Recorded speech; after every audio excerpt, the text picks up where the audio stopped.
Title: Freckles. Author: Gene Stratton-Porter. Characters: Freckles, a plucky waif who guards the Limberlost timber leases and dreams of angels, the swamp angel, in whom Freckles' sweetest dream materializes. McLean, a member of a Grand Rapids lumber company, who befriends Freckles. Amorous. Duncan, who gives mother love and a home to Freckles. Duncan, head teamster of McLean's timber gang. The bird woman, who is collecting camera studies of birds for a book. Lord and Lady O'More, who come from Ireland in quest of a lost relative. The man of affairs, brusque of manner, but big of heart. Wessner, a Dutch timber thief who wants rascality made easy. Black Jack, a villain to whom thought of repentance comes too late. Sears Camp Cook. Chapter 1. Wherein great risks are taken and the Limberlost Guard is hired. Freckles came down the corduroy that crosses the lower end of the Limberlost. At a glance he might have been mistaken for a tramp, but he was truly seeking work. He was intensely eager to belong somewhere and to be attached to almost any enterprise that would furnish him food and clothing. Long before he came in sight of the camp of the Grand Rapids Lumber Company, he could hear the cheery voices of the men, the neighing of the horses, and could scent the tempting odors of cooking food. A feeling of homeless friendlessness swept over him in a sickening wave. Without stopping to think, he turned into the newly made road and followed it to the camp, where the gang was making ready for supper and bed. The scene was intensely attractive. The thickness of the swamp made a dark, massive background below, while above towered gigantic trees. The men were calling jovially back and forth as they unharnessed tired horses that fell into attitudes of rest and crunched, in deep content, the grain given them. Duncan, the brawny Scotch head teamster, lovingly wiped the flanks of his big bays with handfuls of pawpaw leaves, as he softly whistled, "Oh, wha will be my dearie, oh," and a cricket beneath the leaves at his feet accompanied him. The greenwood fire hissed and crackled merrily.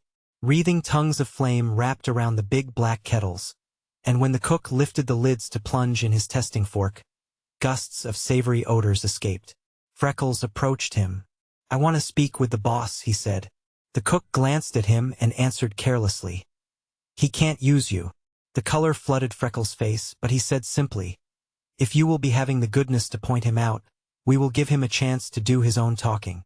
With a shrug of astonishment, the cook led the way to a rough board table where a broad, square-shouldered man was bending over some account books. "Mr. McLean, here's another man wanting to be taken on the gang, I suppose," he said. "All right," came the cheery answer. "I never needed a good man more than I do just now." The manager turned a page and carefully began a new line. "No use of your bothering with this fellow," volunteered the cook. "He hasn't but one hand." The flush on Freckles' face burned deeper. His lips thinned to a mere line. He lifted his shoulders, took a step forward, and thrust out his right arm, from which the sleeve dangled empty at the wrist. "That will do, Sears," came the voice of the boss sharply. "I will interview my man when I finish this report." He turned to his work, while the cook hurried to the fires. Freckles stood one instant as he had braced himself to meet the eyes of the manager. Then his arm dropped and a wave of whiteness swept him. The boss had not even turned his head. He had used the possessive. When he said "my man," the hungry heart of Freckles went reaching toward him. The boy drew a quivering breath. Then he whipped off his old hat and beat the dust from it carefully. With his left hand he caught the right sleeve, wiped his sweaty face, and tried to straighten his hair with his fingers. He broke a spray of ironwort beside him and used the purple bloom to beat the dust from his shoulders and limbs. The boss, busy over his report, was, nevertheless, vaguely alive to the toilet being made behind him, and scored one for the man. McLean was a Scotchman. It was his habit to work slowly and methodically. The men of his camps never had known him to be in a hurry or to lose his temper. Discipline was inflexible, but the boss was always kind. His habits were simple. He shared camp life with his gangs. The only visible signs of wealth consisted of a big, shimmering diamond stone of ice and fire that glittered and burned on one of his fingers, and the dainty, beautiful thoroughbred mare he rode between camps and across the country on business. No man of McLean's gangs could honestly say that he ever had been overdriven or underpaid. The boss never had exacted any deference from his men, yet so intense was his personality that no man of them ever had attempted a familiarity. They all knew him to be a thorough gentleman, and that in the great timber city several millions stood to his credit. He was the only son of that MacLean who had sent out the finest ships ever built in Scotland. That his son should carry on this business after the father's death had been his ambition. He had sent the boy through the universities of Oxford and Edinburgh, and allowed him several years' travel before he should attempt his first commission for the firm. Then he was ordered to southern Canada and Michigan to purchase a consignment of tall, straight timber for masts, and south to Indiana for oak beams. The young man entered these mighty forests, parts of which lay untouched since the dawn of the morning of time. The clear, cool, pungent atmosphere was intoxicating. The intense silence, like that of a great empty cathedral, fascinated him. He gradually learned that, to the shy-wood creatures that darted across his path or peeped inquiringly from leafy ambush, he was brother. He found himself approaching, with a feeling of reverence, those majestic trees that had stood through ages of sun, wind, and snow. Soon it became difficult to fell them. When he had filled his order and returned home, he was amazed to learn that in the swamps and forests he had lost his heart and it was calling, forever calling him. When he inherited his father's property, he promptly disposed of it, and, with his mother, founded a home in a splendid residence in the outskirts of Grand Rapids. With 3 partners, he organized a lumber company. His work was to purchase, fell, and ship the timber to the mills. Marshall managed the milling process and passed the lumber to the factory. From the lumber, Barthol made beautiful and useful furniture, which Uptegrove scattered all over the world from a big wholesale house. Of the thousands who saw their faces reflected on the polished surfaces of that furniture and found comfort in its use, few there were to whom it suggested mighty forests and trackless swamps, and the man, big of soul and body, who cut his way through them, and with the eye of experience doomed the proud trees that were now entering the homes of civilization for service. When MacLean turned from his finished report, he faced a young man, yet under 20, tall, spare, heavily framed, closely freckled and red-haired, with a homely Irish face, but in the steady gray eyes, straightly meeting his searching ones of blue, there was unswerving candor and the appearance of longing not to be ignored. He was dressed in the roughest of farm clothing, and seemed tired to the point of falling. "You are looking for work?" questioned MacLean. "Ease," answered Freckles. "I am very sorry," said the boss with genuine sympathy in his every tone, "but there is only one man I want at present. A hardy, big fellow with a stout heart and a strong body. I hope that you would do, but I am afraid you are too young and scarcely strong enough."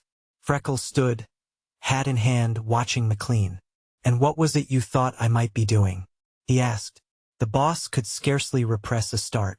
Somewhere before accident and poverty there had been an ancestor who used cultivated English, even with an accent. The boy spoke in a mellow Irish voice, sweet and pure.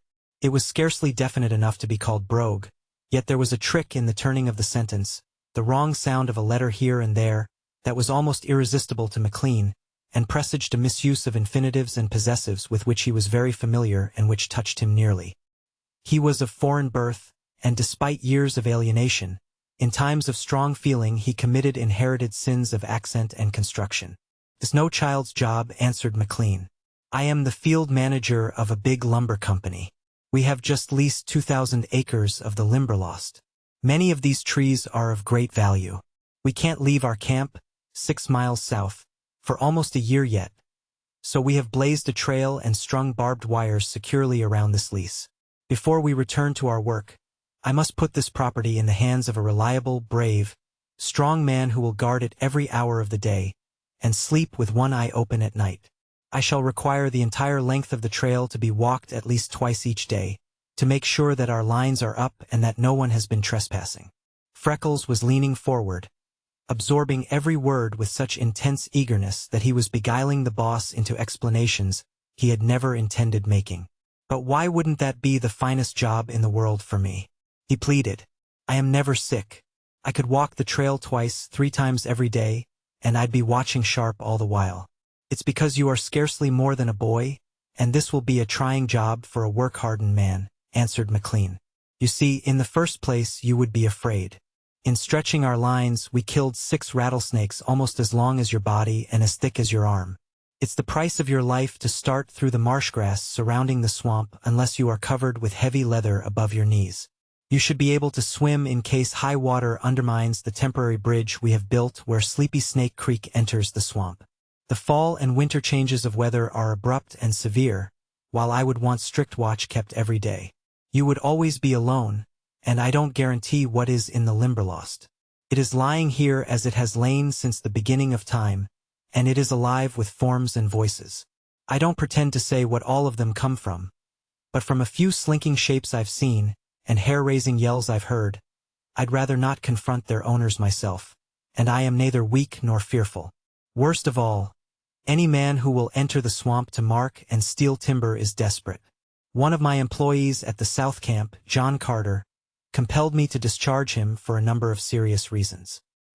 He came here, entered the swamp alone, and succeeded in locating and marking a number of valuable trees that he was endeavoring to sell to a rival company when we secured the lease. He has sworn to have these trees if he has to die or to kill others to get them, and he is a man that the strongest would not care to meet. But if he came to steal trees, wouldn't he bring teams and men enough that all anyone could do would be to watch and be after you? Queried the boy. Yes, replied McLean. Then why couldn't I be watching just as closely and coming as fast as an older, stronger man? Asked Freckles. Why, by George, you could, exclaimed McLean. I don't know as the size of a man would be half so important as his grit and faithfulness, come to think of it. Sit on that log there and we will talk it over. What is your name? Freckles shook his head at the proffer of a seat, and folding his arms, stood straight as the trees around him. He grew a shade whiter, but his eyes never faltered. Freckles, he said. Good enough for every day, laughed McLean, but I scarcely can put Freckles on the company's books. Tell me your name. I haven't any name, replied the boy. I don't understand, said McLean.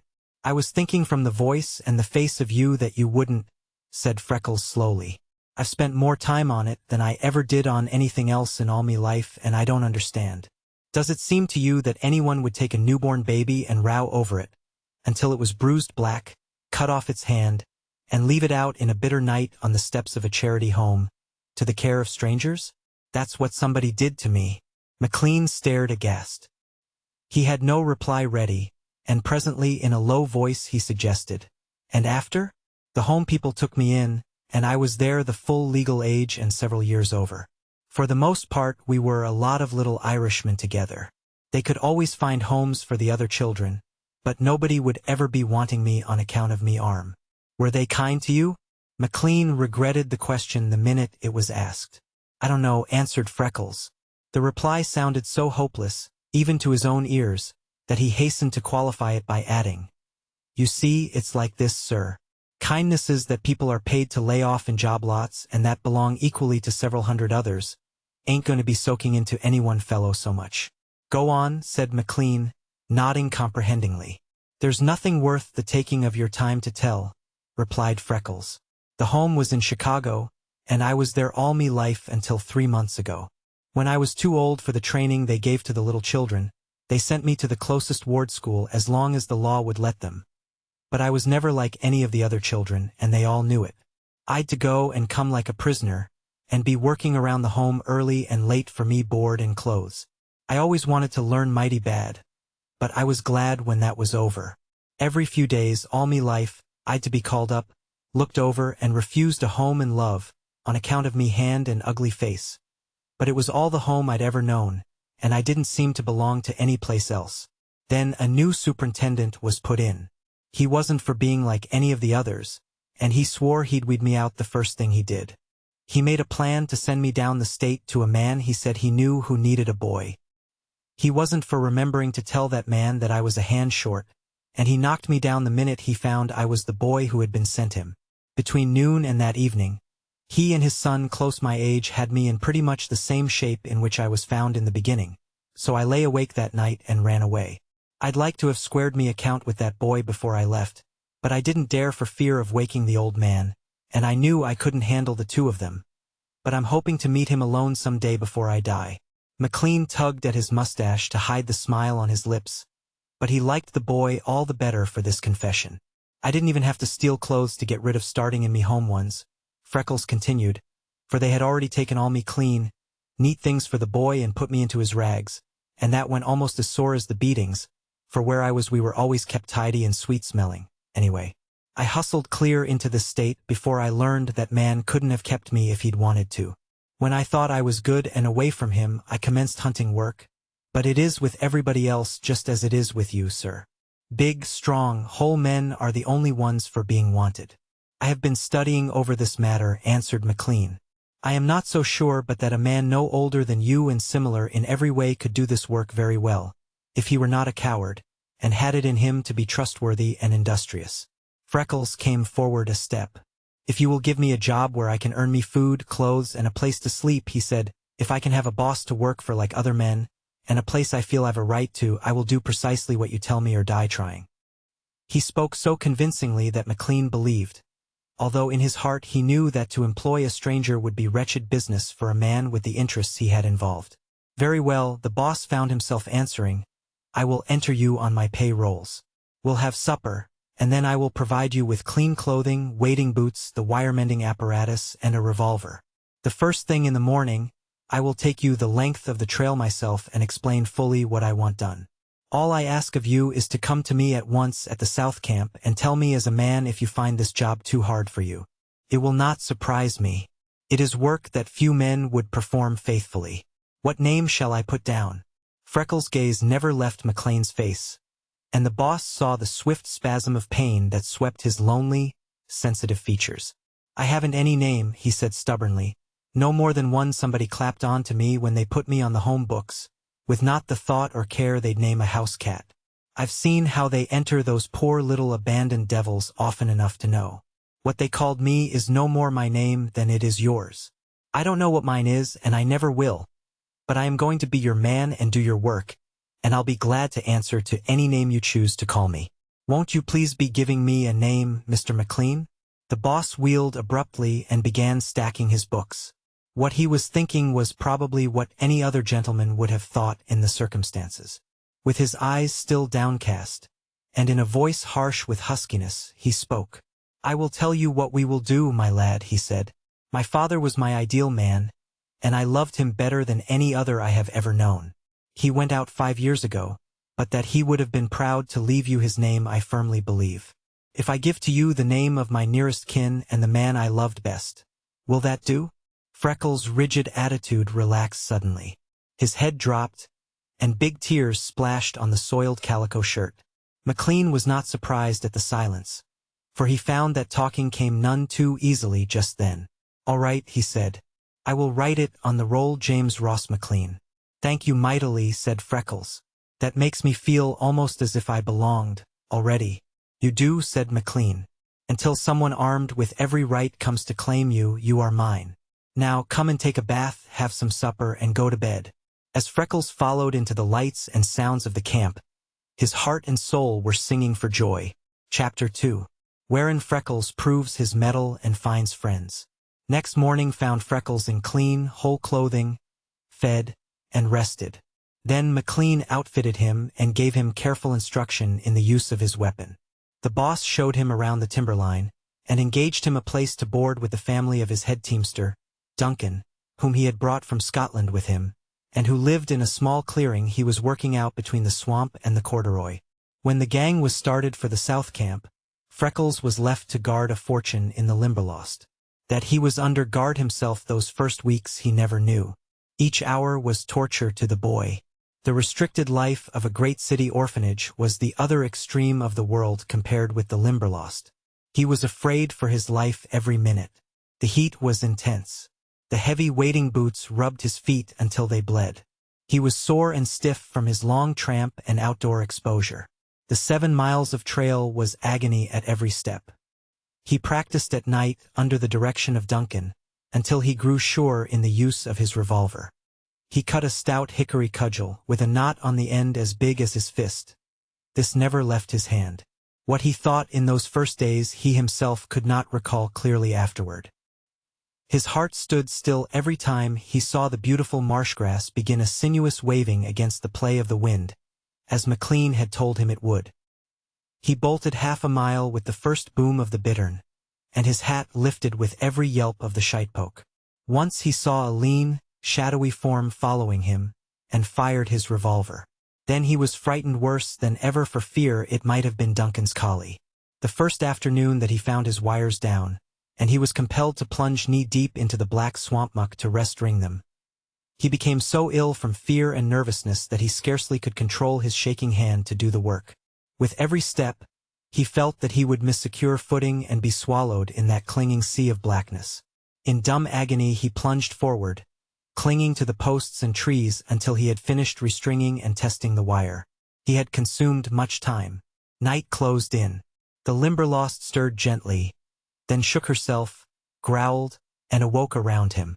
There seemed to be a great owl hooting from every hollow tree, and a little one screeching from every knothole. The bellowing of big bullfrogs was not sufficiently deafening to shut out the wailing of whippoorwills that seemed to come from every bush. Nighthawks swept past him with their shivering cry, and bats struck his face. A prowling wildcat missed its catch and screamed with rage. A straying fox bayed incessantly for its mate. The hair on the back of Freckles' neck arose as bristles, and his knees wavered beneath him. He could not see whether the dreaded snakes were on the trail, or, in the pandemonium, hear the rattle for which McLean had cautioned him to listen. He stood motionless in an agony of fear. His breath whistled between his teeth.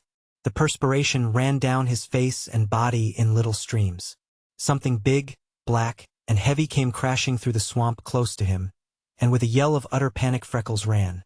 How far he did not know, but at last he gained control over himself and retraced his steps. His jaws set stiffly and the sweat dried on his body. When he reached the place from which he had started to run, he turned and with measured steps made his way down the line. After a time he realized that he was only walking, so he faced that sea of horrors again. When he came toward the corduroy, the cudgel fell to test the wire at each step. Sounds that curdled his blood seemed to encompass him, and shapes of terror to draw closer and closer. Fear had so gained the mastery that he did not dare look behind him, and just when he felt that he would fall dead before he ever reached the clearing, came Duncan's rolling call, "Freckles! Freckles!" A shuddering sob burst in the boy's dry throat, but he only told Duncan that finding the wire down had caused the delay. The next morning he started on time. Day after day, with his heart pounding, he ducked, dodged, ran when he could, and fought when he was brought to bay. If he ever had an idea of giving up, no one knew it, for he clung to his job without the shadow of wavering. All these things, insofar as he guessed them, Duncan, who had been set to watch the first weeks of Freckles' work, carried to the boss at the South Camp. But the innermost, exquisite torture of the thing the big Scotchman never guessed, and McLean, with his finer perceptions, came only a little closer. After a few weeks, when Freckles learned that he was still living, that he had a home, and the very first money he ever had possessed was safe in his pockets, he began to grow proud. He yet sidestepped, dodged, and hurried to avoid being late again, but he was gradually developing the fearlessness that men ever acquire of dangers to which they are hourly accustomed.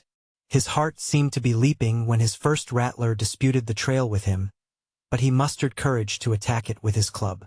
After its head had been crushed, he mastered an Irishman's inborn repugnance for snakes sufficiently to cut off its rattles to show Duncan. With this victory, his greatest fear of them was gone. Then he began to realize that, with the abundance of food in the swamp, flesh hunters would not come on the trail and attack him, and he had his revolver for defense if they did. He soon learned to laugh at the big, floppy birds that made horrible noises. One day, watching behind a tree, he saw a crane solemnly performing a few measures of a belated nuptial song and dance with his mate. Realizing that it was intended in tenderness, no matter how it appeared, the lonely, starved heart of the boy sympathized with them. Before the first month passed, he was fairly easy about his job. By the next he rather liked it. Nature can be trusted to work her own miracle in the heart of any man whose daily task keeps him alone among her sights, sounds, and silences. When day after day the only thing that relieved his utter loneliness was the companionship of the birds and beasts of the swamp, It was the most natural thing in the world that Freckles should turn to them for friendship. He began by instinctively protecting the weak and helpless. He was astonished at the quickness with which they became accustomed to him and the disregard they showed for his movements. When they learned that he was not a hunter, while the club he carried was used more frequently for their benefit than his own, he scarcely could believe what he saw. From the effort to protect the birds and animals, it was only a short step to the possessive feeling, and with that sprang the impulse to caress and provide. Through fall, when brooding was finished and the upland birds sought the swamp in swarms to feast on its seeds and berries, Freckles was content with watching them and speculating about them. Outside of half a dozen of the very commonest, they were strangers to him. The likeness of their actions to humanity was an hourly surprise. When black frost began stripping the Limberlost, cutting the ferns, shearing the vines from the trees, mowing the succulent green things of the swale, and setting the leaves swirling down, he watched the departing troops of his friends with dismay. He began to realize that he would be left alone. He made especial efforts toward friendliness with the hope that he could induce some of them to stay. It was then that he conceived the idea of carrying food to the birds, for he saw that they were leaving for lack of it, but he could not stop them. Day after day, flocks gathered and departed. By the time the first snow whitened his trail around the Limberlost, there were left only the little black and white juncos, the sapsuckers, yellowhammers, a few patriarchs among the flaming cardinals, the blue jays, the crows, and the quail. Then Freckles began his wizard work. He cleared a space of swale, and twice a day he spread a bird's banquet. By the middle of December, the strong winds of winter had beaten most of the seed from the grass and bushes. The snow fell, covering the swamp, and food was very scarce and difficult to find. The birds scarcely waited until Freckles' back was turned to attack his provisions. In a few weeks they flew toward the clearing to meet him. During the bitter weather of January they came halfway to the cabin every morning, and fluttered around him as doves all the way to the feeding ground. Before February they were so accustomed to him, and so hunger-driven, that they would perch on his head and shoulders, and the saucy jays would try to pry into his pockets. Then Freckles added to wheat and crumbs every scrap of refuse food he could find at the cabin. He carried to his pets the parings of apples, turnips, potatoes, stray cabbage leaves, and carrots, and tied to the bushes meat bones having scraps of fat and gristle.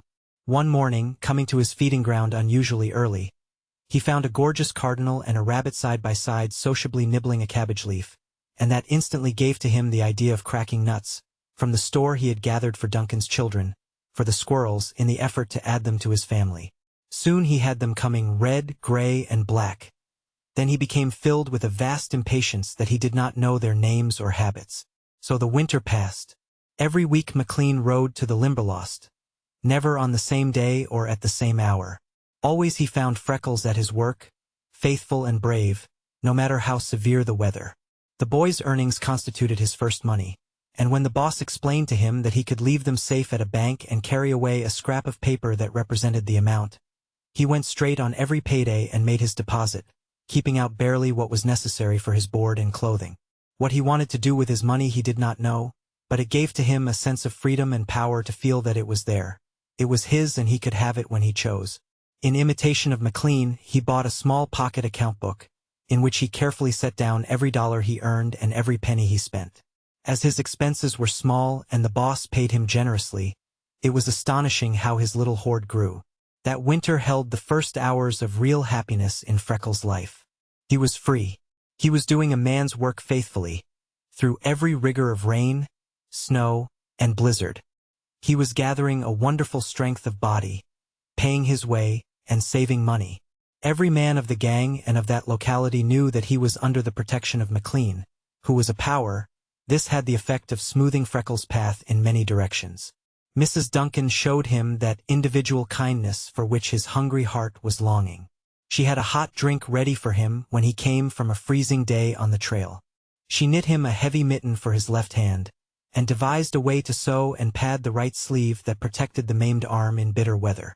She patched his clothing, frequently torn by the wire, and saved kitchen scraps for his birds, not because she either knew or cared anything about them, but because she herself was close enough to the swamp to be touched by its utter loneliness. When Duncan laughed at her for this, she retorted, "My God, Manny, If Freckles hadna the birds and the beasts, he would be always alone. It was never meant for a human being to be so solitary. He'd get touched in the head if he hadna them to think for and to talk to. How much answer do ye think he gets to his talkin', lass? Laughed Duncan. He gets the answer that keeps the eye bright, the heart happy, and the feet walking faithful the rough path he's set them in, answered Mrs. Duncan earnestly. Duncan walked away, appearing very thoughtful. The next morning he gave an ear from the corn he was shelling for his chickens to Freckles, and told him to carry it to his wild chickens in the Limberlost. Freckles laughed delightedly. "Me chickens," he said. "Why didn't I ever think of that before? Of course they are. They are just little brightly colored cocks and hens. But wild is no good. What would you say to me, wild chickens being a good deal tamer than yours here in your yard?" "Hoot, lad," cried Duncan. "Make yours light on your head and eat out of your hands and pockets," challenged Freckles. "Go and tell your fairy tales to the wee people. They're Jewist brash on believin' things," said Duncan. "Ye canna invent any story too big to stop them from callin' for a bigger." "I dare you to come see," retorted Freckles. "Take ye," said Duncan. "If ye make Jewist ain bird licked on your hide or eat frae your hand, ye are free to help yoursel to my corn crib and wheat bin the rest of the winter." Freckles sprang in air and howled in glee. "Oh, Duncan, you're too acy," he cried. "When will you come?" "I'll come next Sabbath," said Duncan. "And I'll believe the birds of the Limberlost are tame as barnyard fowl when I see it, and no sooner." After that Freckles always spoke of the birds as his chickens, and the Duncans followed his example. The very next Sabbath, Duncan, with his wife and children, followed Freckles to the swamp. They saw a sight so wonderful it will keep them talking all the remainder of their lives, and make them unfailing friends of all the birds. Freckles' chickens were awaiting him at the edge of the clearing. At their feeding ground Freckles set down his old pail of scraps and swept the snow from a small level space with a broom improvised of twigs. As soon as his back was turned, the birds clustered over the food, snatching scraps to carry to the nearest bushes. Several of the boldest, a big crow and a couple of jays, settled on the rim and feasted at leisure, while a cardinal, that hesitated to venture, fumed and scolded from a twig overhead. Then Freckles scattered his store. At once the ground resembled the spread mantle of Montezuma, except that this mass of gaily colored feathers was on the backs of living birds. While they feasted, Duncan gripped his wife's arm and stared in astonishment. For from the bushes and dry grass, with gentle cheeping and queer, throaty chatter, as if to encourage each other, came flocks of quail. Before anyone saw it arrive, a big gray rabbit sat in the midst of the feast, contentedly gnawing a cabbage leaf. "Will I be drawed on?" came Mrs. Duncan's tense whisper. "Shoo shoo," cautioned Duncan. Lastly Freckles removed his cap. He began filling it with handfuls of wheat from his pockets. In a swarm the grain-eaters arose around him as a flock of tame pigeons. They perched on his arms and the cap, and in the stress of hunger, forgetting all caution, a brilliant cock cardinal and an equally gaudy jay fought for a perching place on his head. "Weel, I'm beat," muttered Duncan, forgetting the silence imposed on his wife. "I'll hae to give in. Seein' is believin'. A man wad hae to see that to believe it. We mauna let the boss miss that sight, for it's a chance will no likely come twice in a life. Everything is snowed under and they craters near starved, but trust in Freckles that complete they are tamer than our chickens. Look hard, bairns," he whispered. "Ye winna see the like o' yon again, while God lets ye live. Notice their color against the ice and snow, and the pretty skip-pin ways of them, and spunky. Will I'm heat fair." Freckles emptied his cap, turned his pockets and scattered his last grain. Then he waved his watching friends goodbye and started down the timberline. A week later, Duncan and Freckles arose from breakfast to face the bitterest morning of the winter. When Freckles, warmly capped and gloved, stepped to the corner of the kitchen for his scrap pail, he found a big pan of steaming boiled wheat on the top of it. He wheeled to Mrs. Duncan with a shining face. "Were you fixing this warm food for me chickens or yours?" he asked. "It's for yours, Freckles," she said. "I was afeard this cold whether they wadna lay good without a warm bite now and then." Duncan laughed as he stepped to the other room for his pipe. But Freckles faced Mrs. Duncan with a trace of every pang of starved mother hunger. he ever had suffered written large on his homely, splotched, narrow features. "Oh, how I wish you were my mother," he cried. Mrs. Duncan attempted an echo of her husband's laugh. "Lord love the lad," she exclaimed. "Why, Freckles, are ye no bright enough to learn without being taught by a woman that I am your mither? If a great man like yoursel dinna ken that, learn it now and ne'er forget it. Ance a woman is the wife of any man. She becomes wife to all men for having had the wifely experience she kens. Ance a man-child has beaten his way to life under the heart of a woman. She is mither to all men, for the hearts of mithers are everywhere the same. Bless ye, laddie, I am your mither."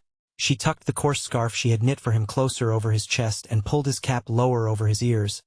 But Freckles, whipping it off and holding it under his arm, caught her rough, reddened hand and pressed it to his lips in a long kiss.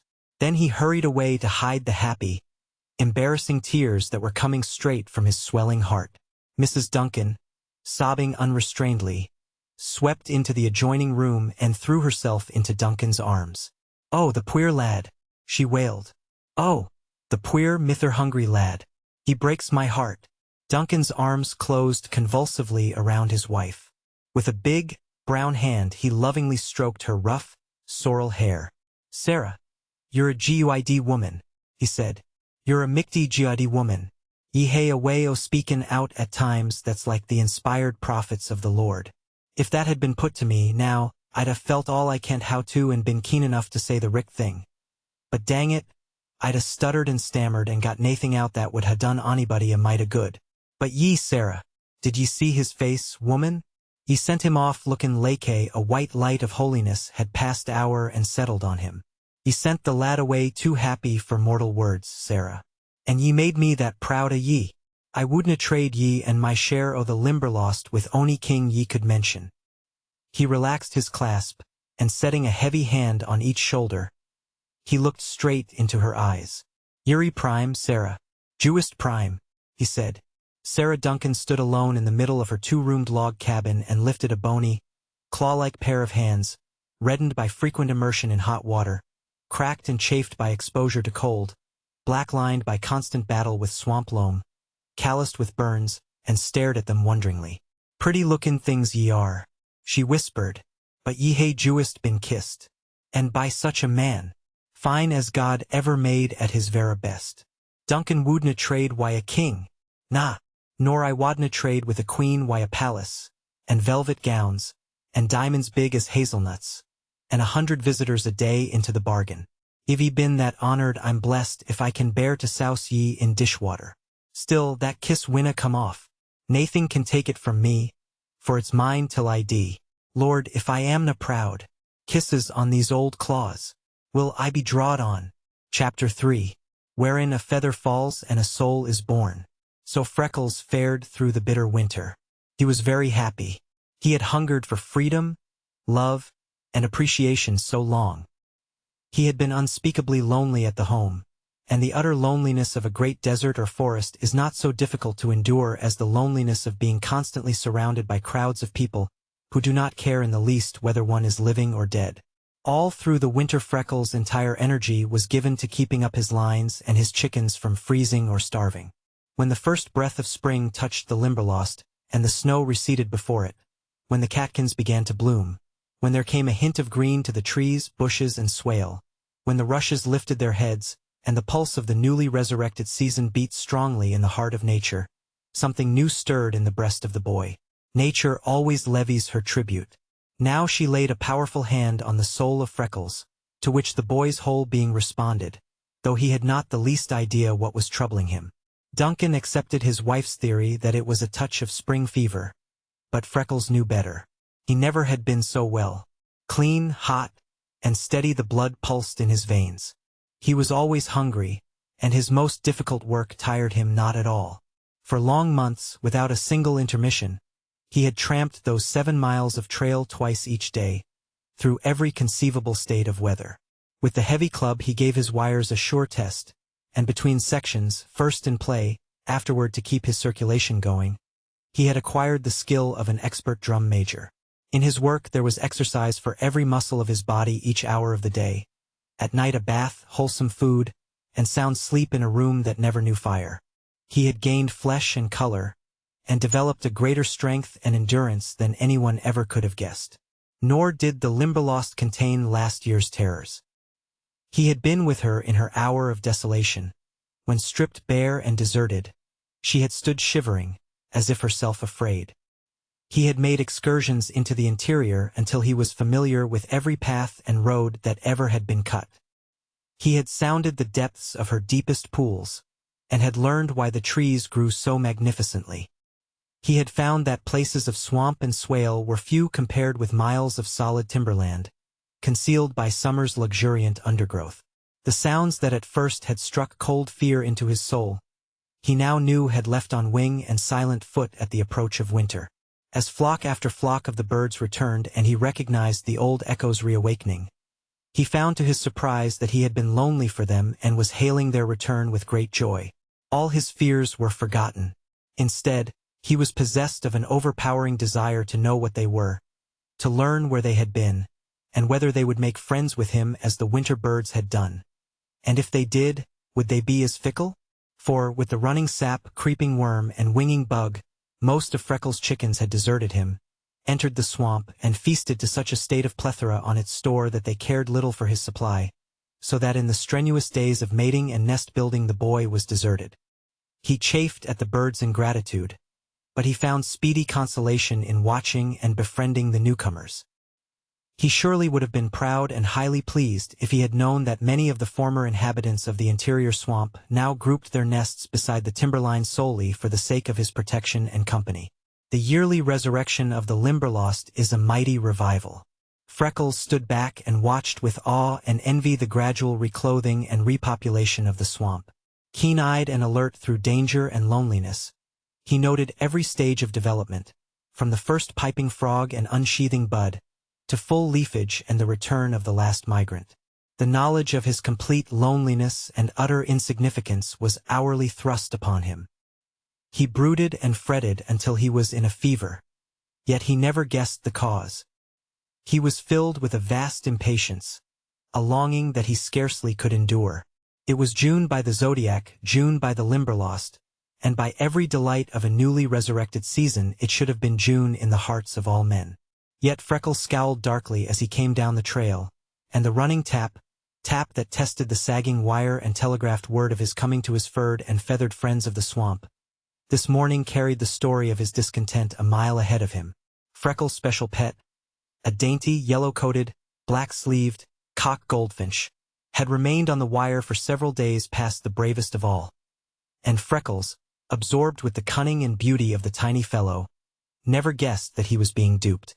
For the goldfinch was skipping, flirting, and swinging for the express purpose of so holding his attention that he would not look up and see a small cradle of thistledown and wool perilously near his head. In the beginning of brooding, the spunky little homesteader had clung heroically to the wire when he was almost paralyzed with fright. When day after day passed and brought only softly whistled repetitions of his call, a handful of crumbs on the top of a locust line post, and gently worded coaxings, he grew in confidence. Of late he had sung and swung during the passing of Freckles, who, not dreaming of the nest and the solemn-eyed little hen so close above, thought himself unusually gifted in his power to attract the birds. This morning the goldfinch scarcely could believe his ears, and clung to the wire until an unusually vicious rap sent him spinning a foot in air, and his peetity came with a squall of utter panic. The wires were ringing with a story the birds could not translate, and Freckles was quite as ignorant of the trouble as they. A peculiar movement beneath a small walnut tree caught his attention. He stopped to investigate. There was an unusually large Luna cocoon, and the moth was bursting the upper end in its struggles to reach light and air. Freckles stood and stared. "There's something in there trying to get out," he muttered. "Wonder if I could help it? Guess I best not be trying.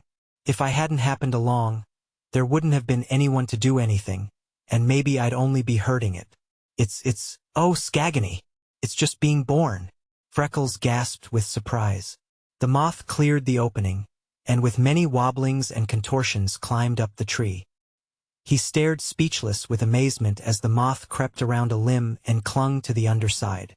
There was a big pursy body, almost as large as his thumb, and of the very snowiest white that Freckles ever had seen. There was a band of delicate lavender across its forehead, and its feet were of the same color. There were antlers like tiny, straw-colored ferns on its head, and from its shoulders hung the crumpled wet wings. As Freckles gazed, tense with astonishment, he saw that these were expanding, drooping, taking on color, and small oval markings were beginning to show. The minutes passed. Freckles' steady gaze never wavered. Without realizing it, he was trembling with eagerness and anxiety.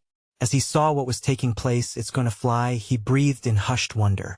The morning sun fell on the moth and dried its velvet down, while the warm air made it fluffy. The rapidly growing wings began to show the most delicate green, with lavender foreribs, transparent, eye-shaped markings, edged with lines of red, tan, and black, and long, crisp trailers. Freckles was whispering to himself for fear of disturbing the moth. It began a systematic exercise of raising and lowering its exquisite wings to dry them and to establish circulation. The boy realized that soon it would be able to spread them and sail away. His long-coming soul sent up its first shivering cry. "I don't know what it is. Oh, I wish I knew. How I wish I knew. It must be something grand. It can't be a butterfly. It's way too big. Oh, I wish there was someone to tell me what it is." He climbed on the locust post, and balancing himself with the wire, held a finger in the line of the moth's advance up the twig. It unhesitatingly climbed on, so he stepped to the path, holding it to the light and examining it closely. Then he held it in the shade and turned it, gloating over its markings and beautiful coloring. When he held the moth to the limb, it climbed on, still waving those magnificent wings. But I'd like to be staying with you," he said. "But if I was to stand here all day, you couldn't grow any prettier than you are right now, and I wouldn't grow smart enough to tell what you are. I suppose there's someone who knows." "Of course there is." Mr. McLean said there were people who knew every leaf, bird, and flower in the Limberlost. "Oh Lord, how I wish you'd be telling me just this one thing." The goldfinch had ventured back to the wire, for there was his mate, only a few inches above the man-creature's head. And indeed, he simply must not be allowed to look up, so the brave little fellow rocked on the wire and piped, as he had done every day for a week. "See me? See me? See you. Of course I see you," growled Freckles. "I see you day after day, and what good is it doing me? I might see you every morning for a year, and then not be able to be telling anyone about it. Seen a bird with black silk wings, little and yellow as any canary. That's as far as I'd get. What you doing here, anyway?" Freckles dropped to the trail. The hen darted to the nest and settled on it with a tender, coddling movement. He of the yellow coat flew to the edge to make sure that everything was right. It would have been plain to the veriest novice that they were partners in that cradle. "Well, I'll be switched," muttered Freckles, "if that ain't both their nest. And he's yellow and she's green, or she's yellow and he's green. Of course, I don't know, and I haven't any way to find out, but it's plain as the nose on your face that they are both ready to be fighting for that nest, so of course they belong. Doesn't that beat you? Say, that's what's been sticking me all of this week on that grass nest in the thorn tree down the line. One day a blue bird is setting, so I think it is hers.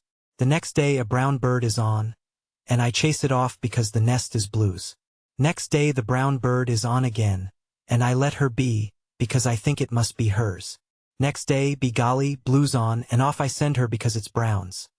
And now, I bet my hat, it's both their nest and I've only been bothering them and making a big fool of myself.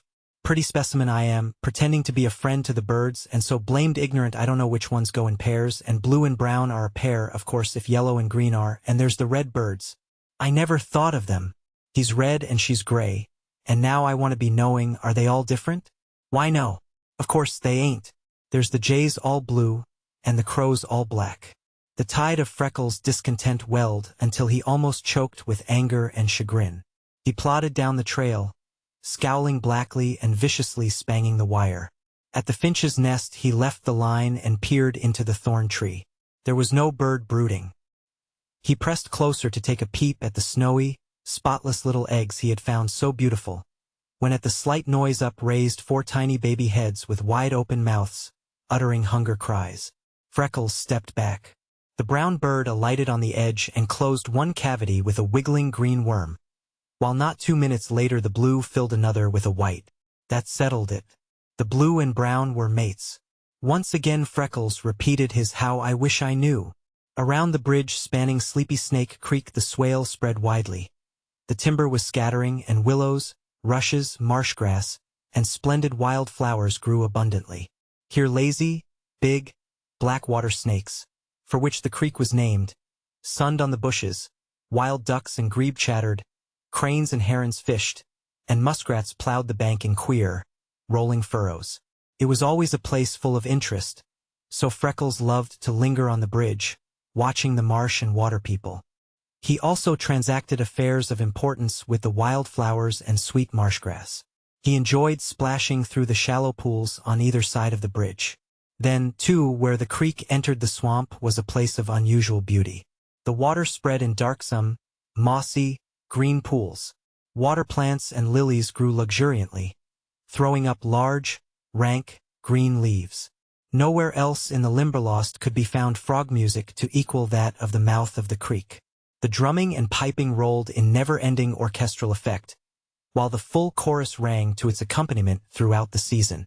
Freckles slowly followed the path leading from the bridge to the line. It was the one spot at which he might relax his vigilance. The boldest timber thief the swamp ever had known would not have attempted to enter it by the mouth of the creek, on account of the water and because there was no protection from surrounding trees. He was bending the rank grass with his cudgel, and thinking of the shade the denser swamp afforded, when he suddenly dodged sidewise. The cudgel whistled sharply through the air and Freckles sprang back. From the clear sky above him, first level with his face, then skimming, dipping, tilting, whirling until it struck, quill down in the path in front of him, came a glossy, iridescent, big black feather. As it touched the ground, Freckles snatched it up with almost a continuous movement facing the sky. There was not a tree of any size in a large open space. There was no wind to carry it. From the clear sky it had fallen, and Freckles, gazing eagerly into the arch of June blue with a few lazy clouds floating high in the sea of ether, had neither mind nor knowledge to dream of a bird hanging as if frozen there. He turned the big quill questioningly, and again his odd eyes swept the sky.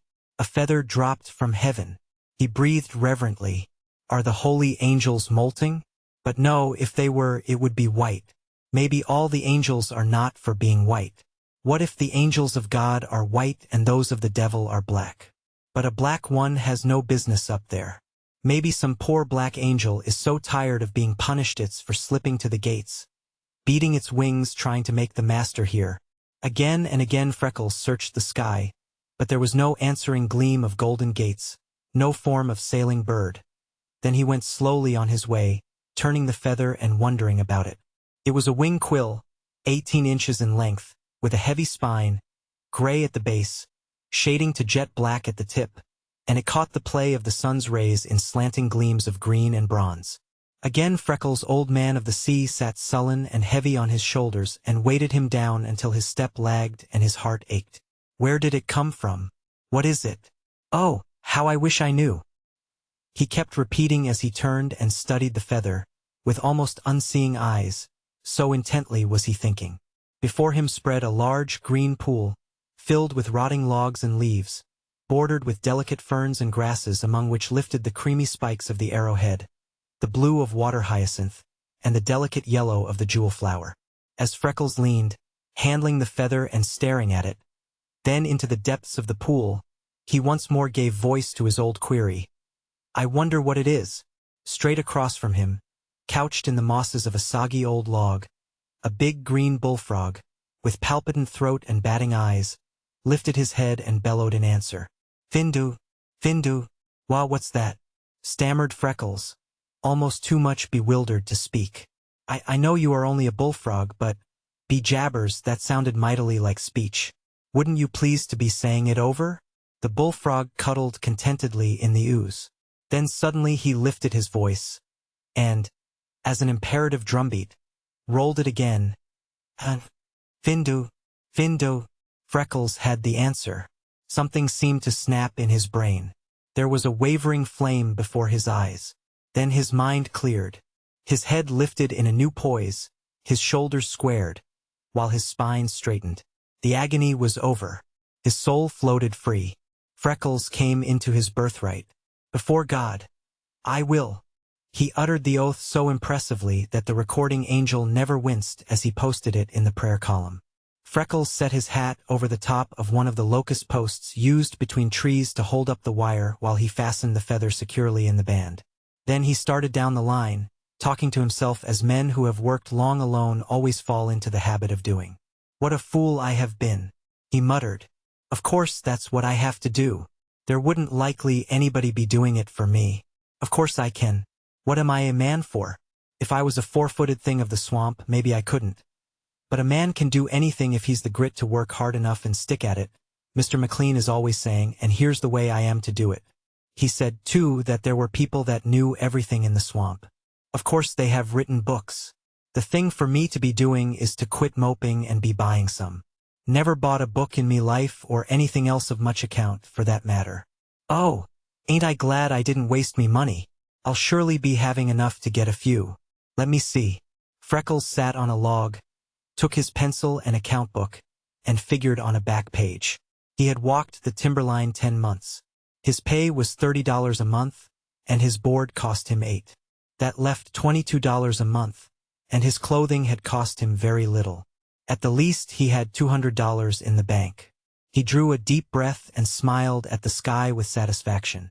I'll be having a book about all the birds, trees, flowers, butterflies, and, yes, by gummy, I'll be having one about the frogs, if it takes every cent I have, he promised himself. He put away the account book, that was his most cherished possession, caught up his stick and started down the line. The even tap, tap, and the cheery, gladsome whistle carried far ahead of him the message that Freckles was himself again. He fell into a rapid pace, for he had lost time that morning. When he rounded the last curve he was almost running. There was a chance that the boss might be there for his weekly report. Then, wavering, flickering, darting here and there over the sweet marsh grass, came a large black shadow, sweeping so closely before him that for the second time that morning Freckles dodged and sprang back. He had seen some owls and hawks of the swamp that he thought might be classed as large birds, but never anything like this. For 6 feet it spread its big, shining wings. Its strong feet could be seen drawn among its feathers. The sun glinted on its sharp, hooked beak. Its eyes glowed, caught the light, and seemed able to pierce the ground at his feet. It cared no more for Freckles than if he had not been there.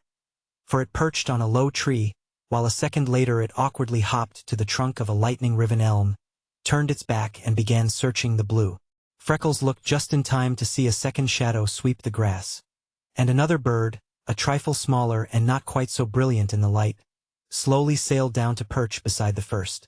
Evidently they were mates, for with a queer, rolling hop the first comer shivered his bronze wings, sidled to the new arrival, and gave her a silly little peck on her wing. Then he coquettishly drew away and ogled her. He lifted his head, waddled from her a few steps, awkwardly ambled back, and gave her such a simple sort of kiss on her beak that Freckles burst into a laugh, but clapped his hand over his mouth to stifle the sound. The lover ducked and sidestepped a few feet. He spread his wings and slowly and softly waved them precisely as if he were fanning his charmer, which was indeed the result he accomplished. Then a wave of uncontrollable tenderness moved him, so he hobbled to his bombardment once more. He faced her squarely this time, and turned his head from side to side with queer little jerks and indiscriminate peckings at her wings and head, and smirkings that really should have been irresistible. She yawned and shuffled away indifferently. Freckles reached up, pulled the quill from his hat, and looking from it to the birds, nodded in settled conviction. So you're me black angels, ye spalpeens. No wonder you didn't get in, but I'll back you to come closer it than any other birds ever did. You fly higher than I can see. Have you picked the Limberlost for a good thing and come to try it? Well, you can be me chickens if you want to, but I'm blessed if you ain't cool for new ones. Why don't you take this stick for a gun and go skinning a mile? I know it looked awful funny, and I laughed and told on him, but if I'd taken time to think I don't believe I'd have done it. You see, I've seen such a little bit of loving in me life. You easily can be understanding that at the home it was every day the old story of neglect and desertion. Always people that didn't even care enough for their children to keep them, so you see, sir, I had to like him for trying so hard to make her know how he loved her. Of course, they're only birds, but if they are caring for each other like that, why, it's just the same as people, ain't it? Freckles lifted his brave, steady eyes to the boss. If anybody loved me like that, Mr. McLean, I wouldn't be spending any time on how they looked or moved. All I'd be thinking of would be how they felt toward me. If they will stay, I'll be caring as much for them as any chickens I have. If I did laugh at them, I thought he was just fine. The face of McLean was a study, but the honest eyes of the boy were so compelling that he found himself answering. You are right, Freckles. He's a gentleman, isn't he? And the only real chicken you have. Of course he'll remain. The Limberlost will be paradise for his family. And now, Freckles, what has been the trouble all spring? You have done your work as faithfully as anyone could ask. But I can't help seeing that there is something wrong. Are you tired of your job? I love it, answered Freckles. It will almost break me heart when the gang comes and begins tearing up the swamp and scaring away me chickens. Then what is the trouble? Insisted McLean. I think, sir, it's been books, answered Freckles. You see, I didn't realize it myself until the bullfrog told me this morning. I hadn't ever even heard about a place like this. Anyway, I wasn't understanding how it would be if I had. Being among these beautiful things every day, I got so anxious-like to be knowing and naming them, that it got to eating into me and went and made me near sick, when I was well as I could be. Of course, I learned to read, write, and figure some at school, but there was nothing there, or in any of the city that I ever got to see, that would make a fellow even be dreaming of such interesting things as there are here. I've seen the parks, but good Lord, they ain't even beginning to be in it with the Limberlost. It's all new and strange to me. I don't know a thing about any of it. The bullfrog told me to find out. Plain as day, and books are the only way, ain't they? Of course, said McLean, astonished at himself for his heartfelt relief. He had not guessed until that minute what it would have meant to him to have Freckles give up. You know enough to study out what you want yourself if you have the books. Don't you? I am pretty sure I do, said Freckles. I learned all I'd the chance at in the home, and me schooling was good as far as it went.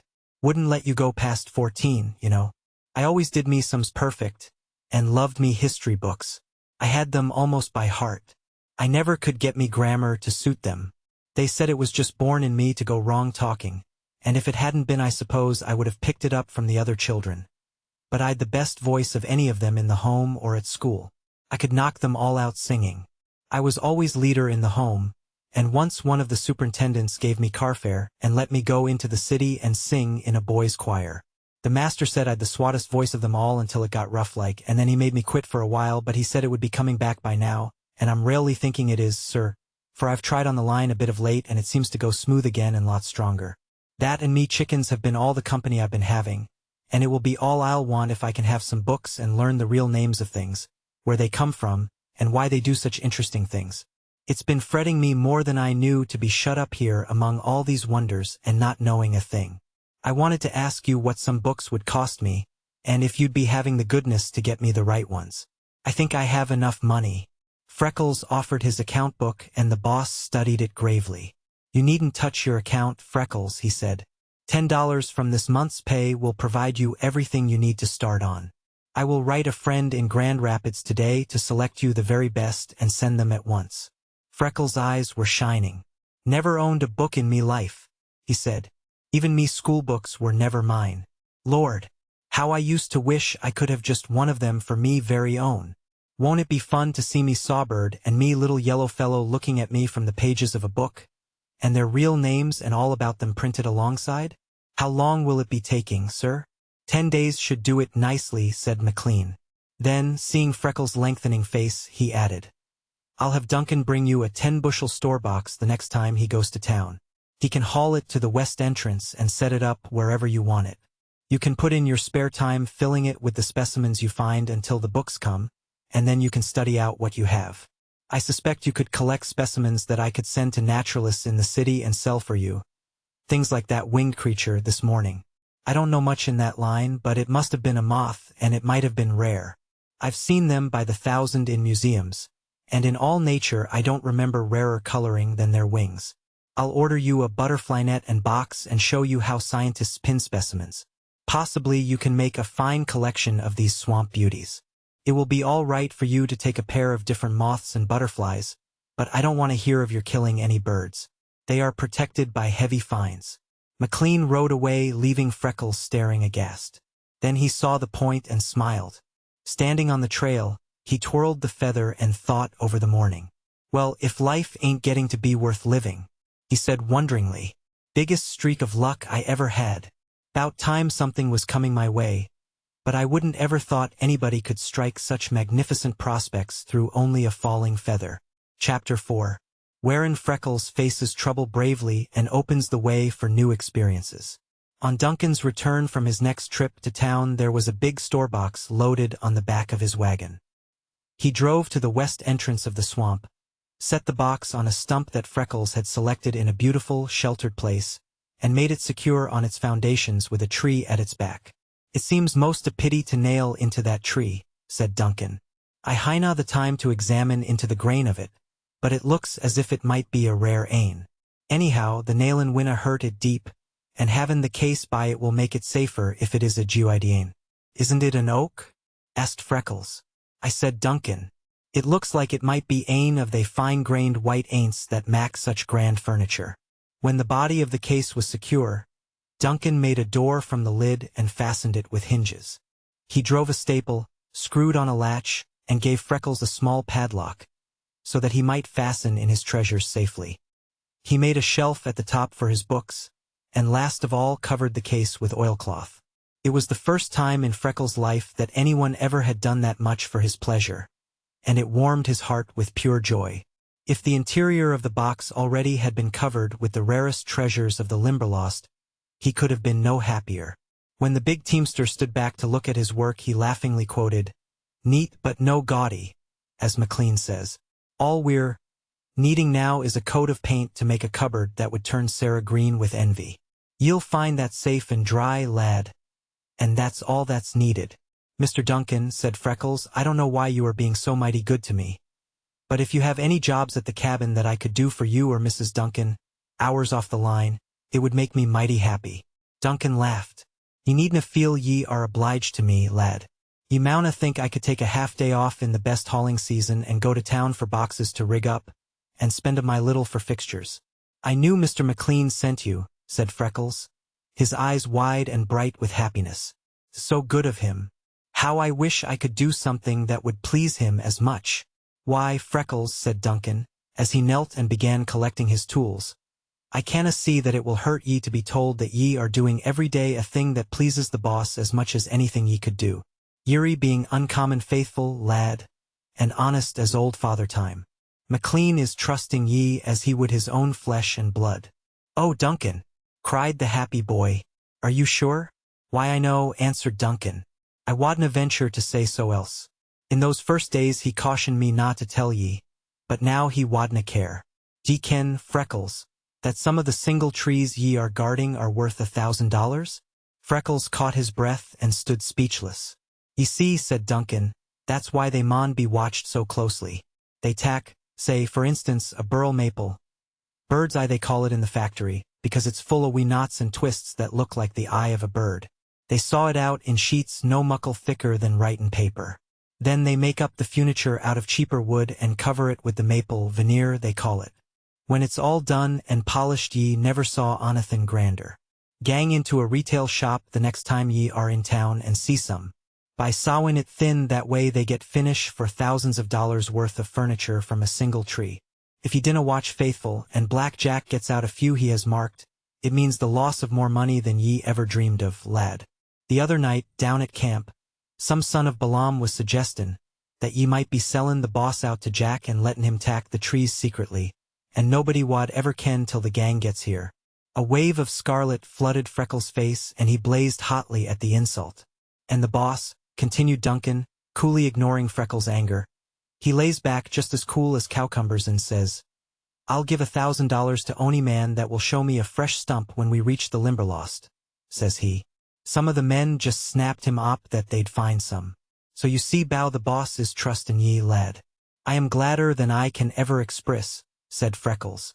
And now will I be walking double time to keep some of them from cutting a tree to get all that money. Mithro Moses, howled Duncan. Ye can trust the Scotch to bungle things ethegither. McLean was only Mayaneen, to show ye all confidence and honor. He's gone and set a high price for some dirty whelp to ruin ye. I was just trying to show ye how he felt toward ye, and I've gone and give ye that worry to bear. Damn the Scotch, they're so slow and so dumb. Except in present company? Sweetly inquired Freckles. No, growled Duncan. Head in the list. He'd nae business to set a price on ye, lad, for that's about the amount of it, and I'd nae right to tell ye. We've both done ye ill, and both Mayaneen the vera best. Jewist what I'm always sayin' to Sarah. I am mighty proud of what you have been telling me, Duncan, said Freckles.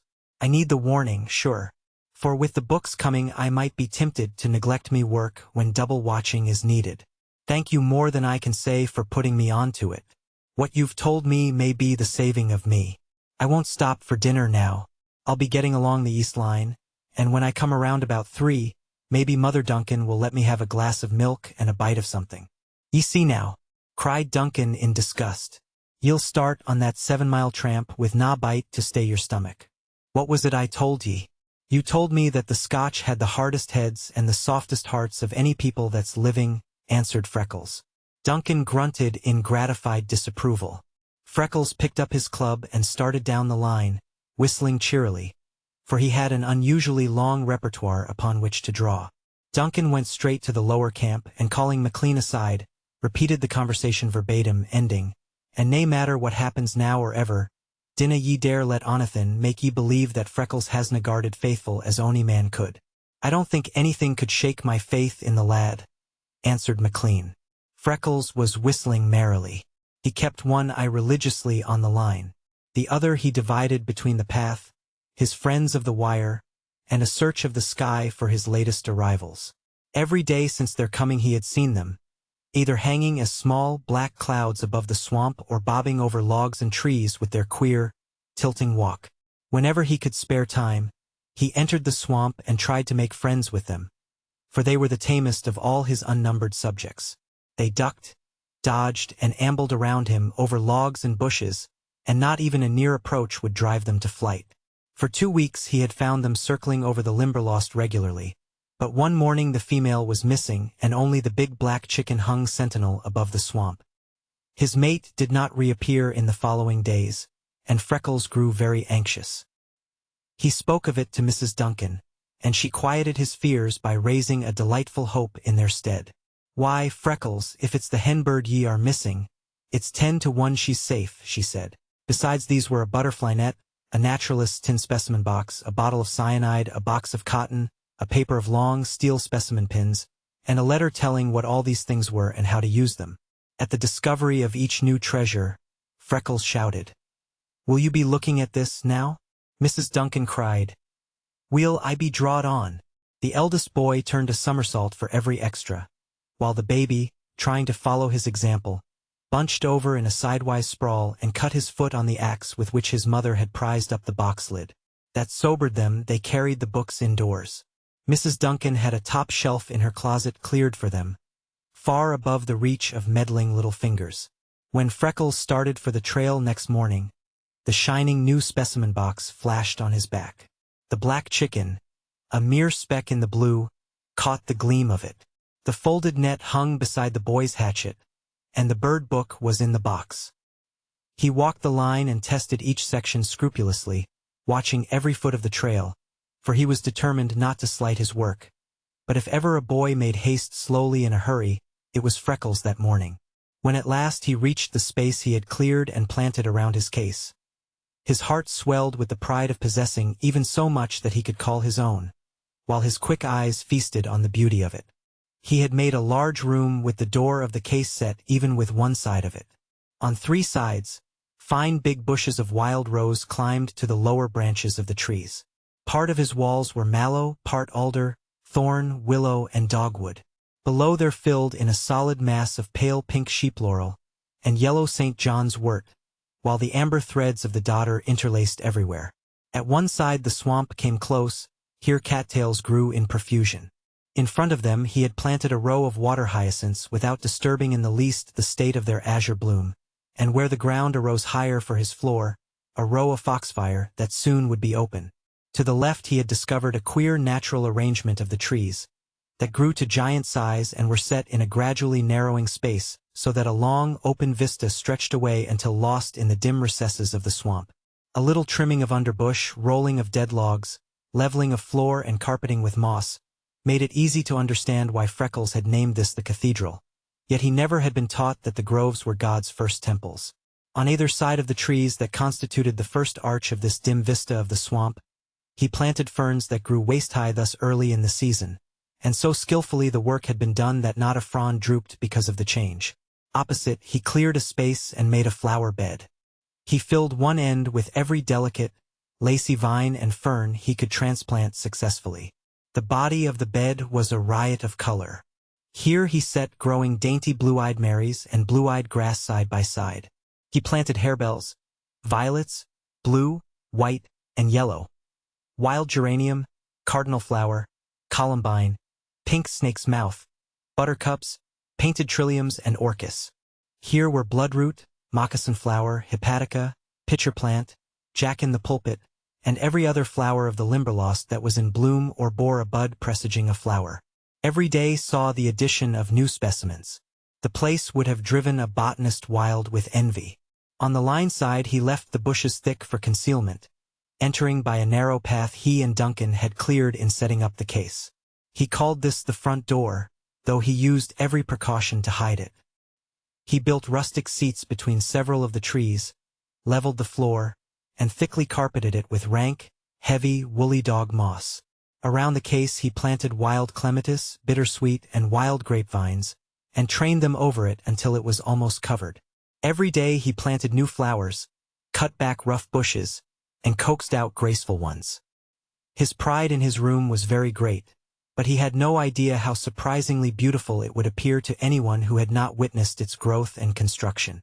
This morning Freckles walked straight to his case, unlocked it, and set his apparatus and dinner inside. He planted a new specimen he had found close the trail, and, bringing his old scrap bucket from the corner in which it was hidden, from a nearby pool he dipped water to pour over his carpet and flowers. Then he took out the bird book, settled comfortably on a bench, and with a deep sigh of satisfaction turned to the section headed V. Past Viri and Vireo he went, down the line until his finger, trembling with eagerness, stopped at vulture. Great black California vulture, he read. Humph! This side the Rockies will do for us. Common turkey buzzard. Well, we ain't hunting common turkeys. McLean said chickens, and what he says goes. Black vulture of the South. Here we are arrived at once.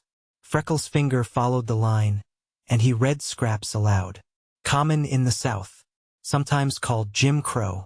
Nearest equivalent to CHARTSATRATA. How the divil am I ever to learn them corkin' big words by mezzle? The Pharaoh's chickens of European species. Sometimes stray north as far as Virginia and Kentucky. And sometimes farther, interpolated Freckles. 'Cause I got them right here in Indiana, so like these pictures I can just see me big chicken bobbing up to get his ears boxed. Hey? Light blue eggs. Golly, I got to be seeing them. Big as a common turkey's, but shaped like a hen's, heavily splotched with chocolate. Caramels, I suppose. And in hollow logs or stumps. Oh, Haggany. Wasn't I barking up the wrong tree, though? Ought to been looking close the ground all this time. Now it's all to do over, and I suspect the sooner I start the sooner I'll be likely to find them. Freckles put away his book, dampened the smudge fire, without which the mosquitoes made the swamp almost unbearable, took his cudgel and lunch and went to the line. He sat on a log, ate at dinner time and drank his last drop of water. The heat of June was growing intense.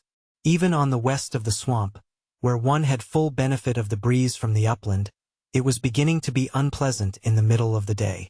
He brushed the crumbs from his knees and sat resting a while and watching the sky to see if his big chicken were hanging up there.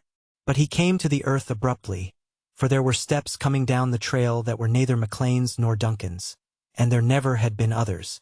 Freckles' heart leaped hotly.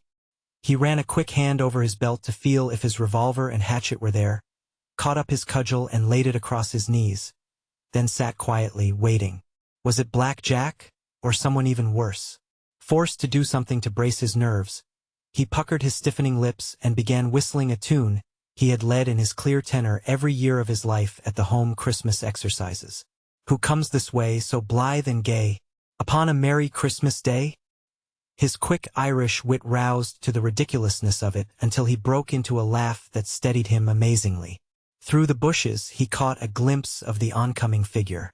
His heart flooded with joy, for it was a man from the gang. Wessner had been his bunkmate the night he came down the corduroy. He knew him as well as any of McLean's men. This was no timber thief. No doubt the boss had sent him with a message. Freckles sprang up and called cheerily, a warm welcome on his face. "Well, it's good telling if you're glad to see me," said Wessner, with something very like a breath of relief. "We been hearing down at the camp you were so mighty touchy you didn't allow a man within a rod of the line." "No more do I," answered Freckles, "if he's a stranger. But you're from McLean, ain't you?" "Oh, damn McLean," said Wessner. Freckles gripped the cudgel until his knuckles slowly turned purple. "And are you really saying so?" he inquired with elaborate politeness. "Yes, I am," said Wessner. "So would every man of the gang if they wasn't too big cowards to say anything. Unless maybe that other slobbering old Scotchman, Duncan. Grinding the lives out of us, working us like dogs, and paying us starvation wages, while he rolls up his millions and lives like a prince." Green lights began to play through the gray of Freckles' eyes. "Wessner," he said impressively, "you'd make a fine pattern for the father of liars. Every man on that gang is strong and healthy, paid all he earns, and treated with the courtesy of a gentleman. As for the boss living like a prince, he shares fare with you every day of your lives." Wessner was not a born diplomat, but he saw he was on the wrong tack, so he tried another. "How would you like to make a good big pile of money, without even lifting your hand?" he asked. "Humph," said Freckles. "Have you been up to Chicago and cornered wheat, and are you offering me a friendly tip on the investment of me fortune?" Wessner came close. "Freckles, old fellow," he said, "if you let me give you a pointer, I can put you on to making a cool 500 without stepping out of your tracks." Freckles drew back. "You needn't be afraid of speaking up," he said. "There isn't a soul in the Limberlost save the birds and the beasts, unless some of your sorts come along and's crowding the privileges of the legal tenants." "None of my friends along," said Wessner. "Nobody knew I came but Black. I mean a friend of mine. If you want to hear sense and act with reason, he can see you later, but it ain't necessary. We can make all the plans needed. The trick's so dead small and easy." "Must be if you have the engineering of it," said Freckles. But he heard, with a sigh of relief, that they were alone. Wessner was impervious. "You just bet it is. Why, only think, Freckles, slaving away at a measly little $30 a month, and here is a chance to clear 500 in a day. You surely won't be the fool to miss it." "And how was you proposing for me to stale it?" inquired Freckles. "Or am I just to find it laying in me path beside the line?" "That's it, Freckles," blustered the Dutchman, "you're just to find it. You needn't do a thing. You needn't know a thing. You name a morning when you will walk up the west side of the swamp and then turn round and walk back down the same side again, and the money is yours. Couldn't anything be easier than that? Could it?" "Depends entirely on the man," said Freckles. The lilt of a lark hanging above the swale beside them was not sweeter than the sweetness of his voice. To some it would seem to come icy as breathing, and to some ring in the last drop of their heart's blood couldn't force them. "I'm not the man that goes into a scheme like that with the blindfold over me eyes, for, you see, it manees to break trust with the boss, and I've served him faithful as I knew. You'll have to be making the thing very clear to me understanding." "It's so dead easy," repeated Wessner. "It makes me tired of the simpleness of it. You see, there's a few trees in the swamp that's real gold mines. There's 3 especial. 2 are back in, but 1 square on the line. Why, your pottering old Scotch fool of a boss nailed the wire to it with his own hands. He never noticed where the bark had been peeled, or saw what it was. If you will stay on this side of the trail just one day, we can have it cut, loaded, and ready to drive out at night. Next morning you can find it, report, and be the busiest man in the search for us. We know where to fix it all safe and easy. Then McLean has a bet up with a couple of the gang that there can't be a raw stump found in the Limberlost. There's plenty of witnesses to swear to it, and I know 3 that will. There's a cool 1,000, and this tree is worth all of that. Raw. Say, it's a gold mine, I tell you, and just 500 of it is yours. There's no danger on earth to you, for you've got McLean that bamboozled you could sell out the whole swamp and he'd never mistrust you. What do you say? Freckles' soul was satisfied. Is that all? He asked. No, it ain't, said Wessner. If you really want to brace up and be a man and go into the thing for keeps, you can make 5 times that in a week. My friend knows a dozen others we could get out in a few days, and all you'd have to do would be to keep out of sight. Then you could take your money and skip some night, and begin life like a gentleman somewhere else. What do you think about it? Freckles purred like a kitten. 'Twould be a rare joke on the boss, he said, to be stolen from him the very thing he's trusted me to guard, and be getting me wages all winter throwed in free. And you're making the pay awful high. Me to be getting 500 for such a simple little thing as that. You're trotting me most royal indeed. It's a way beyond all I'd be expecting. 17 cents would be a big price for that job. It must be looked into thorough. Just you wait here until I do a minute's turn in the swamp, and then I'll be escorting you out of the clearing and giving you the answer. Freckles lifted the overhanging bushes and hurried to the case. He unslung the specimen box and laid it inside with his hatchet and revolver. He slipped the key in his pocket and went back to Wessner. Now for the answer, he said. Stand up. There was iron in his voice, and he was commanding as an outraged general. Anything you want to be taking off? He questioned. Wessner looked the astonishment he felt. Why no, Freckles, he said. Have the goodness to be calling me Mr. McLean, snapped Freckles. I'm after resarvin' me pet name for the use of me friends.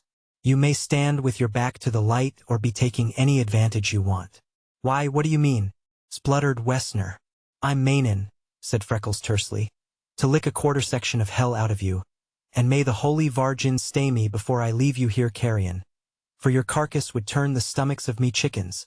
At the camp that morning, Wessner's conduct had been so palpable an excuse to force a discharge that Duncan moved near McLean and whispered, Think of the boy, sir? McLean was so troubled that, an hour later, he mounted Nellie and followed Wessner to his home in Wildcat Hollow, only to find that he had left there shortly before, heading for the Limberlost. McLean rode at top speed. When Mrs. Duncan told him that a man answering Wessner's description had gone down the west side of the swamp close noon, he left the mare in her charge and followed on foot. When he heard voices he entered the swamp and silently crept close just in time to hear Wessner whine. But I can't fight you, Freckles. I hain't done nothing to you. I'm a way bigger than you, and you've only one hand. The boss slid off his coat and crouched among the bushes, ready to spring. But as Freckles' voice reached him he held himself, with a strong effort, to learn what mettle was in the boy. Don't you be wasting of me good time in the numbering of me hands, cried Freckles. The strength of me cause will make up for the weakness of me members, and the size of a cowardly thief doesn't count. You'll think all the wildcats of the Limberlost are turned loose on you when I come against you, and as for me cause, I slept with you, Wessner, the night I came down the corduroy like a dirty, friendless tramp, and the boss was for taking me up, washing, clothing, and feeding me, and giving me a home full of love and tenderness, and a master to look to, and good, well-earned money in the bank. He's trusting me his heartful, and here comes you, you spotted toad of the big road, and insults me, as is an honest Irish gentleman, by hinting that you concave I'd be willing to shut me eyes and hold fast while you rob him of the thing I was set and paid to guard, and then act the sneak and liar to him, and ruin and eternally blacken the soul of me. You damned rascal, raved Freckles. Be fighting before I forget the laws of a gentleman's game and split your dirty head with me stick. Wessner backed away, mumbling, But I don't want to hurt you. Freckles. Oh, don't you? Raged the boy, now fairly frothing. Well, you ain't resembling me none, for I'm itching like death to get me fingers in the face of you. He danced up, and as Wessner lunged in self-defense, ducked under his arm as a bantam and punched him in the pit of the stomach so that he doubled with a groan. Before Wessner could straighten himself, Freckles was on him, fighting like the wildest fury that ever left the beautiful island. The Dutchman dealt thundering blows that sometimes landed and sent Freckles reeling, and sometimes missed, while he went plunging into the swale with the impetus of them. Freckles could not strike with half Wessner's force, but he could land 3 blows to the Dutchman's 1. It was here that the boy's days of alert watching on the line, the perpetual swinging of the heavy cudgel, and the endurance of all weather stood him in good stead. For he was tough and agile. He skipped, ducked, and dodged. For the first 5 minutes he endured fearful punishment. Then Wessner's breath commenced to whistle between his teeth, when Freckles only had begun fighting. He sprang back with shrill laughter. "Begolly! And will your honor be whistling the hornpipe for me to be dancing of?" he cried. Spang! Went his fist into Wessner's face, and he was past him into the swale. "And would you be pleased to tune up a little livelier?" he gasped, and clipped his ear as he sprang back. Wessner lunged at him in blind fury. Freckles, seeing an opening, forgot the laws of a gentleman's game and drove the toe of his heavy wading boot in Wessner's middle until he doubled and fell heavily. In a flash Freckles was on him. For a time McLean could not see what was happening. Go to him now," he commanded himself, but so intense was his desire to see the boy win alone that he did not stir. At last Freckles sprang up and backed away. "Time," he yelled as a fury. "Be getting up, Mr. Wessner, and don't be afraid of hurting me. I'll let you throw in an extra hand and lick you to me complete satisfaction all the same. Did you hear me call the limit? Will you get up and be facing me?" As Wessner struggled to his feet, he resembled a battlefield, for his clothing was in ribbons and his face and hands streaming blood. I guess I got enough," he mumbled. "Oh, you do?" roared Freckles. "Well, this ain't your say. You come on to me ground, lying about me boss and intimitin'. I'd stale from his very pockets. Now will you be standing up and taking your medicine like a man, or getting it poured down the throat of you like a baby? I ain't got enough. This is only just the beginning with me. Be looking out there." He sprang against Wessner and sent him rolling. He attacked the unresisting figure and fought him until he lay limp and quiet and Freckles had no strength left to lift an arm. Then he arose and stepped back, gasping for breath. With his first lungful of air he shouted, "Time!" But the figure of Wessner lay motionless. Freckles watched him with regardful eye and saw at last that he was completely exhausted. He bent over him and catching him by the back of the neck, jerked him to his knees. Wessner lifted the face of a whipped cur, and fearing further punishment, burst into shivering sobs, while the tears washed tiny rivulets through the blood and muck. Freckles stepped back, glaring at Wessner, but suddenly the scowl of anger and the ugly disfiguring red faded from the boy's face. He dabbed at a cut on his temple from which issued a tiny crimson stream, and jauntily shook back his hair. His face took on the innocent look of a cherub, and his voice rivaled that of a brooding dove, but into his eyes crept a look of diabolical mischief. He glanced vaguely around him until he saw his club, seized and twirled it as a drum major, stuck it upright in the muck, and marched on tiptoe to Wessner mechanically as a puppet worked by a string. Bending over, Freckles reached an arm around Wessner's waist and helped him to his feet. "Careful," now he cautioned, "be careful, Freddy. There's danger of you hurting me."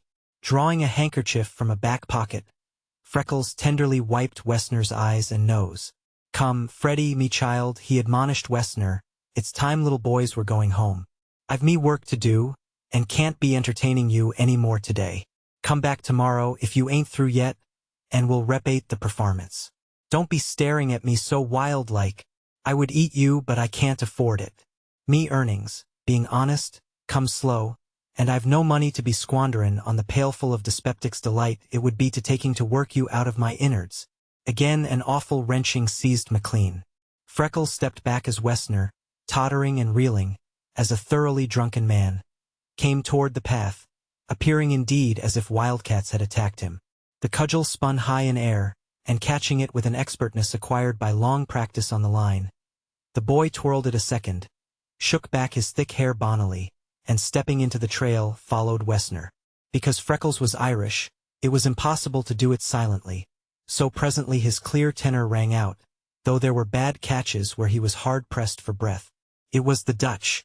It was the Dutch. Do you think it was the Irish hollered help? Not much. It was the Dutch. It was the Dutch." Wessner turned and mumbled, "What you following me for?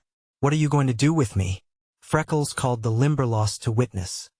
"How's that for the ingratitude of a beast? and me troubling Mizilf to show him off me territory with the honors of war. Then he changed his tone completely and added, "Belike it's this, Freddy. You see, the boss might come riding down this trail any minute, and the little mare's so wheedlesome that if she'd come on to you in your prison state all of a sudden, she'd stop that short, she'd send Mr. McLean out over the ears of her."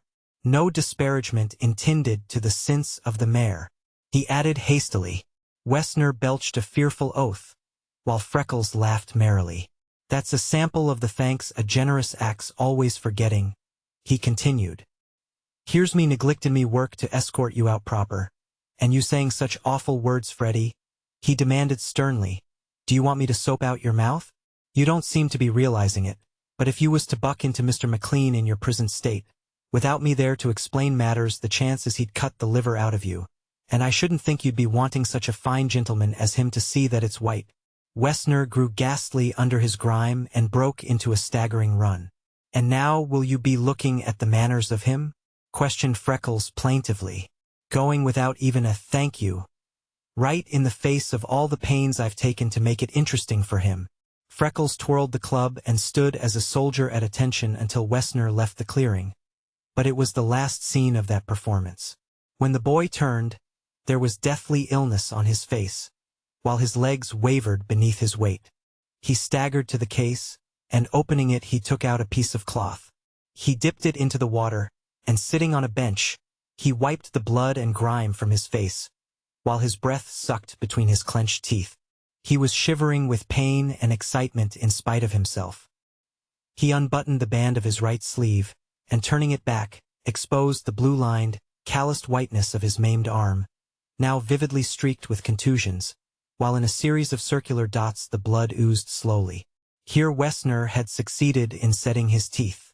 When Freckles saw what it was, he forgave himself the kick in the pit of Wessner's stomach, and cursed fervently and deep. "Freckles, Freckles," said McLean's voice. Freckles snatched down his sleeve and arose to his feet. "Excuse me, sir," he said. "You'll surely be Bellevin, I thought myself alone." McLean pushed him carefully to the seat, and bending over him, opened a pocket case that he carried as regularly as his revolver and watch, for cuts and bruises were of daily occurrence among the gang.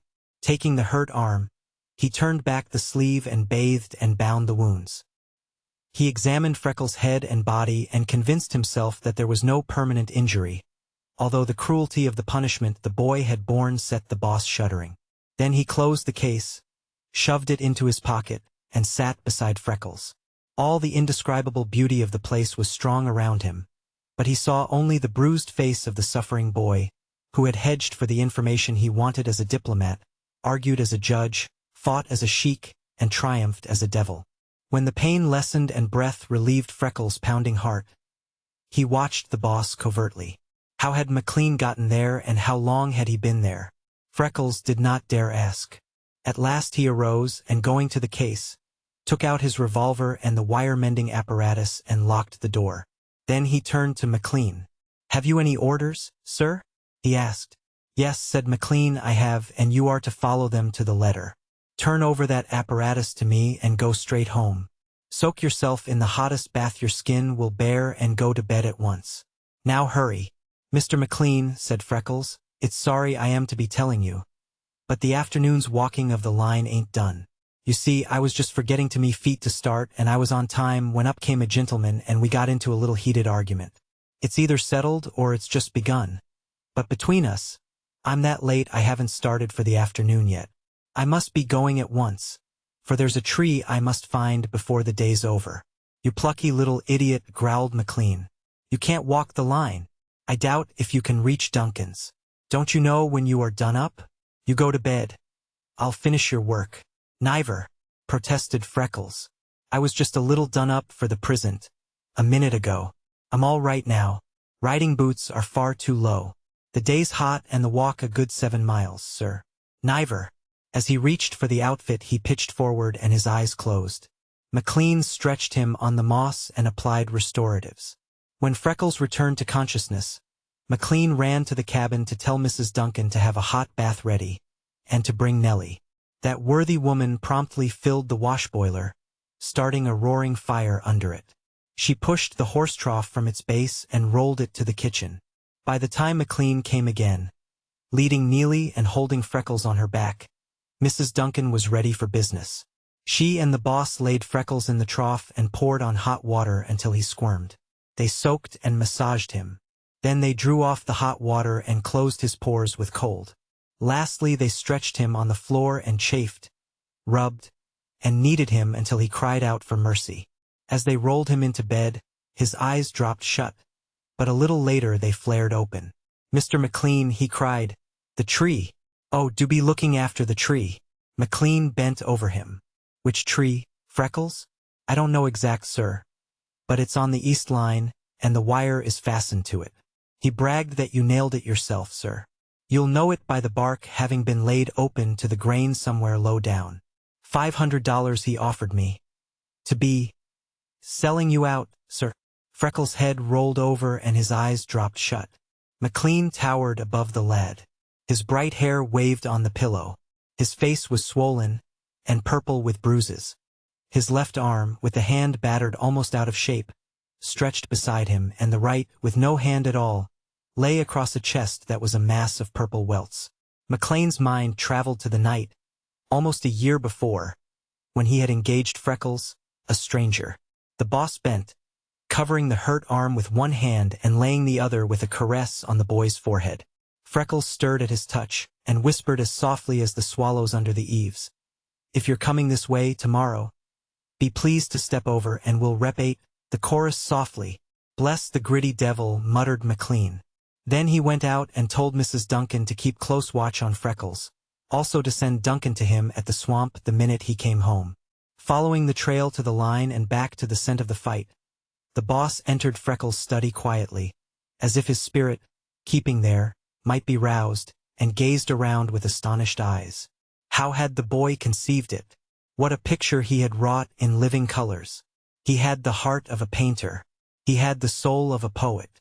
The boss stepped carefully over the velvet carpet to touch the walls of crisp verdure with gentle fingers. He stood long beside the flower bed and gazed at the banked wall of bright bloom as if he doubted its reality. Where had Freckles ever found, and how had he transplanted such ferns? As McLean turned from them, he stopped suddenly. He had reached the door of the cathedral. That which Freckles had attempted would have been patent to anyone.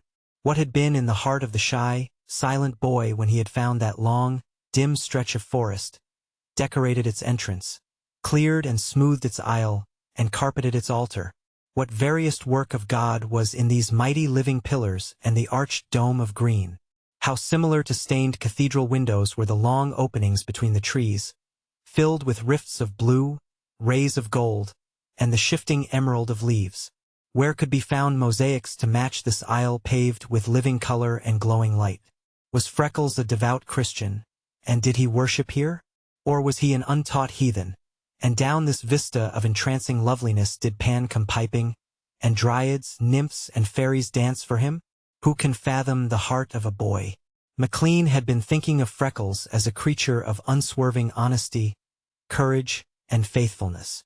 Here was evidence of a heart aching for beauty, art, companionship, worship. It was writ large all over the floor, walls, and furnishing of that little Limberlost clearing. When Duncan came, McLean told him the story of the fight, and they laughed until they cried. Then they started around the line in search of the tree. Said Duncan, "Now the boy is in for sore trouble."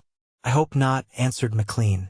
"You never in all your life saw a cur whipped so completely. He won't come back for the repetition of the chorus. We surely can find the tree. If we can't, Freckles can.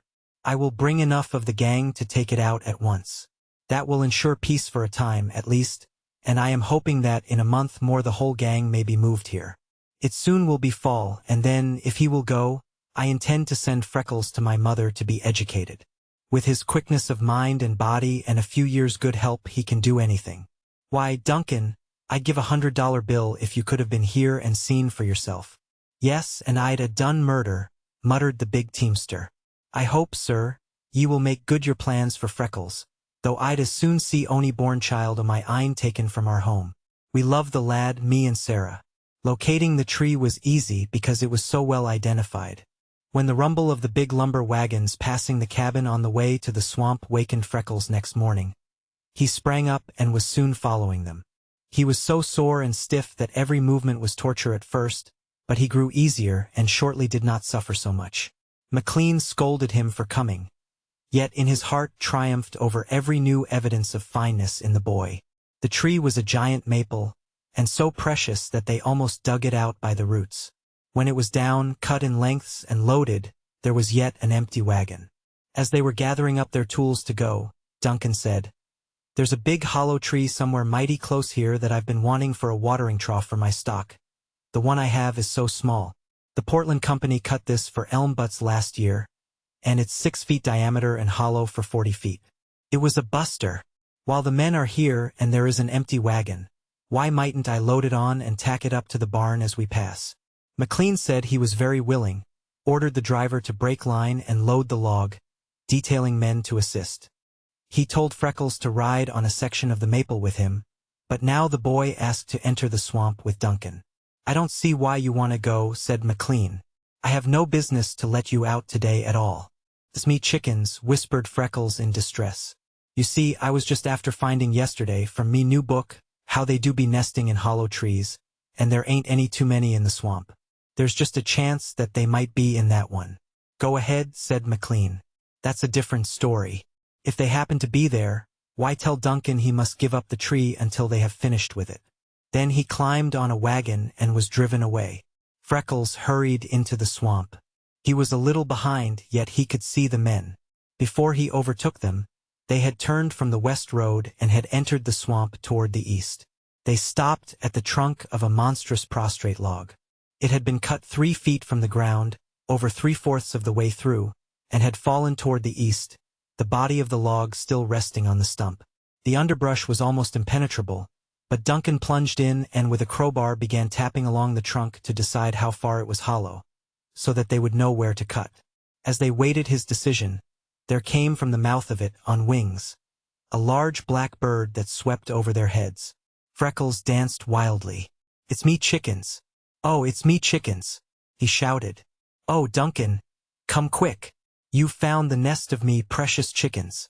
Duncan hurried to the mouth of the log, but Freckles was before him. He crashed through poison vines and underbrush regardless of any danger, and climbed on the stump. When Duncan came, he was shouting like a wild man. "It's hatched," he yelled. "Oh, me big chicken has hatched out me little chicken, and there's another egg. I can see it plain. And oh, the funny little white baby. Oh, Duncan, can you see me little white chicken?" Duncan could easily see it. So could everyone else. Freckles crept into the log and tenderly carried the hissing, blinking little bird to the light in a leaf-lined hat. The men found it sufficiently wonderful to satisfy even Freckles, who had forgotten he was ever sore or stiff, and coddled over it with every blarneying term of endearment he knew. Duncan gathered his tools. "Deal's off, boys," he said cheerfully. "This log mauna be touched until Freckles' chalkies have finished with it. We might as well gang. Better put it back, Freckles. It's just out and it may chill. Ye will probably hay twa the morn." Freckles crept into the log and carefully deposited the baby beside the egg. When he came back, he said, "I made a big mistake not to be bringing the egg out with the baby, but I was fearing to touch it. It's shaped like a hen's egg, and it's big as a turkey's, and the beautifulest blue, just splattered with big brown splotches, like me book said, precise. Bet you never saw such a sight as it made on the yellow of the rotten wood beside that funny leathery-faced little white baby." "Tell you what, Freckles," said one of the teamsters, "have you ever heard of this bird woman who goes all over the country with a camera and makes pictures? She made some on my brother Jim's place last summer, and Jim's so wild about them he quits plowing and goes after her about every nest he finds. He helps her all he can to take them, and then she gives him a picture. Jim's so proud of what he has he keeps them in the Bible. He shows them to everybody that comes and brags about how he helped. If you're smart, you'll send for her and she'll come and make a picture just like life. If you help her, she will give you one. It would be uncommon pretty to keep, after your birds are gone. I dunno what they are. I never see their like before. They must be something rare. Any you fellows ever see a bird like that hereabouts?" No one ever had. "Well," said the teamster, Failing to get this log lets me off till noon, and I'm going to town. I go right past her place. I've a big notion to stop and tell her. If she drives straight back in the swamp on the west road, and turns east at this big sycamore, she can't miss finding the tree, even if Freckles ain't here to show her. Jim says her work is a credit to the state she lives in, and any man is a measly creature who isn't willing to help her all he can.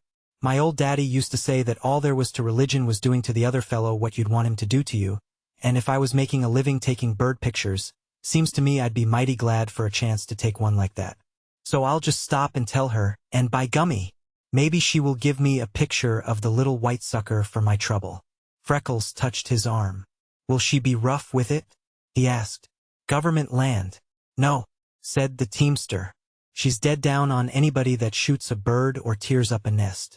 Why, she's half killing herself in all kinds of places and whether to teach people to love and protect the birds. She's that plumb careful of them that Jim's wife says she has Jim a-standin' like a big fool holding an ombrely over them when they are young and tender until she gets a focus, whatever that is. Jim says there ain't a bird on his place that don't actually seem to like having her around after she has wheedled them a few days, and the pictures she takes nobody would ever believe who didn't stand by and see. Will you be sure to tell her to come? Asked Freckles. Duncan slept at home that night. He heard Freckles slipping out early the next morning, but he was too sleepy to wonder why, until he came to do his morning chores. When he found that none of his stock was at all thirsty, and saw the water trough brimming, he knew that the boy was trying to make up to him for the loss of the big trough that he had been so anxious to have. Bless his fool little hot heart, said Duncan, and him so sore it is tearing him to move for anything. Nay wonder he has us all loving him. Freckles was moving briskly, and his heart was so happy that he forgot all about the bruises. He hurried around the trail, and on his way down the east side he went to see the chickens. The mother bird was on the nest. He was afraid the other egg might be hatching, so he did not venture to disturb her. He made the round and reached his study early. He ate his lunch, but did not need to start on the second trip until the middle of the afternoon.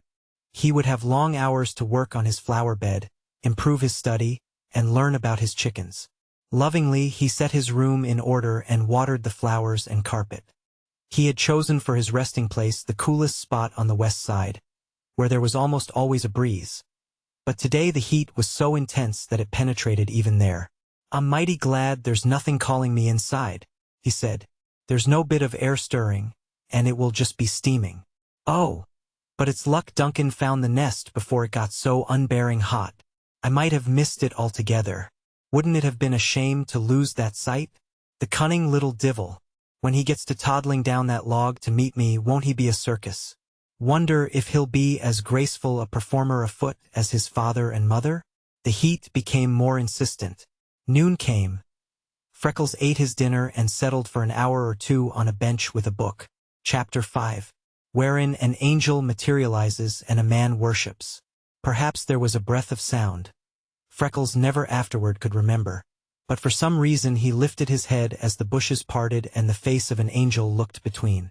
Saints, nymphs, and fairies had floated down his cathedral aisle for him many times, with forms and voices of exquisite beauty.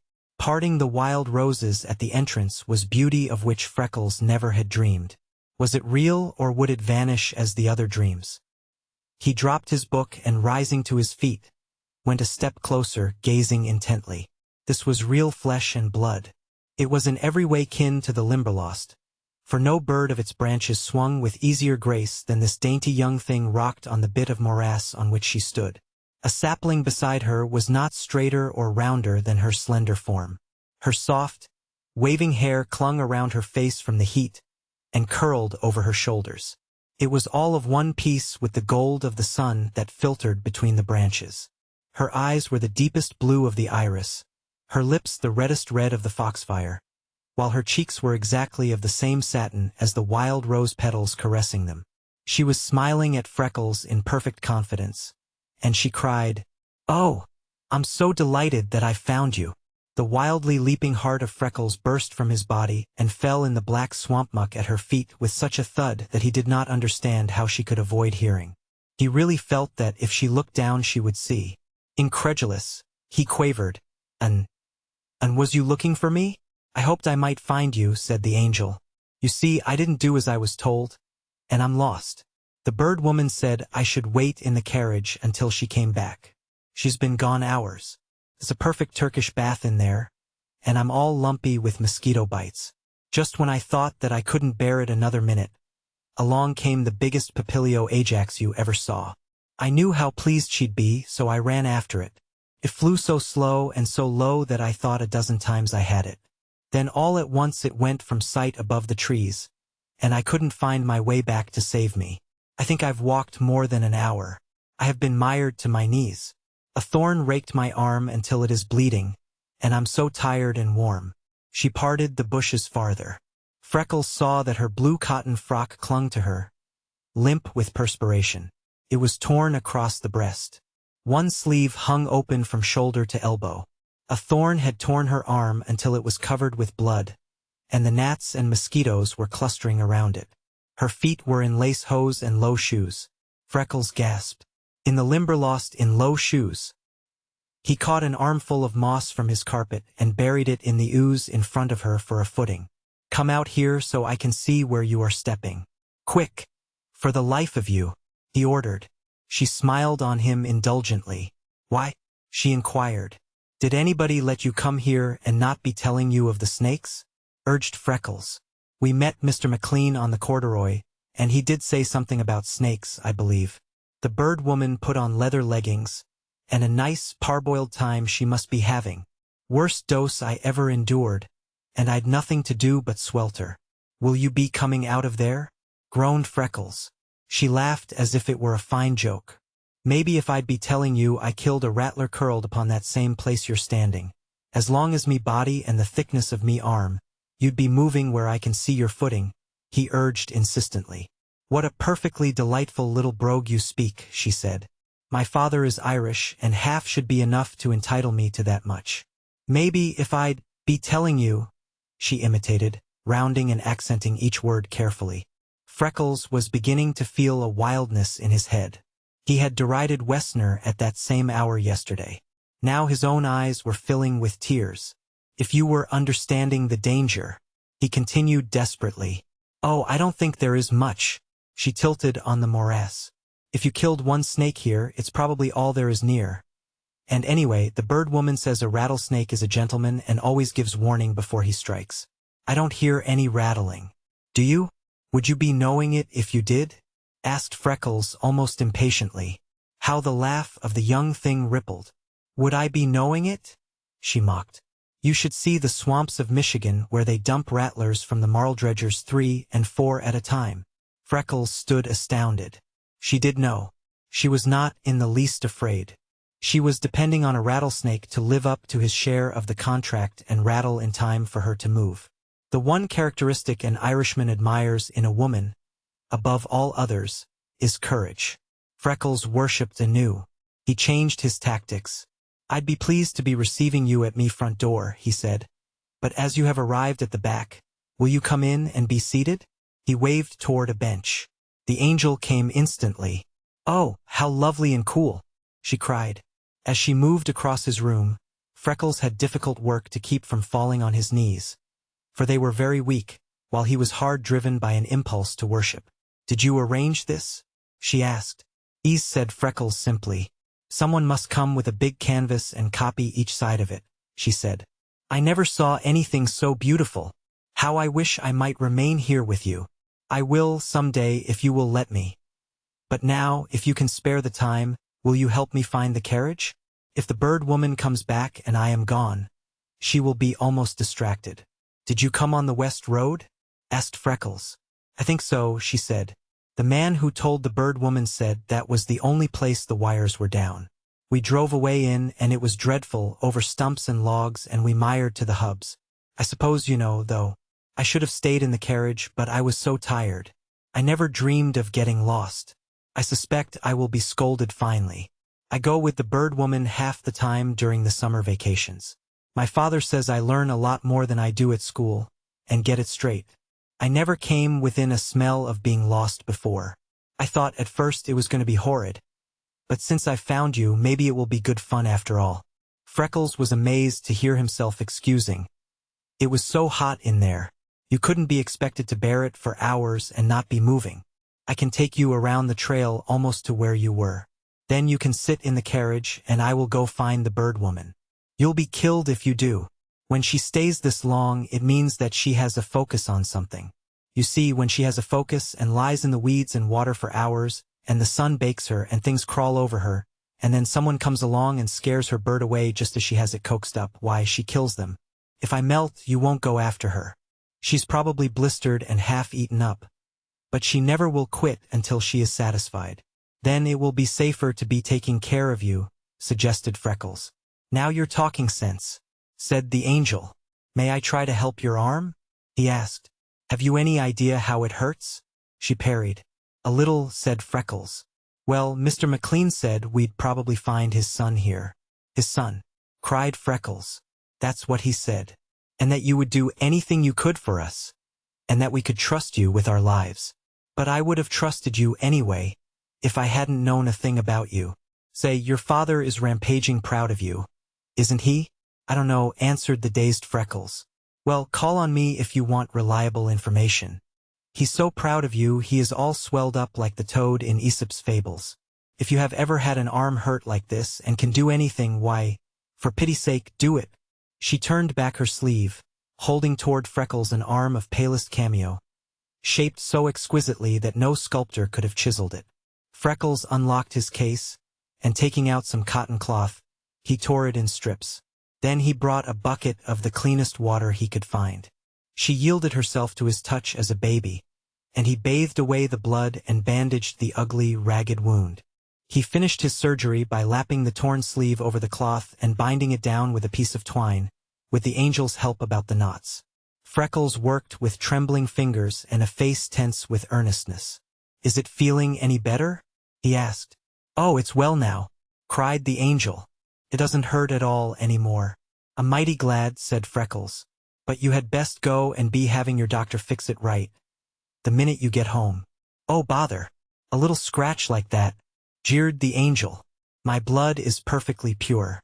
It will heal in 3 days. It's cut cruel deep. It might be making a scar, faltered Freckles, his eyes on the ground. 'Twould be an awful pity. A doctor might know something to prevent it. Why, I never thought of that, exclaimed the angel. I noticed you didn't, said Freckles softly. I don't know much about it, but it seems as if most girls would. The angel thought intently, while Freckles still knelt beside her. Suddenly she gave herself an impatient little shake, lifted her glorious eyes full to his, and the smile that swept her sweet, young face was the loveliest thing that Freckles ever had seen. Don't let's bother about it, she proposed, with the faintest hint of a confiding gesture toward him. It won't make a scar.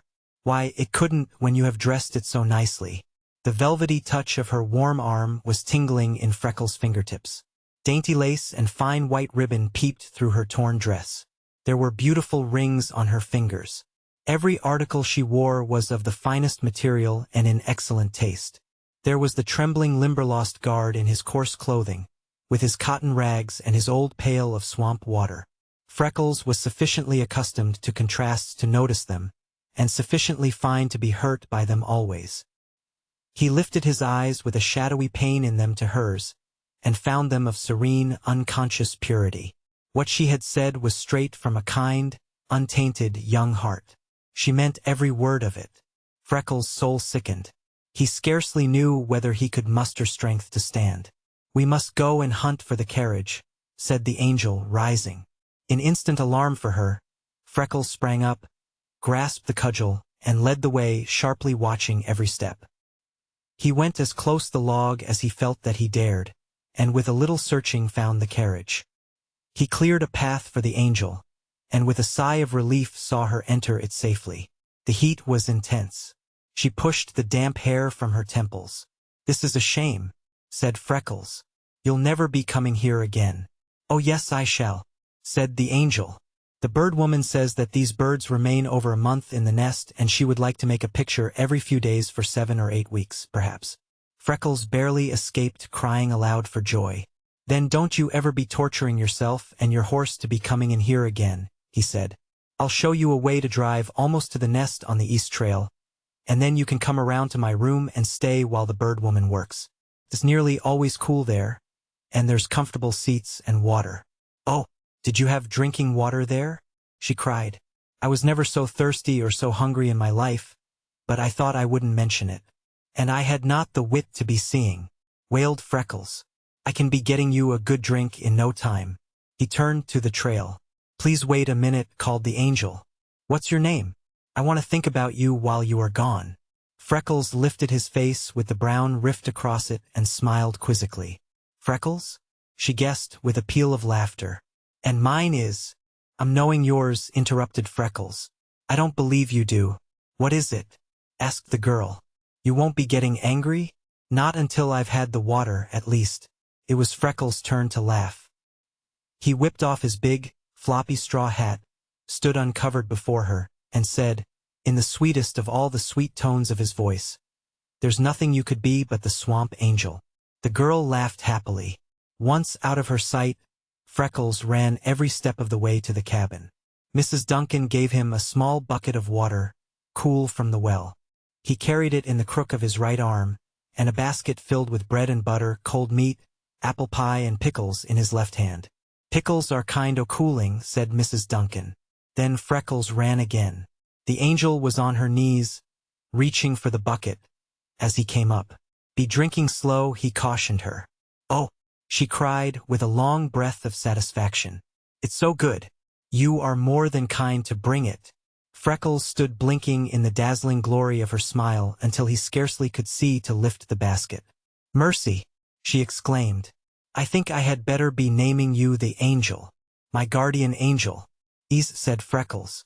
I look the character every day, but today most emphatic. Angels don't go by looks, laughed the girl. Your father told us you had been scrapping. But he told us why. I'd gladly wear all your cuts and bruises if I could do anything that would make my father look as peacocky as yours did. He strutted about proper. I never saw anyone look prouder. Did he say he was proud of me? Marveled Freckles. He didn't need to, answered the angel. He was radiating pride from every pore. Now, have you brought me your dinner? I had my dinner 2 hours ago, answered Freckles. Honest Injun? Bantered the angel. Honest. I brought that on purpose for you. Well, if you knew how hungry I am, you would know how thankful I am, to the dot, said the angel. Then you be eating, cried the happy Freckles. The angel sat on a big camera, spread the lunch on the carriage seat, and divided it in halves. The daintiest parts she could select she carefully put back into the basket. The remainder she ate. Again Freckles found her of the swamp, for though she was almost ravenous, she managed her food as gracefully as his little yellow fellow, and her every movement was easy and charming.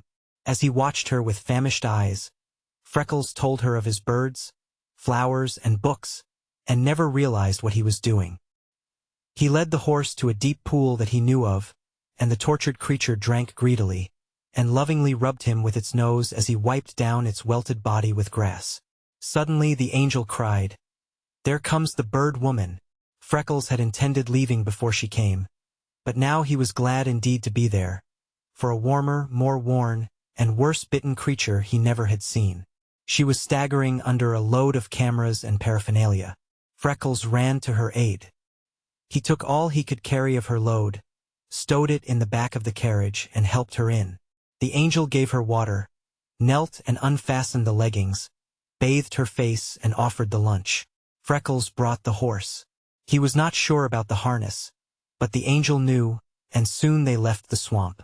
Then he showed them how to reach the chicken tree from the outside, indicated a cooler place for the horse, and told them how, the next time they came, the angel could find his room while she waited.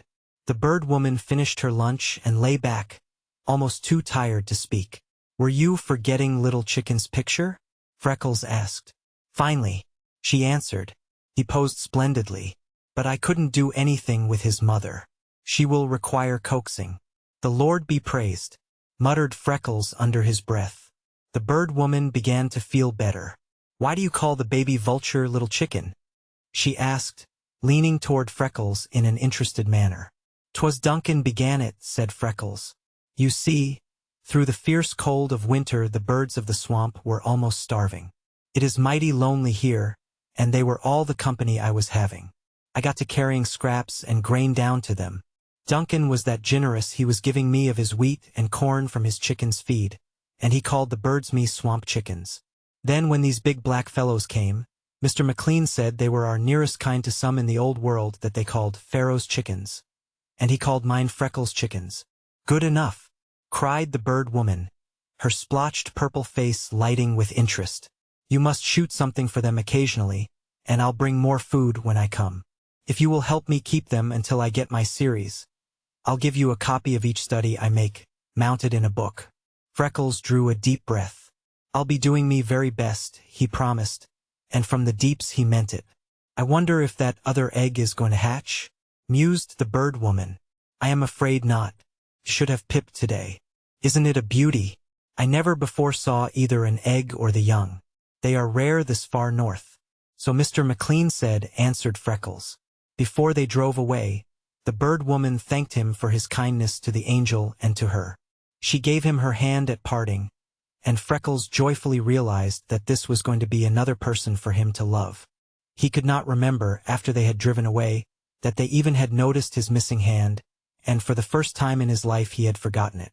When the bird woman and the angel were on the home road, she told of the little corner of paradise into which she had strayed and of her new name. The bird woman looked at the girl and guessed its appropriateness. Did you know Mr. McLean had a son? Asked the angel. Isn't the little accent he has and the way he twists a sentence too dear? And isn't it too old-fashioned and funny to hear him call his father Mister? It sounds too good to be true, said the bird woman, answering the last question first.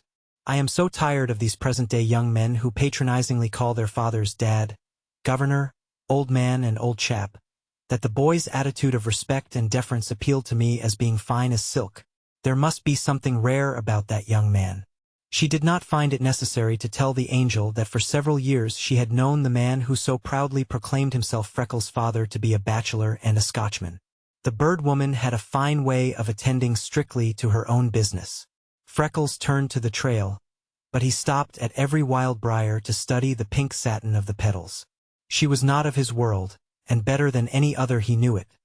But she might be his angel, and he was dreaming of naught but blind, silent worship. He finished the happiest day of his life, and that night he returned to the swamp as if drawn by invisible force. That Westner would try for his revenge, he knew. That he would be abetted by Black Jack was almost certain. But fear had fled the happy heart of Freckles. He had kept his trust. He had won the respect of the boss. No one ever could wipe from his heart the flood of holy adoration that had welled with the coming of his angel. He would do his best, and trust for strength to meet the dark day of reckoning that he knew would come sooner or later. He swung round the trail, briskly tapping the wire, and singing in a voice that scarcely could have been surpassed for sweetness. At the edge of the clearing he came into the bright moonlight, and there sat McLean on his mare.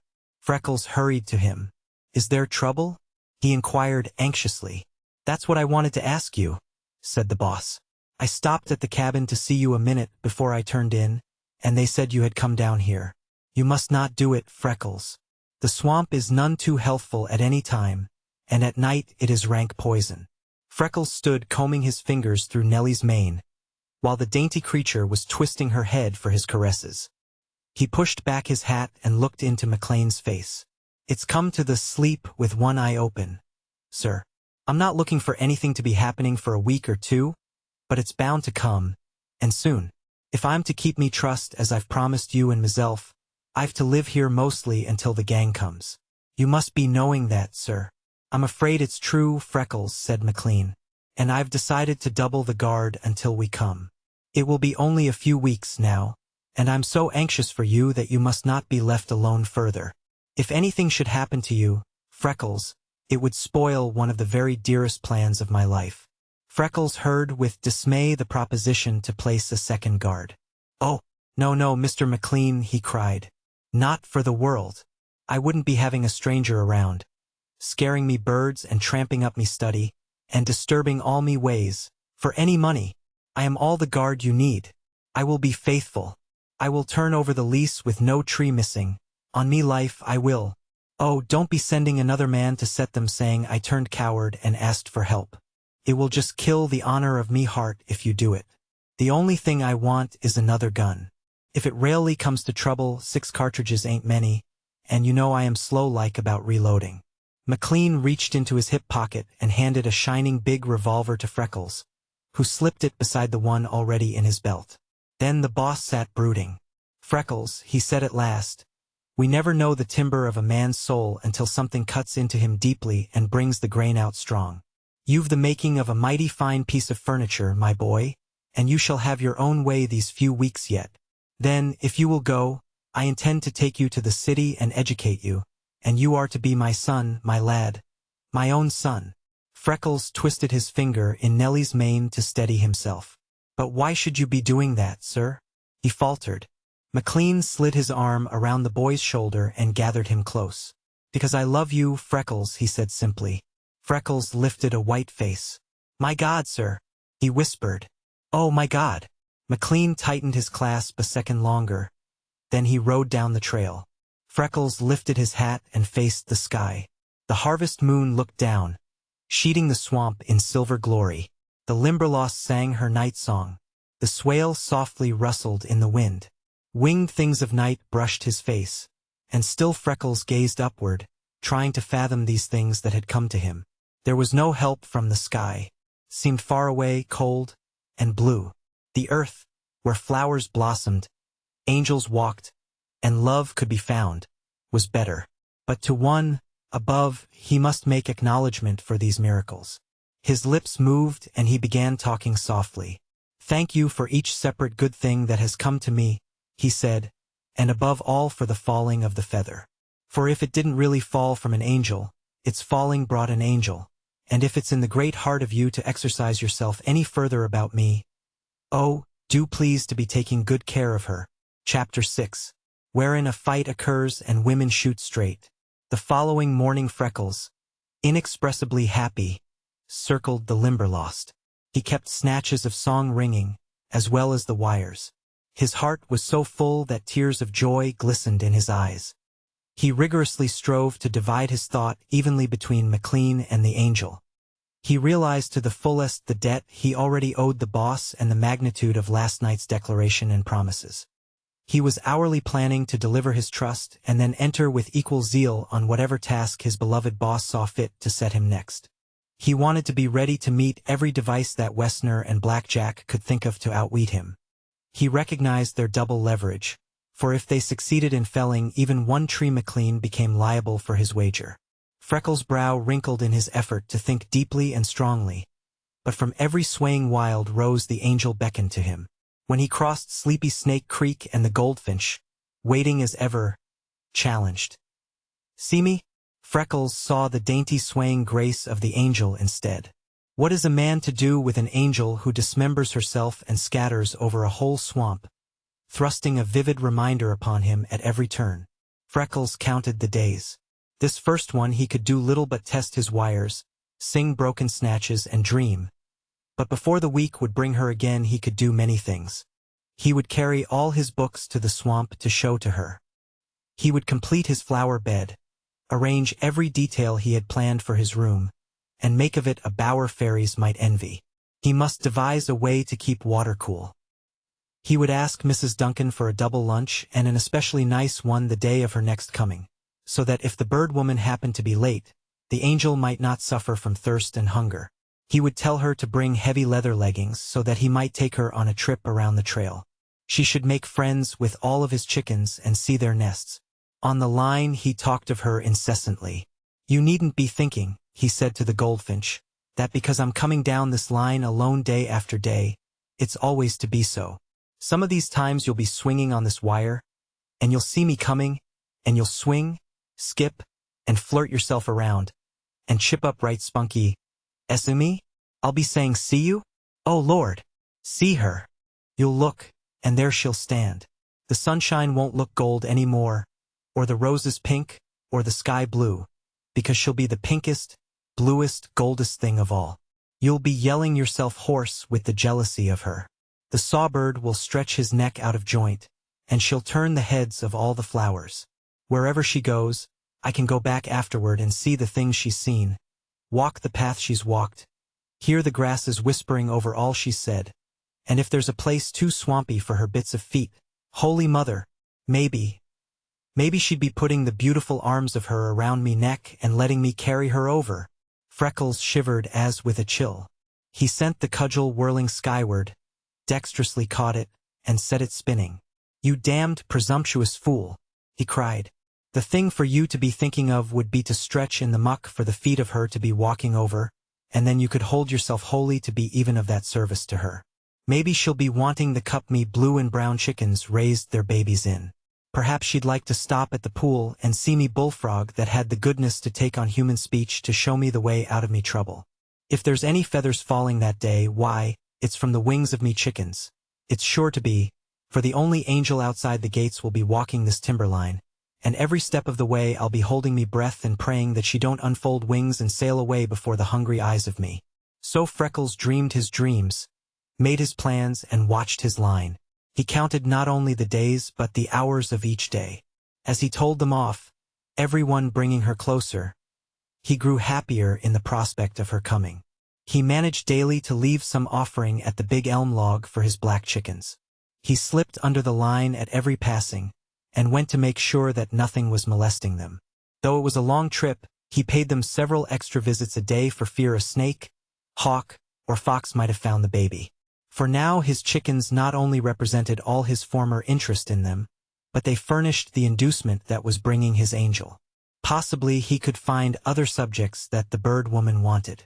The teamster had said that his brother went after her every time he found a nest. He never had counted the nests that he knew of, and it might be that among all the birds of the swamp some would be rare to her. The feathered folk of the Limberlost were practically undisturbed save by their natural enemies. It was very probable that among his chickens others as odd as the big black ones could be found. If she wanted pictures of half-grown birds, he could pick up 50 in one morning's trip around the line, for he had fed, handled, and made friends with them ever since their eyes opened. He had gathered bugs and worms all spring as he noticed them on the grass and bushes, and dropped them into the first little open mouth he had found. The babies gladly had accepted this queer tri-parent addition to their natural providers. When the week had passed, Freckles had his room crisp and glowing with fresh living things that represented every color of the swamp. He carried bark and filled all the muckiest places of the trail. It was middle July. The heat of the past few days had dried the water around and through the Limberlost, so that it was possible to cross it on foot in almost any direction, if one had an idea of direction and did not become completely lost in its rank tangle of vegetation and bushes. The brighter-hued flowers were opening. The trumpet creepers were flaunting their gorgeous horns of red and gold sweetness from the tops of lordly oak and elm, and below entire pools were pink-sheeted in mallow bloom. The heat was doing one other thing that was bound to make Freckles, as a good Irishman, shiver. As the swale dried, its inhabitants were seeking the cooler depths of the swamp. They liked neither the heat nor leaving the field mice, moles, and young rabbits of their chosen location. He saw them crossing the trail every day as the heat grew intense. The rattlers were sadly forgetting their manners, for they struck on no provocation whatever, and did not even remember to rattle afterward. Daily Freckles was compelled to drive big black snakes and blue racers from the nests of his chickens. Often the terrified squalls of the parent birds would reach him far down the line and he would run to rescue the babies. He saw the angel when the carriage turned from the corduroy into the clearing. They stopped at the west entrance to the swamp, waiting for him to precede them down the trail, as he had told them it was safest for the horse that he should do. They followed the east line to a point opposite the big chicken's tree, and Freckles carried in the cameras and showed the bird woman a path he had cleared to the log. He explained to her the effect the heat was having on the snakes, and creeping back to Little Chicken, brought him to the light.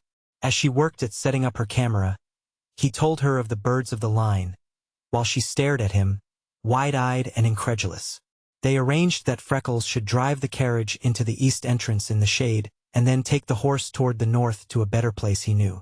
Then he was to entertain the angel at his study or on the line until the bird woman finished her work and came to them. "This will take only a little time," she said. "I know where to set the camera now, and Little Chicken is big enough to be good and too small to run away or to act very ugly, so I will be coming soon to see about those nests. I have 10 plates along, and I surely won't use more than 2 on him.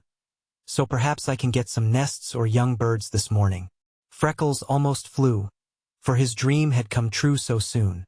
He was walking the timberline and the angel was following him.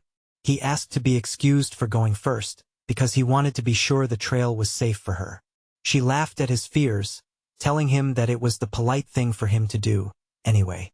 "Oh," said Freckles, "so you was after knowing that?"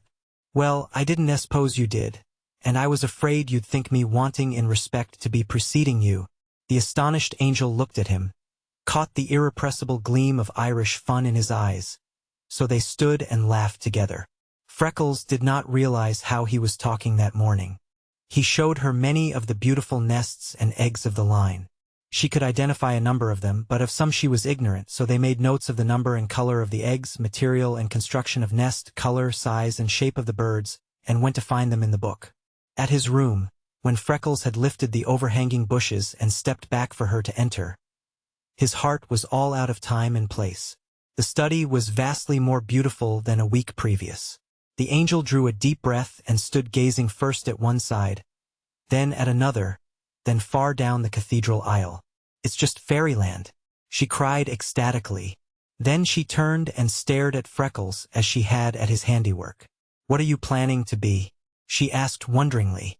"Whatever Mr. McLean wants me to," he replied. "What do you do most?" she asked. "Watch me lines." "I don't mean work. Oh, in me spare time I keep me room and study in me books." "Do you work on the room or the books most?" "On the room only what it takes to keep it up, and the rest of the time on me books." The angel studied him closely. "Well, maybe you are going to be a great scholar," she said, "but you don't look it. Your face isn't right for that, but it's got something big in it. Something really great. I must find out what it is, and then you must work on it.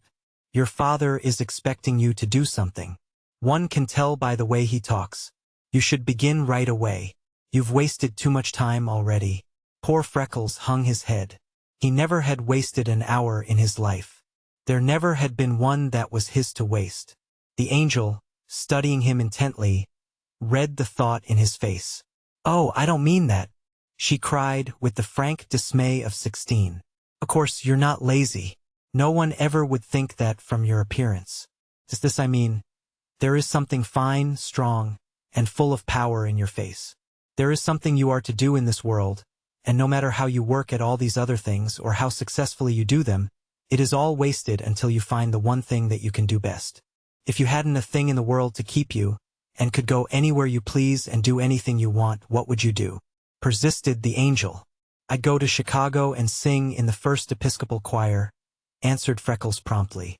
The angel dropped on a seat. The hat she had removed and held in her fingers rolled to her feet. "There," she exclaimed vehemently. "You can see what I'm going to be." "Nothing. Absolutely nothing. You can sing? Of course you can sing. It is written all over you." Anyone with half-wit could have seen he could sing without having to be told, she thought. It's in the slenderness of his fingers and his quick, nervous touch. It is in the brightness of his hair, the fire of his eyes, the breadth of his chest, the muscles of his throat and neck. And above all, it's in every tone of his voice, for even as he speaks it's the sweetest sound I ever heard from the throat of a mortal.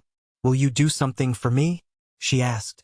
"I'll do anything in the world you want me to," said Freckles largely, "and if I can't do what you want, I'll go to work at once and I'll try till I can." "Good. That's business," said the angel. "You go over there and stand before that hedge and sing something. Just anything you think of first."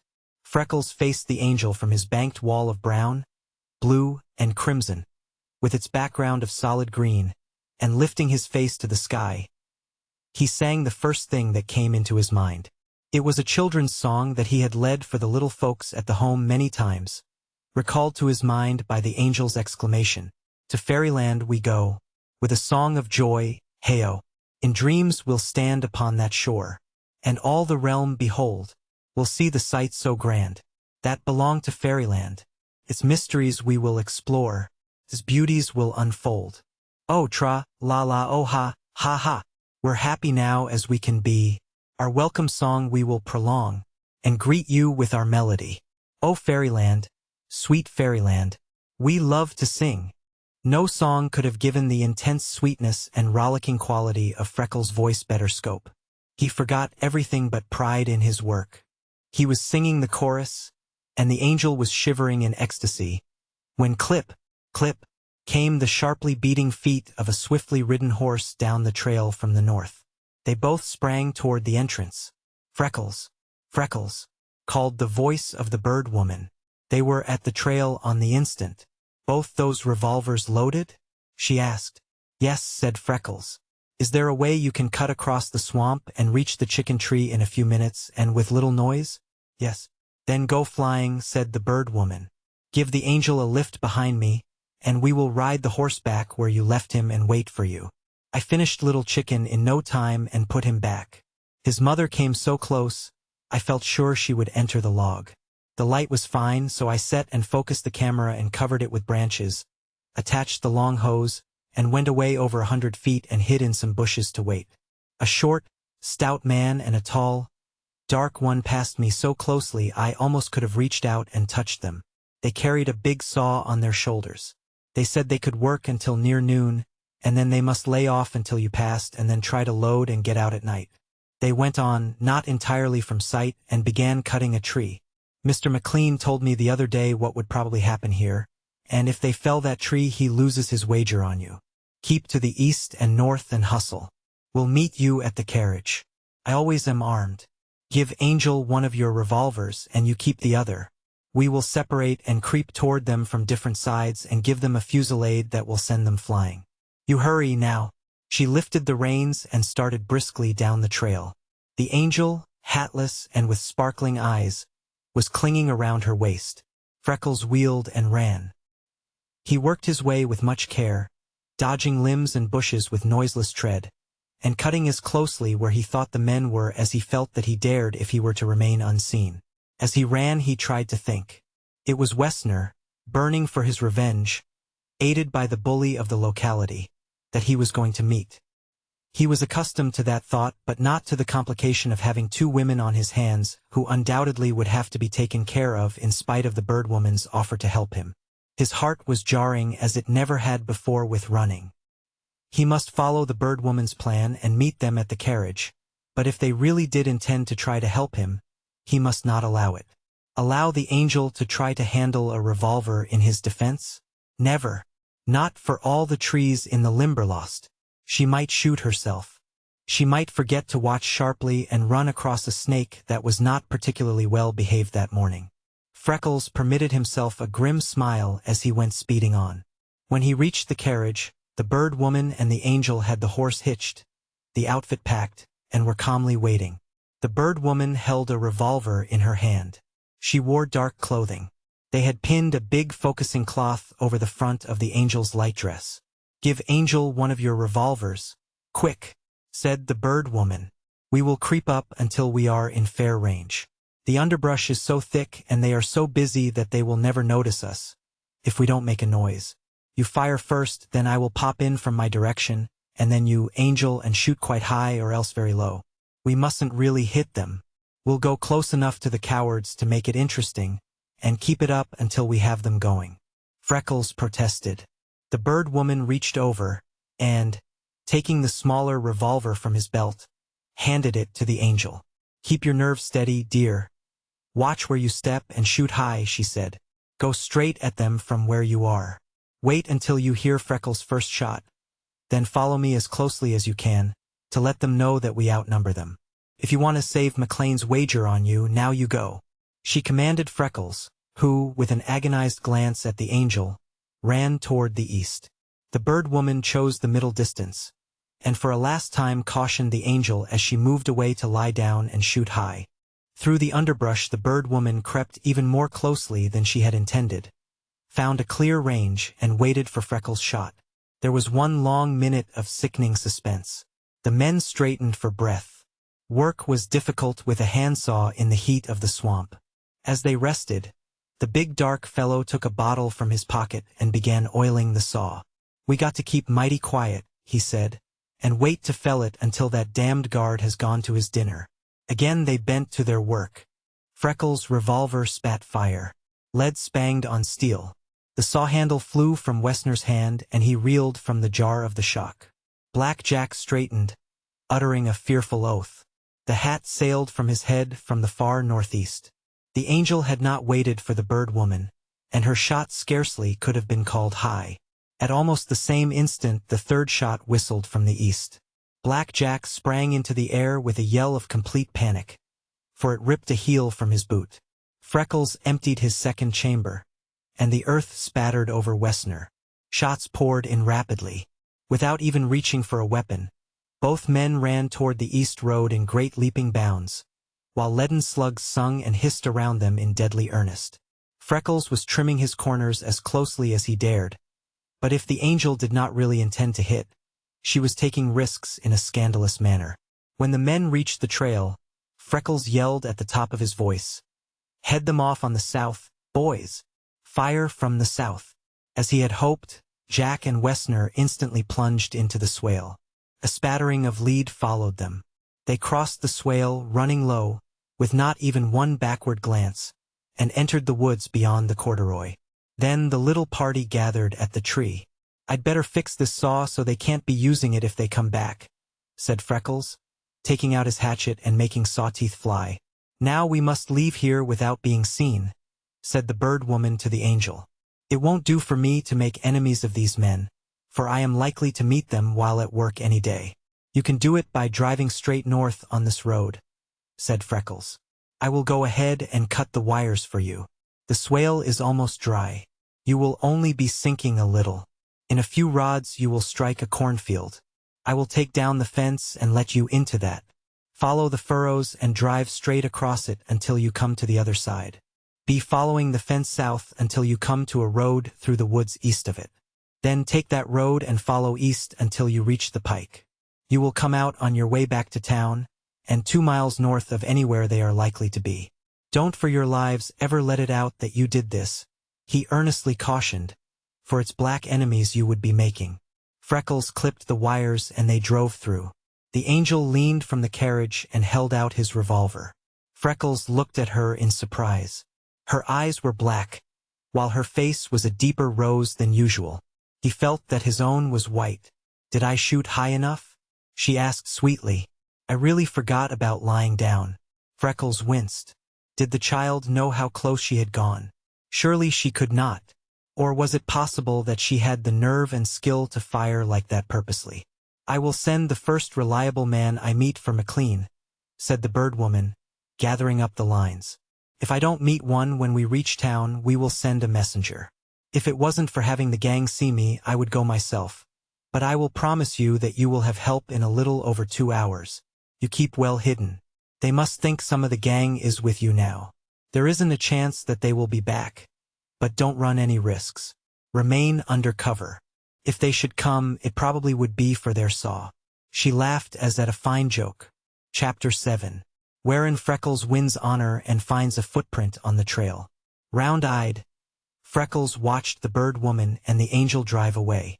After they were from sight and he was safely hidden among the branches of a small tree, he remembered that he neither had thanked them nor said goodbye. Considering what they had been through, they never would come again. His heart sank until he had palpitation in his wading boots. Stretching the length of the limb, he thought deeply, though he was not thinking of Black Jack or Wessner. Would the bird woman and the angel come again? No other woman whom he ever had known would. But did they resemble any other women he ever had known? He thought of the bird woman's unruffled face and the angel's revolver practice, and presently he was not so sure that they would not return. What were the people in the big world like? His knowledge was so very limited. There had been people at the home who exchanged a stilted, perfunctory kindness for their salaries. The visitors who called on receiving days he had divided into 3 classes. The psalm-singing kind, who came with a tear in the eye and hypocrisy in every feature of their faces. The kind who dressed in silks and jewels, and handed to those poor little mother-hungry souls worn toys that their children no longer cared for, in exactly the same spirit in which they pitched biscuits to the monkeys at the zoo, and for the same reason, to see how they would take them and be amused by what they would do. And the 3rd class, whom he considered real people. They made him feel they cared that he was there, and that they would have been glad to see him elsewhere. Now here was another class that had all they needed of the world's best and were engaged in doing work that counted. They had things worthwhile to be proud of, and they had met him as a son and brother. With them he could, for the only time in his life, forget the lost hand that every day tortured him with a new pang. What kind of people were they, and where did they belong among the classes he knew? He failed to decide because he never had known others similar to them. But how he loved them. In the world where he was going soon, were the majority like them, or were they of the hypocrite and bun-throwing classes? He had forgotten the excitement of the morning and the passing of time when distant voices aroused him, and he gently lifted his head. Nearer and nearer they came, and as the heavy wagons rumbled down the east trail he could hear them plainly. The gang were shouting themselves hoarse for the Limberlost Guard. Freckles did not feel that he deserved it. He would have given much to be able to go to the men and explain, but to McLean only could he tell his story. At the sight of Freckles the men threw up their hats and cheered. McLean shook hands with him warmly, but Big Duncan gathered him into his arms and hugged him as a bear and choked over a few words of praise. The gang drove in and finished felling the tree. McLean was angry beyond measure at this attempt on his property. For in their haste to fell the tree the thieves had cut too high and wasted 1.5 feet of valuable timber. When the last wagon rolled away, McLean sat on the stump and Freckles told the story he was aching to tell. The boss scarcely could believe his senses. Also, he was much disappointed. "I have been almost praying all the way over, Freckles," he said, "that you would have some evidence by which we could arrest those fellows and get them out of our way. But this will never do.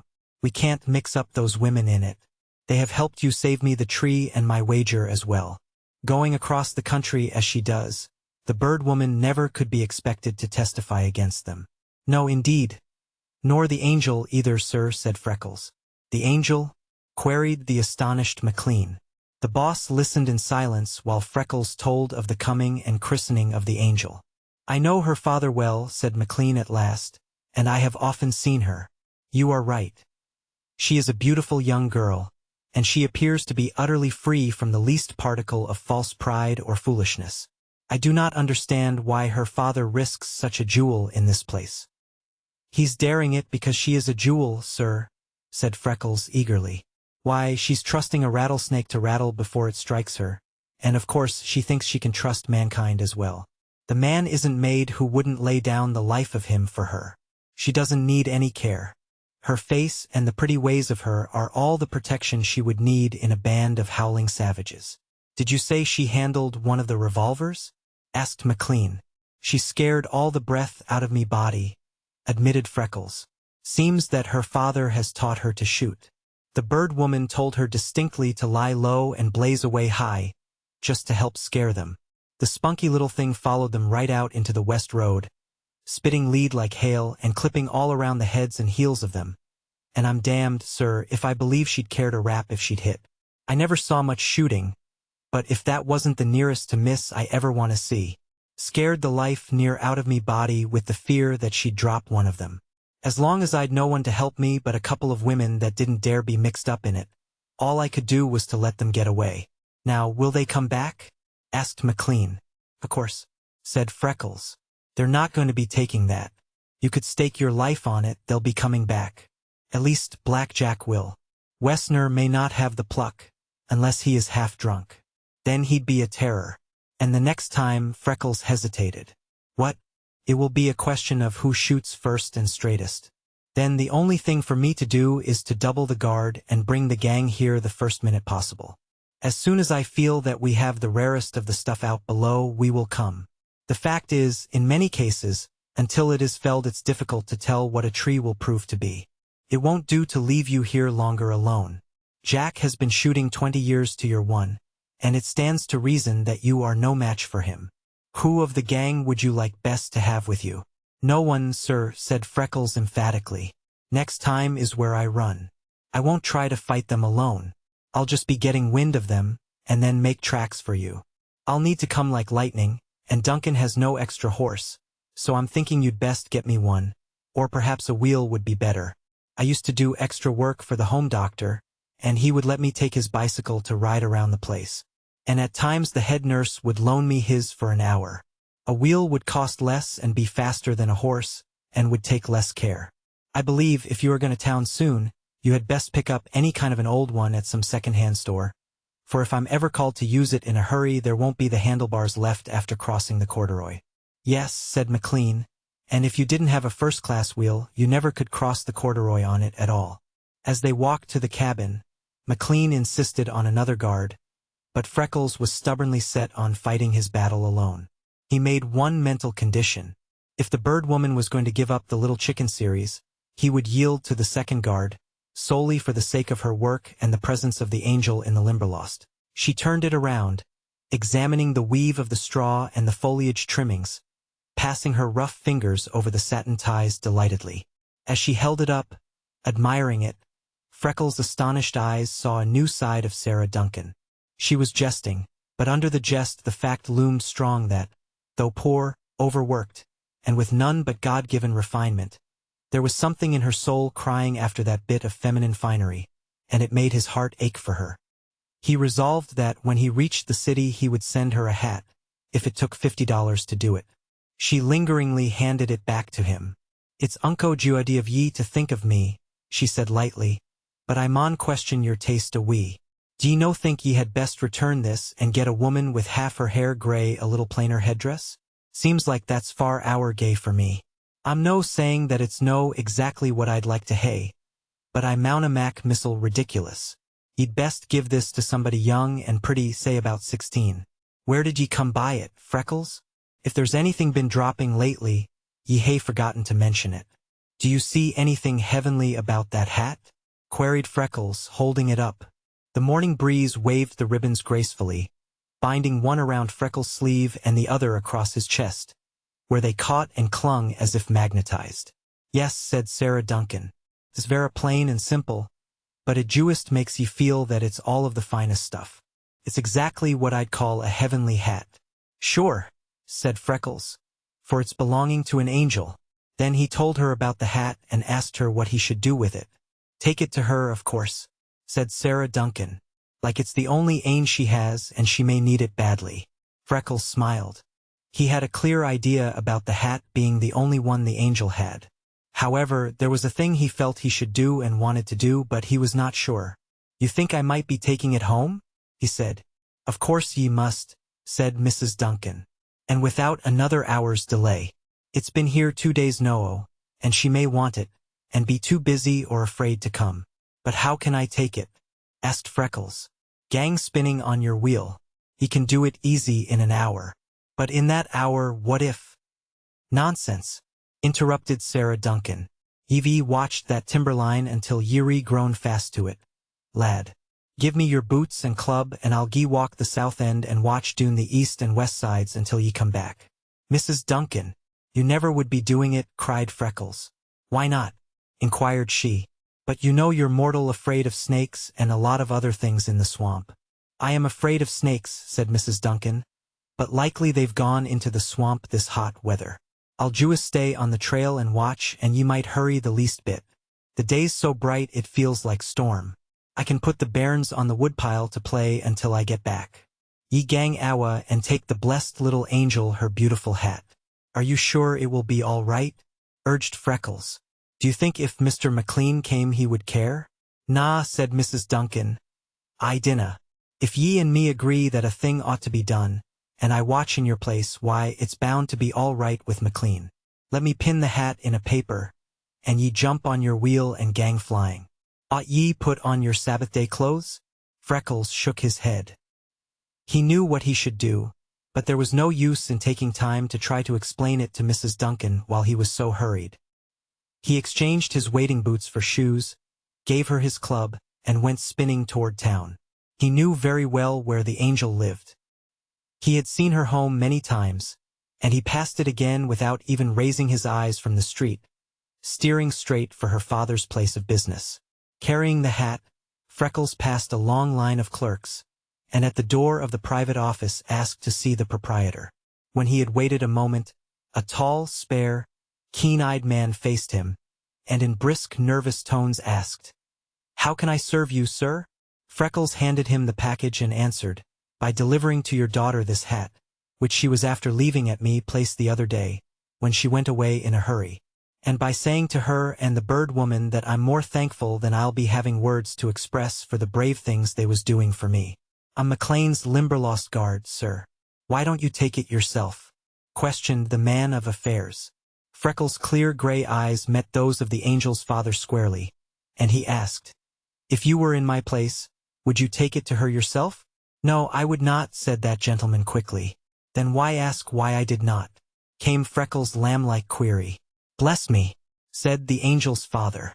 He stared at the package, then at the lifted chin of the boy, and then at the package again, and muttered, "Excuse me." Freckles bowed. "It would be favoring me greatly if you would deliver the hat and the message." "Good morning, sir," and he turned away. "1 minute," said the angel's father. "Suppose I give you permission to return this hat in person and make your own acknowledgments." Freckles stood 1 moment thinking intently, and then he lifted those eyes of unswerving truth and asked, "Why should you, sir?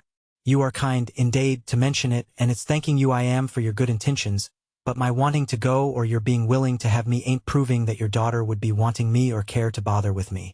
The angel's father looked keenly into the face of this extraordinary young man, for he found it to his liking. "There's one other thing I meant to say," said Freckles. "Every day I see something, and at times a lot of things, that I think the bird woman would be wanting pictures of badly if she knew. You might be speaking of it to her, and if she'd want me to, I can send her word when I find things she wouldn't likely get elsewhere." "If that's the case," said the angel's father, "and you feel under obligations for her assistance the other day, you can discharge them in that way. She is spending all her time in the fields and woods searching for subjects. If you run across things, perhaps rarer than she may find, about your work, it would save her the time she spends searching for subjects, and she could work in security under your protection. By all means let her know if you find subjects you think she could use, and we will do anything we can for you, if you will give her what help you can and see that she is as safe as possible." "It's hungry for human beings I am," said Freckles, "and it's like heaven to me to have them come. Of course, I'll be telling or sending her word every time me work can spare me. Anything I can do it would make me uncommon happy, but," again truth had to be told because it was Freckles who was speaking, "when it comes to protecting them I'd risk me life, to be sure, but even that mightn't do any good in some cases. There are many dangers to be reckoned with in the swamp, sir, that call for every person to look sharp. If there wasn't really thieving to guard against, why, McLean wouldn't need be paying out good money for a guard. I'd love them to be coming, and I'll do all I can. But you must be told that there's danger of them running into timber thieves again any day, sir." "Yes," said the angel's father, "and I suppose there's danger of the earth opening up and swallowing the town any day. But I'm damned if I quit business for fear it will, and the bird woman won't either. Everyone knows her and her work, and there is no danger in the world of anyone in any way molesting her, even if he were stealing a few of McLean's gold-plated trees. She's as safe in the Limberlost as she is at home, so far as timber thieves are concerned. All I am ever uneasy about are the snakes, poison vines, and insects, and those are risks she must run anywhere. You need not hesitate a minute about that. I shall be glad to tell them what you wish." "Thank you very much, and good day, sir." There was no way in which Freckles could know it, but by following his best instincts and being what he conceived a gentleman should be, he surprised the man of affairs into thinking of him and seeing his face over his books many times that morning, whereas, if he had gone to the angel as he had longed to do, her father never would have given him a second thought. On the street he drew a deep breath. How had he acquitted himself?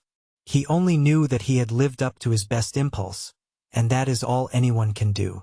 He glanced over his wheel to see that it was all right, and just as he stepped to the curb to mount he heard a voice that thrilled him through and through. "Freckles! Oh, Freckles!" The angel separated from a group of laughing, sweet-faced girls and came hurrying to him. She was in snowy white, a quaint little frock, with a marvel of soft lace around her throat and wrists. Through the sheer sleeves of it her beautiful, rounded arms showed distinctly, and it was cut just to the base of her perfect neck. On her head was a pure white creation of fancy braid, with folds on folds of tulle, soft and silken as cobwebs, lining the brim, while a mass of white roses clustered against the gold of her hair, crept around the crown, and fell in a riot to her shoulders at the back. There were gleams of gold with settings of blue on her fingers, and altogether she was the daintiest, sweetest sight he ever had seen. Freckles, standing on the curb, forgot himself in his cotton shirt, corduroys, and his belt to which his wire cutter and pliers were hanging, and gazed as a man gazes when first he sees the woman he adores with all her charms enhanced by appropriate and beautiful clothing. "Oh, Freckles," she cried as she came to him. "I was wondering about you the other day. Do you know I never saw you in town before? You watched that old line so closely. Why did you come? Is there any trouble?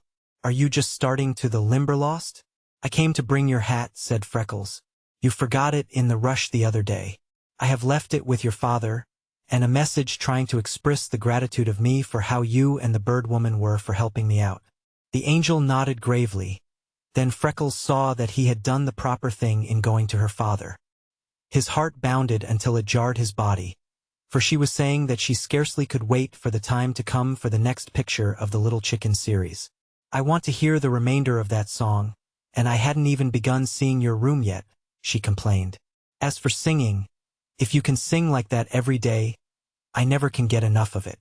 I wonder if I couldn't bring my banjo and some of the songs I like best. I'll play and you sing, and we'll put the birds out of commission." Freckles stood on the curb with drooped eyes, for he felt that if he lifted them, the tumult of tender adoration in them would show and frighten her. "I was afraid your experience the other day would scare you so that you'd never be coming again," he found himself saying. The angel laughed gaily. "Did I seem scared?" she questioned. "No," said Freckles, "you did not." "Oh, I just enjoyed that," she cried. "Those hateful, stealing old things. I had a big notion to pink one of them, but I thought maybe some way it would be best for you that I shouldn't. They needed it. That didn't scare me. And as for the bird woman, she's accustomed to finding snakes, tramps, cross dogs, sheep, cattle, and goodness knows what. You can't frighten her when she's after a picture." "Did they come back?" "No," said Freckles. "The gang got there a little after noon and took out the tree, but I must tell you, and you must tell the bird woman, that there's no doubt but they will be coming back, and they will have to make it before long now, for it's soon the gang will be there to work on the swamp." "Oh, what a shame!" cried the angel. "They'll clear out roads, cut down the beautiful trees, and tear up everything. They'll drive away the birds and spoil the cathedral. When they have done their worst, then all these mills close here will follow in and take out the cheap timber. Then the landowners will dig a few ditches, build some fires, and in 2 summers more the Limberlost will be in corn and potatoes." They looked at each other and groaned despairingly in unison. "You like it too," said Freckles. "Yes," said the angel, "I love it. If you think my father cares about my doing anything that is right and kind, and that makes me happy to do, why, then you completely failed in reading my father, and I'll ask him and just show you." She dropped Freckles' arm and turned toward the entrance to the building. "Why, look there!" she exclaimed. Her father stood in a big window fronting the street, a bundle of papers in his hand, interestedly watching the little scene, with eyes that comprehended quite as thoroughly as if he had heard every word. The angel caught his glance and made a despairing little gesture toward Freckles. The man of affairs answered her with a look of infinite tenderness. He nodded his head and waved the papers in the direction she had indicated, and the veriest dolt could have read the words his lips formed. "Take him along." A sudden trembling seized Freckles. At sight of the angel's father he had stepped back as far from her as he could, leaned the wheel against him, and snatched off his hat. The angel turned on him with triumphing eyes. She was highly strung and not accustomed to being thwarted. "Did you see that?" she demanded. "Now are you satisfied? Will you come? Or must I call a policeman to bring you?" Freckles went. There was nothing else to do. Guiding his wheel, he walked down the street beside her. On every hand she was kept busy giving and receiving the cheeriest greetings. She walked into the parlors exactly as if she owned them. A clerk came hurrying to meet her. "There's a table vacant beside a window where it is cool. I'll save it for you," and he started back. "Please not," said the angel. "I've taken this man unawares, when he's in a rush. I'm afraid if we sit down we'll take too much time and afterward he will blame me." She walked to the fountain, and a long row of people stared with all the varying degrees of insolence and curiosity that Freckles had felt they would. He glanced at the angel. Now would she see? "On my soul," he muttered under his breath. "They don't even touch her." She laid down her sunshade and gloves. She walked to the end of the counter and turned the full battery of her eyes on the attendant. "Please," she said. The white-aproned individual stepped back and gave delighted assent. The angel stepped beside him and selecting a tall, flaring glass of almost paper thinness, she stooped and rolled it in a tray of cracked ice. "I want to mix a drink for my friend," she said. "He has a long, hot ride before him, and I don't want him started off with one of those old palate-teasing sweetnesses that you mix just on purpose to drive a man back in 10 minutes. There was an appreciative laugh from the line at the counter. "I want a clear, cool, sparkling drink that has a tang of acid in it. Where's the cherry phosphate? That not at all sweet would be good. Don't you think?" The attendant did think. He pointed out the different taps, and the angel compounded the drink, while Freckles, standing so erect he almost leaned backward, gazed at her and paid no attention to anyone else. When she had the glass brimming, she tilted a little of its contents into a second glass and tasted it. "That's entirely too sweet for a thirsty man," she said. She poured out half the mixture and, refilling the glass, tasted it a second time. She submitted that result to the attendant. "Isn't that about the thing?" she asked. He replied enthusiastically, "I'd get my wages raised 10 a month if I could learn that trick." The angel carried the brimming, frosty glass to Freckles. He removed his hat, and lifting the icy liquid even with her eyes and looking straight into them, he said in the mellowest of all the mellow tones of his voice, "I'll be drinking it to the swamp angel." As he had said to her that first day, she now cautioned him, "Be drinking slowly." When the screen door swung behind them, one of the men at the counter asked of the attendant, "Now, what did that mean?" "Exactly what you saw," replied he rather curtly. "We're accustomed to it here. Hardly a day passes, this hot weather, but she's picking up some poor, God-forsaken mortal and bringing him in. Then she comes behind the counter herself and fixes up a drink to suit the occasion. She's all sorts of fancies about what's what for all kinds of times and conditions, and you bet she can just hit the spot. Ain't a clerk here can put up a drink to touch her. She's a sort of knack at it. Every once in a while, when the boss sees her, he calls out to her to mix him a drink." "And does she?" asked the man with an interested grin. "Well, I guess. But first she goes back and sees how long it is since he's had a drink. What he drank last. How warm he is. When he ate last. Then she comes here and mixes a glass of fizz with a little touch of acid, and a bit of cherry, lemon, grape, pineapple, or something sour and cooling, and it hits the spot just as no spot was ever hit before. I honestly believe that the interest she takes in it is half the trick, for I watch her closely and I can't come within gunshot of her concoctions. She has a running bill here. Her father settles once a month. She gives 9/10 of it away. Hardly ever touches it herself, but when she does she makes me mix it. She's just old persimmons. Even the scrub boy of this establishment would fight for her. It lasts the year round, for in winter it's some poor, frozen cuss that she's warming up on hot coffee or chocolate. Mighty queer specimen she had this time, volunteered another. Irish, hand off, straight as a ramrod, and something worthwhile in his face. Notice that hat peel off, and the eyes of him? There's a case of fight for her. Wonder who he is? "I think," said a third, "that he's McLean's Limberlost guard, and I suspect she's gone to the swamp with the bird woman for pictures and knows him that way. I've heard that he is a master hand with the birds, and that would just suit the bird woman to a T." On the street, the angel walked beside Freckles to the first crossing, and there she stopped. "Now, will you promise to ride fast enough to make up for the 5 minutes that took?" she asked. "I am a little uneasy about Mrs. Duncan." Freckles turned his wheel into the street. It seemed to him he had poured that delicious icy liquid into every vein in his body instead of his stomach. It even went to his brain. "Did you insist on fixing that drink because you knew how intoxicating 'twould be?" he asked. There was subtlety in the compliment, and it delighted the angel. She laughed gleefully. "Next time, maybe you won't take so much coaxing," she teased. "I wouldn't if I had known your father and been understanding you better. Do you really think the bird woman will be coming again?" The angel jeered. "Wild horses couldn't drag her away," she cried. "She will have hard work to wait the week out. I shouldn't be in the least surprised to see her start any hour." Freckles could not endure the suspense. It had to come. "And you?" he questioned, but he dared not lift his eyes. "Wild horses me, too," she laughed. "Couldn't keep me away either. I dearly love to come, and the next time I am going to bring my banjo and I'll play, and you sing for me some of the songs I like best. Won't you? Ease, said Freckles, because it was all he was capable of saying just then. It's beginning to act stormy, she said. If you hurry, you will just about make it. Now goodbye. Chapter 9. Wherein the Limberlost falls upon Mrs. Duncan and Freckles comes to the rescue. Freckles was halfway to the Limberlost when he dismounted.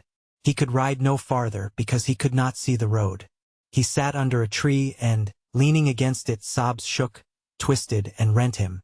If they would remind him of his position, speak condescendingly, or notice his hand, he could endure it. But this, it surely would kill him. His hot, pulsing Irish blood was stirred deeply. What did they mean? Why did they do it? Were they like that to everyone? Was it pity? It could not be, for he knew that the bird woman and the angel's father must know that he was not really McLean's son, and it did not matter to them in the least. In spite of accident and poverty, they evidently expected him to do something worthwhile in the world. That must be his remedy. He must work on his education. He must get away. He must find and do the great thing of which the angel talked. For the first time, his thoughts turned anxiously toward the city and the beginning of his studies. McLean and the Duncans spoke of him as the boy, but he was a man. He must face life bravely and act a man's part. The angel was a mere child. He must not allow her to torture him past endurance with her frank comradeship that meant to him high heaven, earth's richness, and all that lay between, and nothing to her. There was an ominous growl of thunder, and amazed at himself, Freckles snatched up his wheel and raced toward the swamp. He was worried to find his boots lying at the cabin door. The children playing on the woodpile told him that Mither said they were so heavy she couldn't walk in them, and she had come back and taken them off. Thoroughly frightened, he stopped only long enough to slip them on, and then sped with all his strength for the Limberlost. To the west, the long, black, hard-beaten trail lay clear. But far up the east side, straight across the path, he could see what was certainly a limp, brown figure. Freckles spun with all his might. Face down, Sarah Duncan lay across the trail. When Freckles turned her over, his blood chilled at the look of horror settled on her face. There was a low humming and something spatted against him. Glancing around, Freckles shivered in terror, for there was a swarm of wild bees settled on a scrub thorn only a few yards away. The air was filled with excited, unsettled bees making ready to lead farther in search of a suitable location. Then he thought he understood, and with a prayer of thankfulness in his heart that she had escaped, even so narrowly, he caught her up and hurried down the trail until they were well out of danger. He laid her in the shade, and carrying water from the swamp in the crown of his hat, he bathed her face and hands. But she lay in unbroken stillness, without a sign of life. She had found Freckles' boots so large and heavy that she had gone back and taken them off, although she was mortally afraid to approach the swamp without them. The thought of it made her nervous, and the fact that she never had been there alone added to her fears. She had not followed the trail many rods when her trouble began. She was not Freckles, so not a bird of the line was going to be fooled into thinking she was. They began jumping from their nests and darting from unexpected places around her head and feet, with quick whirs that kept her starting and dodging. Before Freckles was halfway to the town, poor Mrs. Duncan was hysterical, and the Limberlost had neither sung nor performed for her. But there was trouble brewing. It was quiet and intensely hot, with that stifling stillness that precedes a summer storm, and Feathers and Fur were tense and nervous. The birds were singing only a few broken snatches, and flying around, seeking places of shelter. One moment everything seemed devoid of life. The next there was an unexpected whir, buzz, and sharp cry. Inside, a pandemonium of growling, spatting, snarling, and grunting broke loose. The swale bent flat before heavy gusts of wind, and the big black chickens swept lower and lower above the swamp. Patches of clouds gathered, shutting out the sun and making it very dark, and the next moment were swept away. The sun poured with fierce, burning brightness, and everything was quiet. It was at the first growl of thunder that Freckles really had noticed the weather, and putting his own troubles aside resolutely, raced for the swamp. Sarah Duncan paused on the line. I wouldna stay in this place for $1 million a month," she said aloud, and the sound of her voice brought no comfort, for it was so little like she had thought it that she glanced hastily around to see if it had really been she that spoke.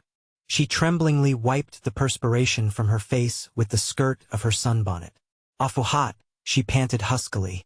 "Believe there's going to be a big storm. I do hope Freckles will hurry." Her chin was quivering as a terrified child's. She lifted her bonnet to replace it and brushed against a bush beside her. Almost into her face went a nighthawk stretched along a limb for its daytime nap. Mrs. Duncan cried out and sprang down the trail, alighting on a frog that was hopping across. The horrible croak it gave as she crushed it sickened her. She screamed wildly and jumped to one side. That carried her into the swale, where the grasses reached almost to her waist, and her horror of snakes returning, she made a flying leap for an old log lying beside the line. She alighted squarely, but it was so damp and rotten that she sank straight through it to her knees. She caught at the wire as she went down, and missing, raked her wrist across a barb until she tore a bleeding gash. Her fingers closed convulsively around the second strand. She was too frightened to scream now. Her tongue stiffened. She clung frantically to the sagging wire, and finally managed to grasp it with the other hand. Then she could reach the top wire, and so she drew herself up and found solid footing. She picked up the club that she had dropped in order to extricate herself. Leaning heavily on it, she managed to return to the trail, but she was trembling so that she scarcely could walk. Going a few steps farther, she came to the stump of the first tree that had been taken out. She sat bolt upright and very still, trying to collect her thoughts and reason away her terror. A squirrel above her dropped a nut, and as it came rattling down, bouncing from branch to branch, every nerve in her tugged wildly. When the disgusted squirrel barked loudly, she sprang to the trail. The wind arose higher, the changes from light to darkness were more abrupt, while the thunder came closer and louder at every peal. In swarms the blackbirds arose from the swale and came flocking to the interior, with a clamoring cry. "Check, check." Grackles marshaled to the tribal call. "Trolla-he, trolla-he." Red-winged blackbirds swept low, calling to belated mates. "Fol-lo-me, fol-lo-me." Big, jetty crows gathered close to her, crying, as if warning her to flee before it was everlastingly too late. A heron, fishing the nearby pool for Freckles' find-out frog, fell into trouble with a muskrat and uttered a rasping note that sent Mrs. Duncan a rod down the line without realizing that she had moved. She was too shaken to run far. She stopped and looked around her fearfully. Several bees struck her and were angrily buzzing before she noticed them. Then the humming swelled on all sides. A convulsive sob shook her, and she ran into the bushes, now into the swale, anywhere to avoid the swarming bees, ducking, dodging, fighting for her very life. Presently the humming seemed to become a little fainter. She found the trail again, and ran with all her might from a few of her angry pursuers. As she ran, straining every muscle, she suddenly became aware that, crossing the trail before her, was a big, round, black body, with brown markings on its back, like painted geometrical patterns. She tried to stop, but the louder buzzing behind warned her she dared not. Gathering her skirts higher, with hair flying around her face and her eyes almost bursting from their sockets, she ran straight toward it. The sound of her feet and the humming of the bees alarmed the rattler, so it stopped across the trail, lifting its head above the grasses of the swale and rattling inquiringly. Rattled until the bees were outdone. Straight toward it went the panic-stricken woman, running wildly and uncontrollably. She took one leap, clearing its body on the path, then flew ahead with winged feet. The snake, coiled to strike, missed Mrs. Duncan and landed among the bees instead. They settled over and around it, and realizing that it had found trouble, it sank among the grasses and went threshing toward its den in the deep willow-fringed low ground. The swale appeared as if a reaper were cutting a wide swath. The mass of enraged bees darted angrily around, searching for it, and striking the scrub thorn, began a temporary settling there to discover whether it were a suitable place. Completely exhausted, Mrs. Duncan staggered on a few steps farther, fell facing the path, where Freckles found her and lay quietly. Freckles worked over her until she drew a long, quivering breath and opened her eyes. When she saw him bending above her, she closed them tightly, and gripping him, struggled to her feet. He helped her, and with his arm around and half carrying her, they made their way to the clearing. She clung to him with all her remaining strength, but open her eyes she would not until her children came clustering around her.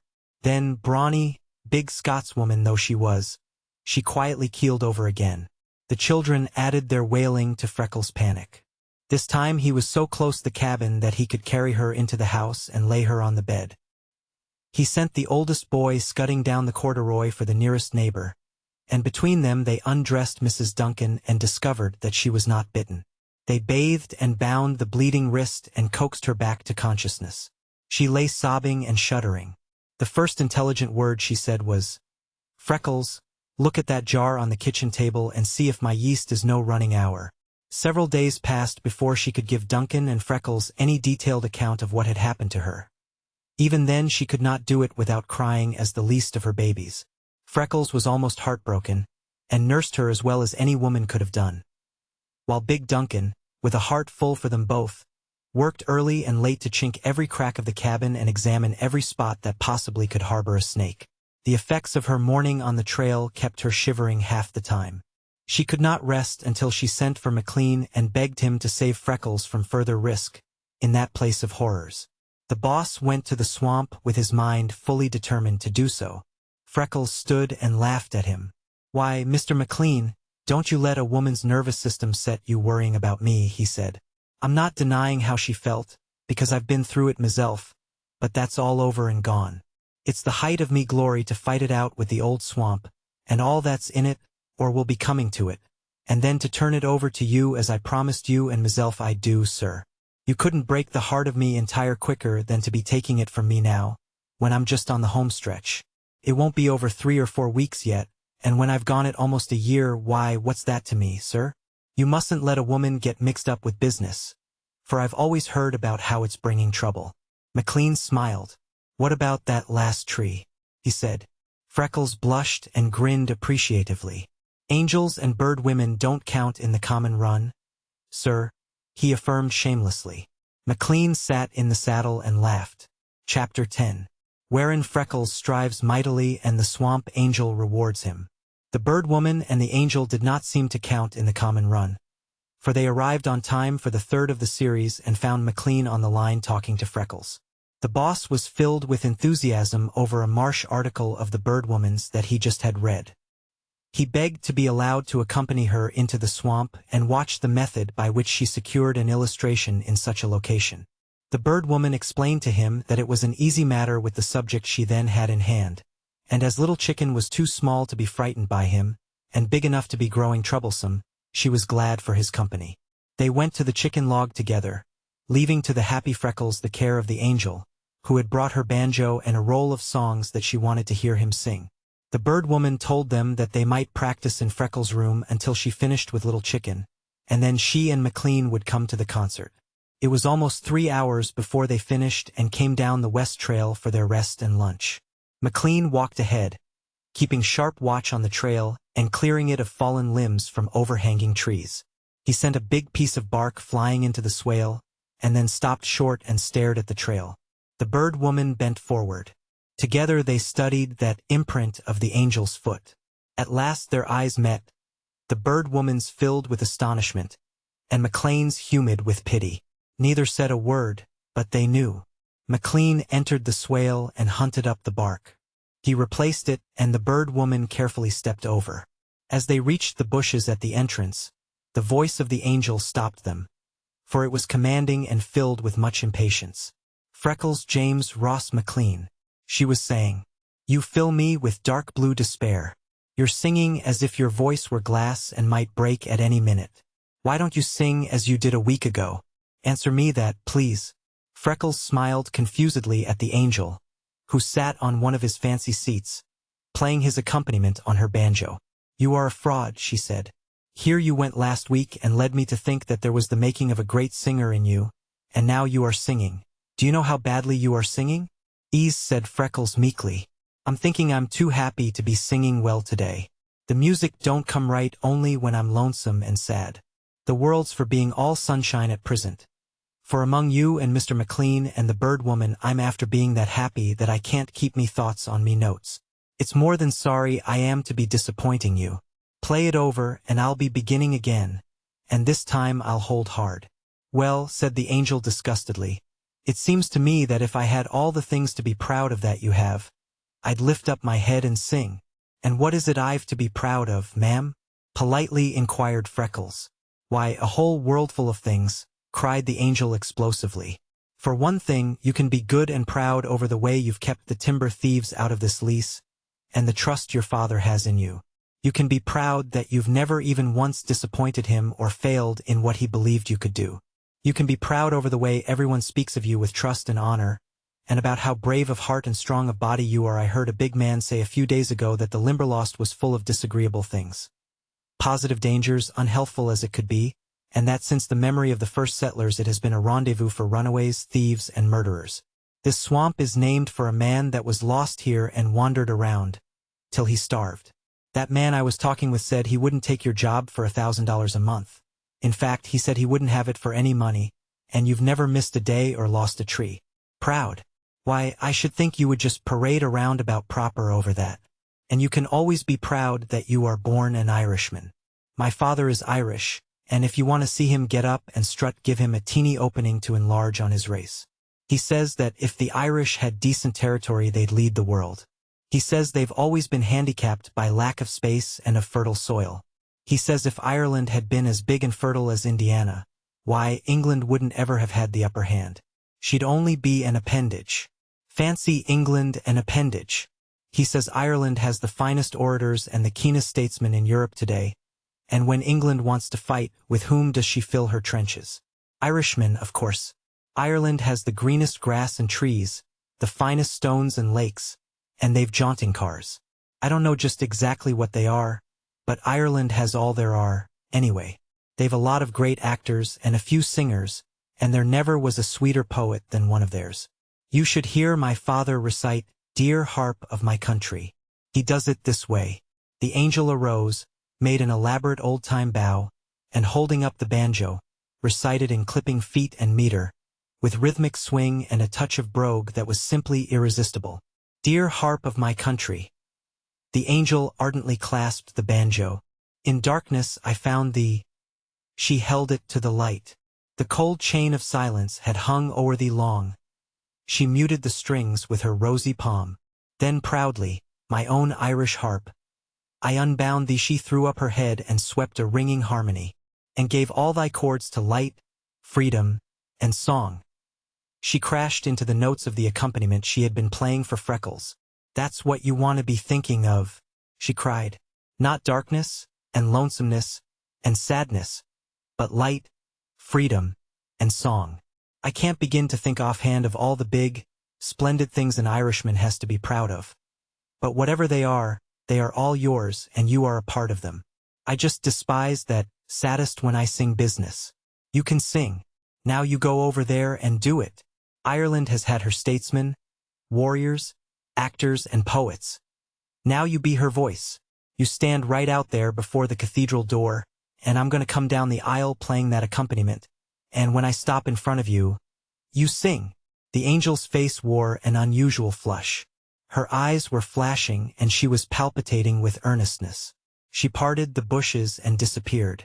Freckles, straight and tense, stood waiting. Presently, before he saw she was there, she was coming down the aisle toward him, playing compellingly, and rifts of light were touching her with golden glory. Freckles stood as if transfixed. The cathedral was majestically beautiful, from arched dome of frescoed gold, green, and blue in never-ending shades and harmonies, to the mosaic aisle she trod, richly inlaid in choicest colors, and gigantic pillars that were God's handiwork fashioned and perfected through ages of sunshine and rain. But the fair young face and divinely molded form of the angel were his most perfect work of all. Never had she appeared so surpassingly beautiful. She was smiling encouragingly now, and as she came toward him, she struck the chords full and strong. The heart of poor Freckles almost burst with dull pain and his great love for her. In his desire to fulfill her expectations he forgot everything else, and when she reached his initial chord he was ready. He literally burst forth. 3 little leaves of Irish green, united on one stem, love, truth, and valor do they mean. They form a magic gem. The angel's eyes widened curiously and her lips parted. A deep color swept into her cheeks. She had intended to arouse him. She had more than succeeded. She was too young to know that in the effort to rouse a man, women frequently kindle fires that they neither can quench nor control. Freckles was looking over her head now and singing that song, as it never had been sung before, for her alone. And instead of her helping him as she had intended, he was carrying her with him on the waves of his voice, away, away into another world. When he struck into the chorus, wide-eyed and panting, she was swaying toward him and playing with all her might. Oh, do you love? Oh, say you love. You love the shamrock green. At the last note, Freckles' voice ceased and he looked at the angel. He had given his best and his all. He fell on his knees and folded his arms across his breast. The angel, as if magnetized, walked straight down the aisle to him, and running her fingers into the crisp masses of his red hair, tilted his head back and laid her lips on his forehead. Then she stepped back and faced him. "Good boy," she said, in a voice that wavered from the throbbing of her shaken heart. "Dear boy, I knew you could do it. I knew it was in you. Freckles, when you go into the world, if you can face a big audience and sing like that, just once you will be immortal and anything you want will be yours." "Anything," gasped Freckles. "Anything," said the angel. Freckles arose, muttered something, and catching up his old bucket, plunged into the swamp blindly on a pretense of bringing water. The angel walked slowly across the study, sat on the rustic bench, and, through narrowed lids, intently studied the tip of her shoe. On the trail the bird woman wheeled to McLean with a dumbfounded look. "God," muttered he. At last the bird woman spoke. "Do you think the angel knew she did that?" she asked softly. "No," said McLean, "I do not. But the poor boy knew it. Heaven help him." The bird woman stared across the gently waving swale. "I don't see how I am going to blame her," she said at last. "It's so exactly what I would have done myself." "Say the remainder," demanded McLean hoarsely. "Do him justice. He was born a gentleman," conceded the bird woman. "He took no advantage. He never even offered to touch her. Whatever that kiss meant to him, he recognized that it was the loving impulse of a child under stress of strong emotion. He was fine and manly as any man ever could have been." McLean lifted his hat. "Thank you," he said simply, and parted the bushes for her to enter Freckles' room. It was her first visit. Before she left she sent for her cameras and made studies of each side of it and of the cathedral. She was entranced with the delicate beauty of the place, while her eyes kept following Freckles as if she could not believe that it could be his conception and work. That was a happy day. The bird woman had brought a lunch and they spread it, with Freckles' dinner, on the study floor and sat, resting and enjoying themselves. But the angel put her banjo into its case, silently gathered her music, and no one mentioned the concert.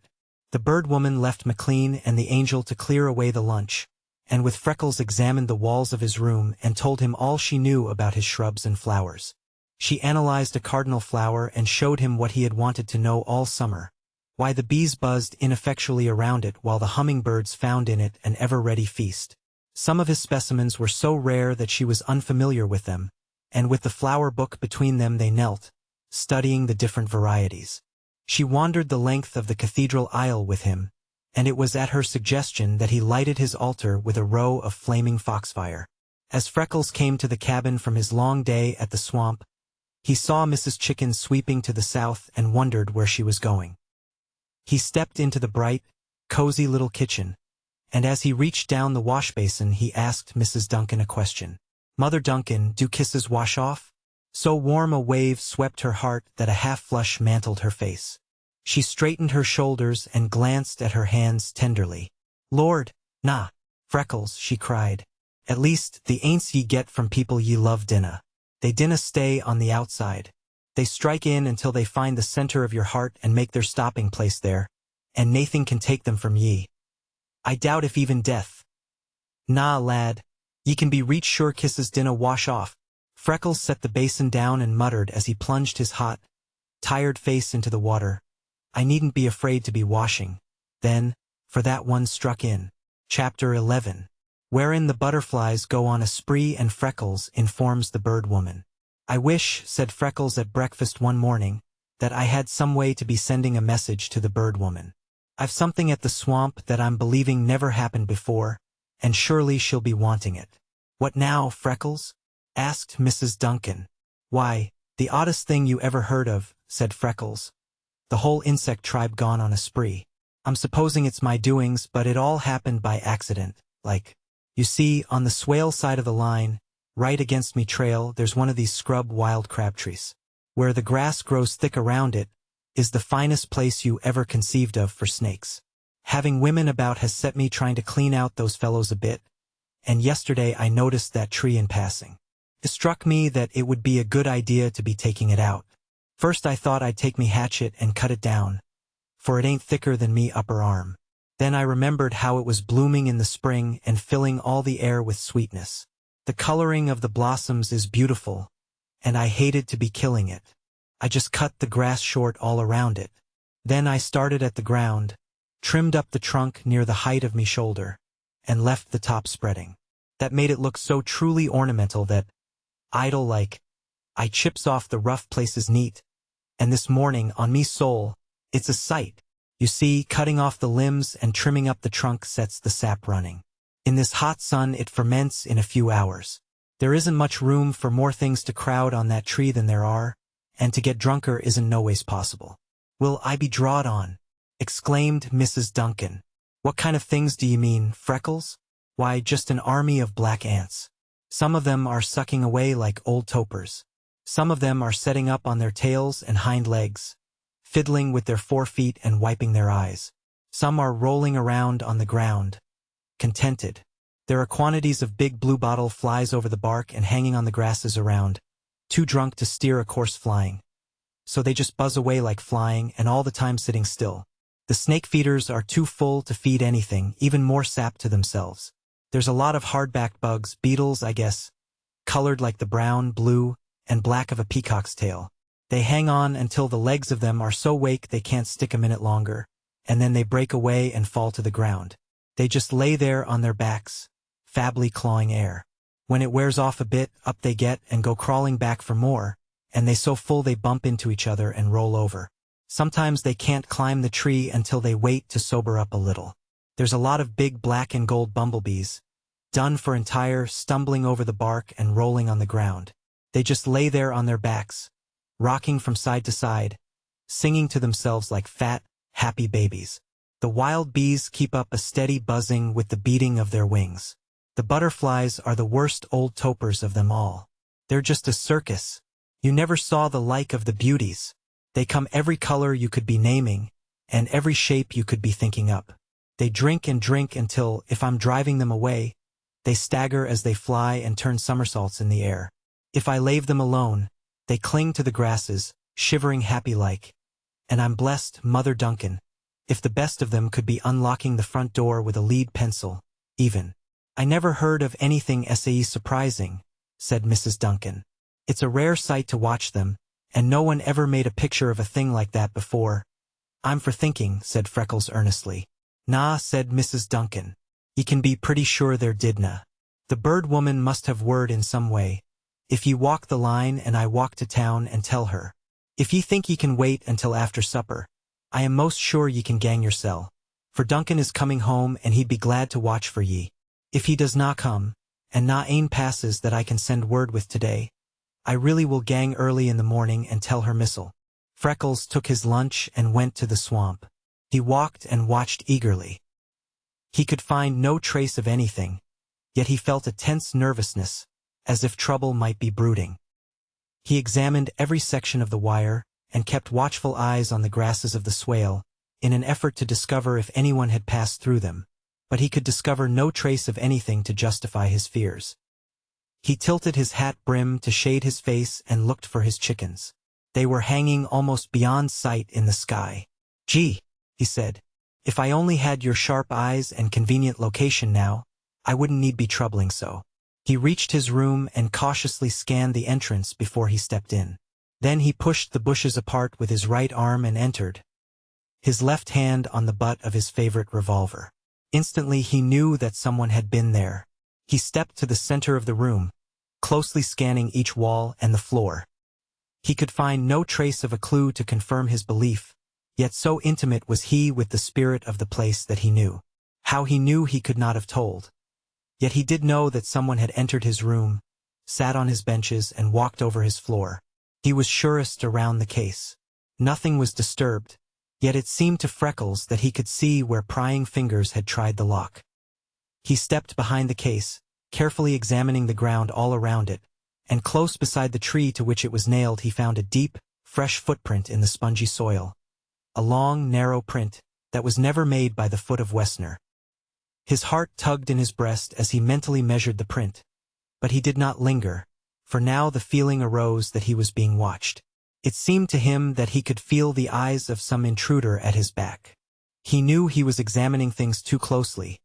If anyone were watching, he did not want him to know that he felt it. He took the most open way and carried water for his flowers and moss as usual, but he put himself into no position in which he was fully exposed, and his hand was close his revolver constantly. Growing restive at last under the strain, he plunged boldly into the swamp and searched minutely all around his room, but he could not discover the least thing to give him further cause for alarm. He unlocked his case, took out his wheel, and for the remainder of the day he rode and watched as he never had before. Several times he locked the wheel and crossed the swamp on foot, zigzagging to cover all the space possible. Every rod he traveled he used the caution that sprang from knowledge of danger and the direction from which it probably would come. Several times he thought of sending for McLean, but for his life he could not make up his mind to do it with nothing more tangible than one footprint to justify him. He waited until he was sure Duncan would be at home, if he were coming for the night, before he went to supper. The first thing he saw as he crossed the swale was the big bays in the yard. There had been no one passing that day, and Duncan readily agreed to watch until Freckles rode to town. He told Duncan of the footprint, and urged him to guard closely. Duncan said he might rest easy, and filling his pipe and taking a good revolver, the big man went to the Limberlost. Freckles made himself clean and neat, and raced to town. But it was night and the stars were shining before he reached the home of the bird woman. From afar he could see that the house was ablaze with lights. The lawn and veranda were strung with fancy lanterns and alive with people. He thought his errand important, so to turn back never occurred to Freckles. This was all the time or opportunity he would have. He must see the bird woman and see her at once. He leaned his wheel inside the fence and walked up the broad front entrance. As he neared the steps, he saw that the place was swarming with young people, and the angel, with an excuse to a group that surrounded her, came hurrying to him. "Oh, Freckles," she cried delightedly. "So you could come? We were so afraid you could not. I'm as glad as I can be." "I don't understand," said Freckles. "Were you expecting me?" "Why, of course," exclaimed the angel. "Haven't you come to my party? Didn't you get my invitation? I sent you one." "By mail?" asked Freckles. "Yes," said the angel. "I had to help with the preparations, and I couldn't find time to drive out. But I wrote you a letter, and told you that the bird woman was giving a party for me, and we wanted you to come, surely. I told them at the office to put it with Mr. Duncan's mail." "Then that's likely where it is at present," said Freckles. "Duncan comes to town only once a week, and at times not that. He's home tonight for the first in a week. He's watching an hour for me until I come to the bird woman with a bit of work I thought she'd be caring to hear about bad. Is she where I can see her?" The angel's face clouded. "What a disappointment," she cried. "I did so want all my friends to know you. Can't you stay anyway?" Freckles glanced from his wading boots to the patent leathers of some of the angel's friends, and smiled whimsically. But there was no danger of his ever misjudging her again. "You know I cannot, Angel," he said. "I am afraid I do," she said ruefully. "It's too bad. But there is a thing I want for you more than to come to my party. And that is to hang on and win with your work. I think of you every day, and I just pray that those thieves are not getting ahead of you. Oh, Freckles, do watch closely." She was so lovely a picture as she stood before him, ardent in his cause, that Freckles could not take his eyes from her to notice what her friends were thinking. If she did not mind, why should he? Anyway, if they really were the angel's friends, probably they were better accustomed to her ways than he. Her face and bared neck and arms were like the wild rose bloom. Her soft frock of white tulle lifted and stirred around her with the gentle evening air. The beautiful golden hair, that crept around her temples and ears as if it loved to cling there, was caught back and bound with broad blue satin ribbon. There was a sash of blue at her waist, and knots of it catching up her draperies. "Must I go after the bird woman?" she pleaded. "Indeed you must," answered Freckles firmly. The angel went away, but returned to say that the bird woman was telling a story to those inside, and she could not come for a short time. "You won't come in?" she pleaded. "I must not," said Freckles. "I am not dressed to be among your friends, and I might be forgetting myself and stay too long." "Then," said the angel, "we mustn't go through the house because it would disturb the story. But I want you to come the outside way to the conservatory and have some of my birthday lunch and some cake to take to Mrs. Duncan and the babies.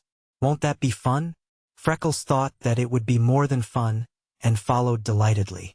The angel gave him a big glass, brimming with some icy, sparkling liquid that struck his palate as it never had been touched before, because a combination of frosty fruit juices had not been a frequent beverage with him. The night was warm, and the angel most beautiful and kind. A triple delirium of spirit, mind, and body seized upon him and developed a boldness all unnatural. He slightly parted the heavy curtains that separated the conservatory from the company and looked between. He almost stopped breathing. He had read of things like that, but he never had seen them. The open space seemed to stretch through half a dozen rooms, all ablaze with lights, perfumed with flowers, and filled with elegantly dressed people. There were glimpses of polished floors, sparkling glass, and fine furnishings. From somewhere, the voice of his beloved bird woman arose and fell. The angel crowded beside him and was watching also. "Doesn't it look pretty?" she whispered. "Do you suppose heaven is any finer than that?" asked Freckles. The angel began to laugh. "Do you want to be laughing harder than that?" queried Freckles. "A laugh is always good," said the angel. "A little more avoirdupois won't hurt me. Go ahead." "Well then," said Freckles, "it's only that I feel all over as if I belonged there. I could wear fine clothes, and move over those floors, and hold me own against the best of them. But where does my laugh come in?"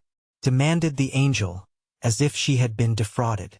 "And you ask me where the laugh comes in, looking me in the face after that," marveled Freckles. "I wouldn't be so foolish as to laugh at such a manifest truth as that," said the angel.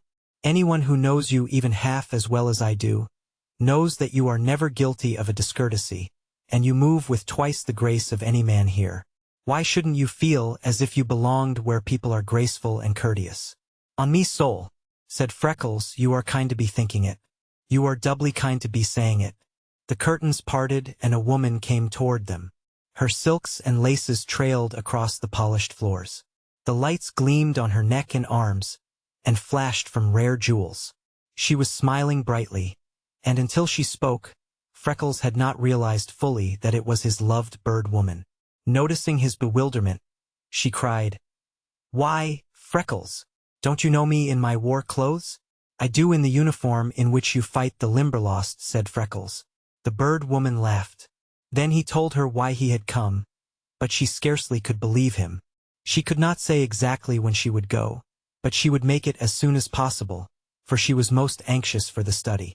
While they talked, the angel was busy packing a box of sandwiches, cake, fruit, and flowers. She gave him a last frosty glass, thanked him repeatedly for bringing news of new material. Then Freckles went into the night. He rode toward the Limberlost with his eyes on the stars. Presently he removed his hat, hung it to his belt, and ruffled his hair to the sweep of the night wind. He filled the air all the way with snatches of oratorios, gospel hymns, and dialect and coon songs, in a startlingly varied program. The one thing Freckles knew that he could do was to sing. The Duncans heard him coming a mile up the corduroy and could not believe their senses. Freckles unfastened the box from his belt, and gave Mrs. Duncan and the children all the eatables it contained, except one big piece of cake that he carried to the sweet-loving Duncan. He put the flowers back in the box and set it among his books. He did not say anything, but they understood it was not to be touched. "They's Freckles flowers," said a tiny Scotsman, "but," he added cheerfully, "it's oor sweeties." Freckles' face slowly flushed as he took Duncan's cake and started toward the swamp. While Duncan ate, Freckles told him something about the evening, as well as he could find words to express himself, and the big man was so amazed he kept forgetting the treat in his hands. Then Freckles mounted his wheel and began a spin that terminated only when the biggest Plymouth Rock in Duncan's coop saluted a new day, and long lines of light reddened the east.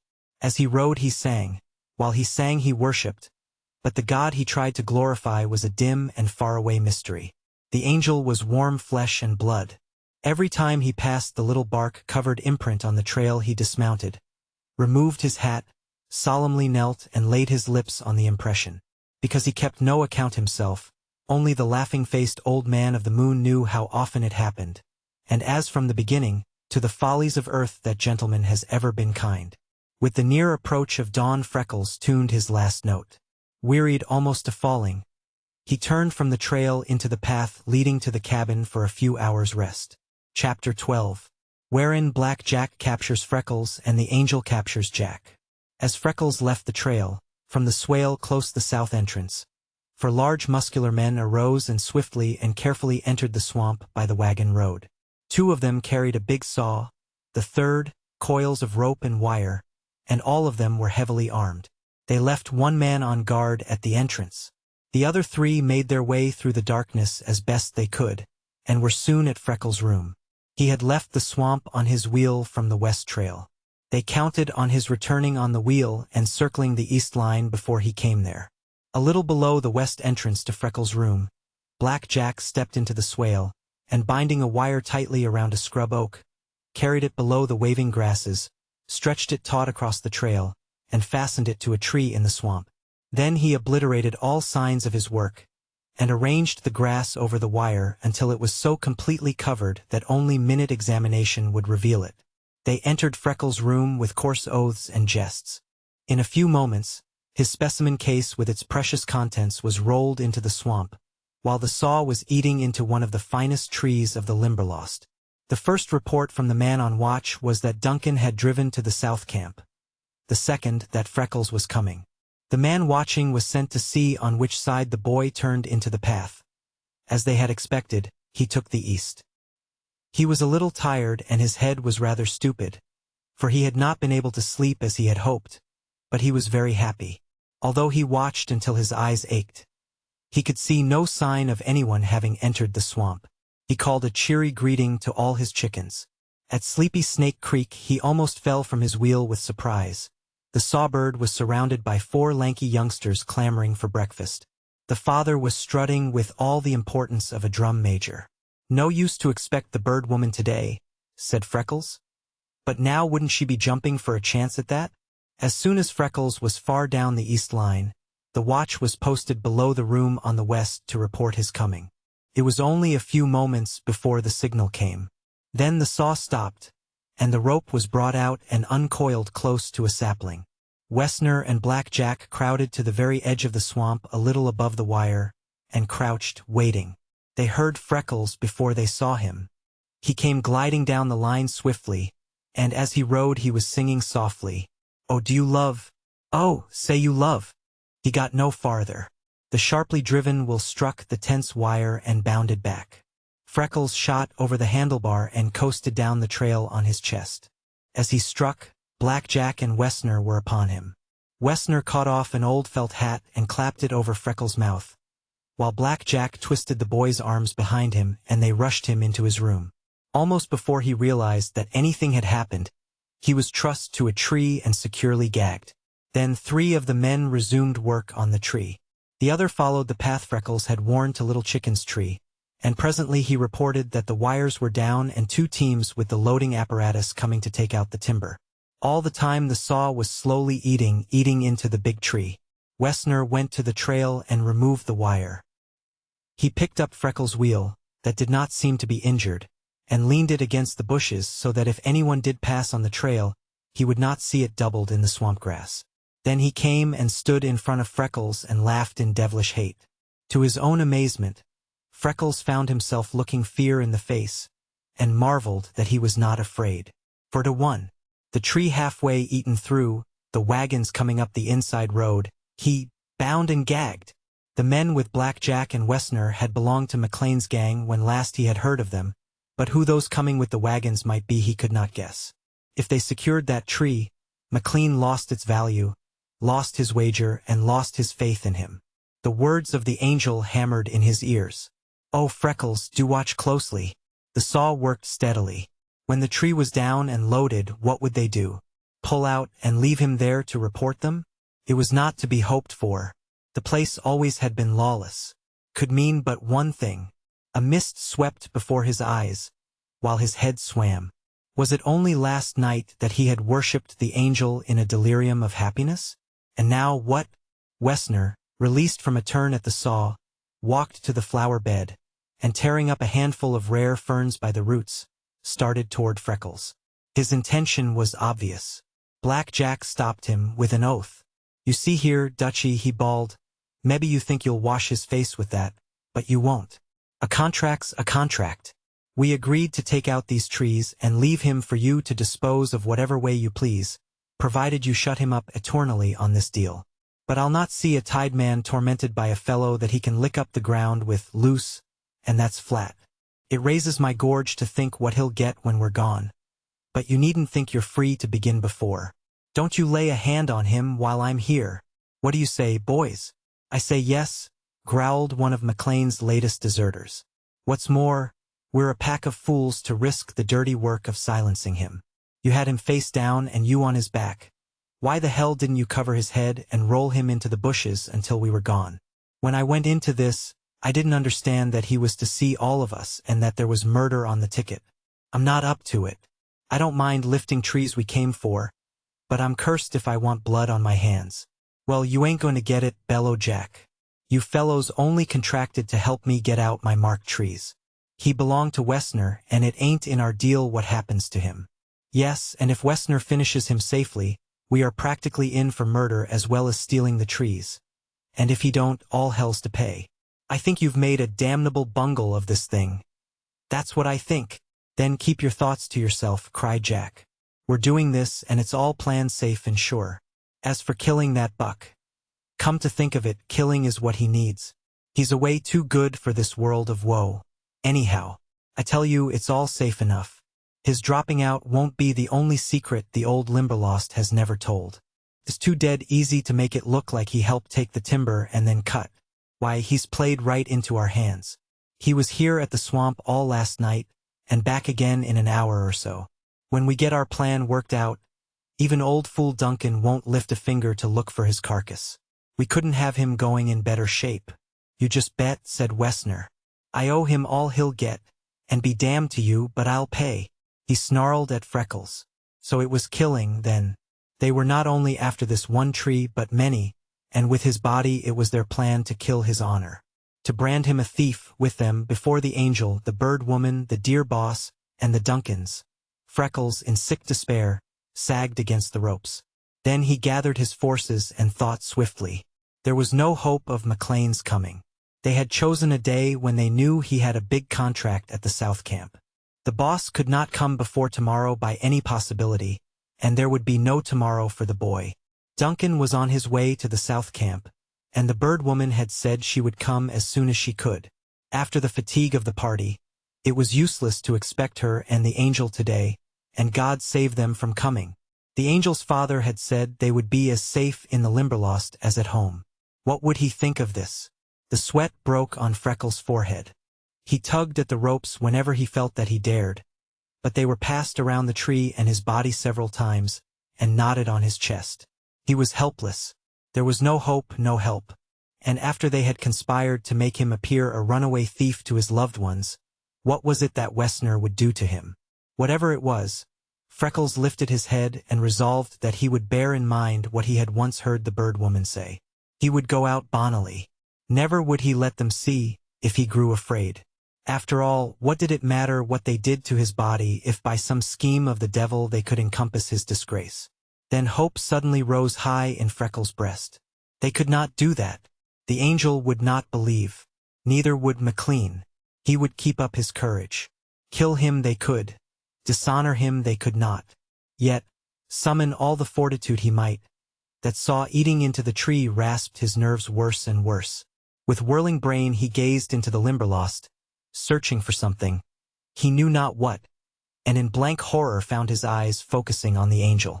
She was quite a distance away, but he could see her white lips and angry expression.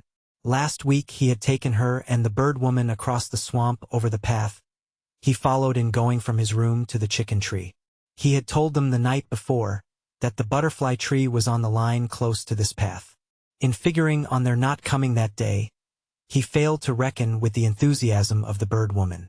They must be there for the study, and the angel had risked crossing the swamp in search of him. Or was there something in his room they needed? The blood surged in his ears as the roar of the Limberlost in the wrath of a storm. He looked again, and it had been a dream. She was not there. Had she been? For his life, Freckles could not tell whether he really had seen the angel, or whether his strained senses had played him the most cruel trick of all. Or was it not the kindest? Now he could go with the vision of her lovely face fresh with him. "Thank you for that. Oh God," whispered Freckles.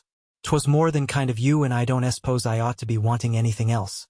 But if you can, oh, I wish I could know before this ends, if 'twas me mother." Freckles could not even whisper the words, for he hesitated a second and ended. "If 'twas me mother did it. Freckles. Freckles. Oh, Freckles." The voice of the angel came calling. Freckles swayed forward and wrenched at the rope until it cut deeply into his body. "Hell!" cried Black Jack. "Who is that? Do you know?" Freckles nodded. Jack whipped out a revolver and snatched the gag from Freckles' mouth. "Say quick, or it's up with you right now, and whoever that is with you." "It's the girl the bird woman takes with her," whispered Freckles through dry, swollen lips. "They ain't due here for 5 days yet," said Wessner. "We got on to that last week." "Yes," said Freckles, "but I found a tree covered with butterflies and things along the east line yesterday that I thought the bird woman would want extra, and I went to town to tell her last night. She said she'd come soon, but she didn't say when. They must be here. I take care of the girl while the bird woman works. Untie me quick until she is gone. I'll try to send her back, and then you can go on with your dirty work." "He ain't lying," volunteered Wessner. "I saw that tree covered with butterflies and him watching around it when we were spying on him yesterday." "No, he leaves lying to your sort," snapped Black Jack, as he undid the rope and pitched it across the room. "Remember that you're covered every move you make, my buck," he cautioned. "Freckles. Freckles," came the angel's impatient voice, closer and closer. "I must be answering," said Freckles, and Jack nodded. "Right here," he called, and to the men, "You go on with your work and remember one thing yourselves. The work of the bird woman is known all over the world. This girl's father is a rich man, and she is all he has. If you offer hurt of any kind to either of them, this world has no place far enough away or dark enough for you to be hiding in. Hell will be easy to what any man will get if he touches either of them." "Freckles, where are you?" demanded the angel. Soul sick with fear for her, Freckles went toward her and parted the bushes that she might enter. She came through without apparently giving him a glance, and the first words she said were, "Why have the gang come so soon? I didn't know you expected them for 3 weeks yet. Or is this some special tree that Mr. McLean needs to fill an order right now?" Freckles hesitated. Would a man dare lie to save himself? No, but to save the angel, surely that was different. He opened his lips, but the angel was capable of saving herself. She walked among them, exactly as if she had been reared in a lumber camp, and never waited for an answer. "Why, your specimen case," she cried. "Look, haven't you noticed that it's tipped over? Set it straight, quickly." A couple of the men stepped out and carefully righted the case. "There, that's better," she said. "Freckles, I'm surprised at your being so careless. It would be a shame to break those lovely butterflies for one old tree. Is that a valuable tree? Why didn't you tell us last night you were going to take out a tree this morning? Oh, say, did you put your case there to protect that tree from that stealing old Black Jack and his gang? I bet you did. Well, if that wasn't bright, what kind of a tree is it?" "It's a white oak," said Freckles. "Like those they make dining tables and sideboards from?" "Yes." "My, how interesting," she cried. "I don't know a thing about timber, but my father wants me to learn just everything I can. I am going to ask him to let me come here and watch you until I know enough to boss a gang myself. Do you like to cut trees, gentlemen? She asked with angelic sweetness of the men. Some of them appeared foolish and some grim, but one managed to say they did. Then the angel's eyes turned full on Black Jack, and she gave the most natural little start of astonishment. "Oh, I almost thought that you were a ghost," she cried. "But I see now that you are really and truly. Were you ever in Colorado?" "No," said Jack. "I see you aren't the same man," said the angel. "You know, we were in Colorado last year, and there was a cowboy who was the handsomest man anywhere around. He'd come riding into town every night, and all we girls just adored him. Oh, but he was a beauty. I thought at first glance you were really he, but I see now he wasn't nearly so tall nor so broad as you, and only half as handsome." The men began to laugh while Jack flushed crimson. The angel joined in the laugh. "Well, I'll leave it to you. Isn't he handsome?" she challenged. "As for that cowboy's face, it couldn't be compared with yours. The only trouble with you is that your clothes are spoiling you. It's the dress those cowboys wear that makes half their attraction. If you were properly clothed, you could break the heart of the prettiest girl in the country." With one accord the other men looked at Black Jack, and for the first time realized that he was a superb specimen of manhood. For he stood 6 feet tall, was broad, well-rounded, and had dark, even skin, big black eyes, and full red lips. "I'll tell you what," exclaimed the angel. "I just love to see you on horseback. Nothing sets a handsome man off so splendidly. Do you ride?" "Yes," said Jack, and his eyes were burning on the angel as if he would fathom the depths of her soul. "Well," said the angel winsomely, "I know what I just wish you'd do. I wish you would let your hair grow a little longer. Then wear a blue flannel shirt a little open at the throat, a red tie, and a broad-brimmed felt hat, and ride past my house of evenings. I'm always at home then and almost always on the veranda and oh, but I would like to see you. Will you do that for me?" It is impossible to describe the art with which the angel asked the question. She was looking straight into Jack's face, coarse and hardened with sin and careless living, which was now taking on a wholly different expression. The evil lines of it were softening and fading under her clear gaze. A dull red flamed into his bronzed cheeks, while his eyes were growing brightly tender. "Yes," he said, and the glance he gave the men was of such a nature that no one saw fit even to change countenance. "Oh, goody," she cried, tilting on her toes. "I'll ask all the girls to come see, but they needn't stick in. We can get along without them, can't we?" Jack leaned toward her. He was the charmed fluttering bird, while the angel was the snake. "Well, I rather guess," he cried. The angel drew a deep breath and surveyed him rapturously. But you're tall," she commented. "Do you suppose I ever will grow to reach your shoulders?" She stood on tiptoe and measured the distance with her eyes. Then she developed timid confusion, while her glance sought the ground. "I wish I could do something," she half whispered. Jack seemed to increase an inch in height. "What?" he asked hoarsely. Lariat Bill used always to have a bunch of red flowers in his shirt pocket. The red lit up his dark eyes and olive cheeks and made him splendid. "May I put some red flowers on you?" Freckles stared as he wheezed for breath. He wished the earth would open and swallow him. Was he dead or alive? Since his angel had seen Black Jack, she never had glanced his way. Was she completely bewitched? Would she throw herself at the man's feet before them all? Couldn't she give him even one thought? Hadn't she seen that he was gagged and bound? Did she truly think that these were McLean's men? Why, she could not. It was only a few days ago that she had been close enough to this man and angry enough with him to peel the hat from his head with a shot. Suddenly a thing she had said jestingly to him one day came back with startling force. "You must take angels on trust." Of course you must. She was his angel. She must have seen. His life and what was far more, her own, was in her hands. There was nothing he could do but trust her. Surely she was working out some plan.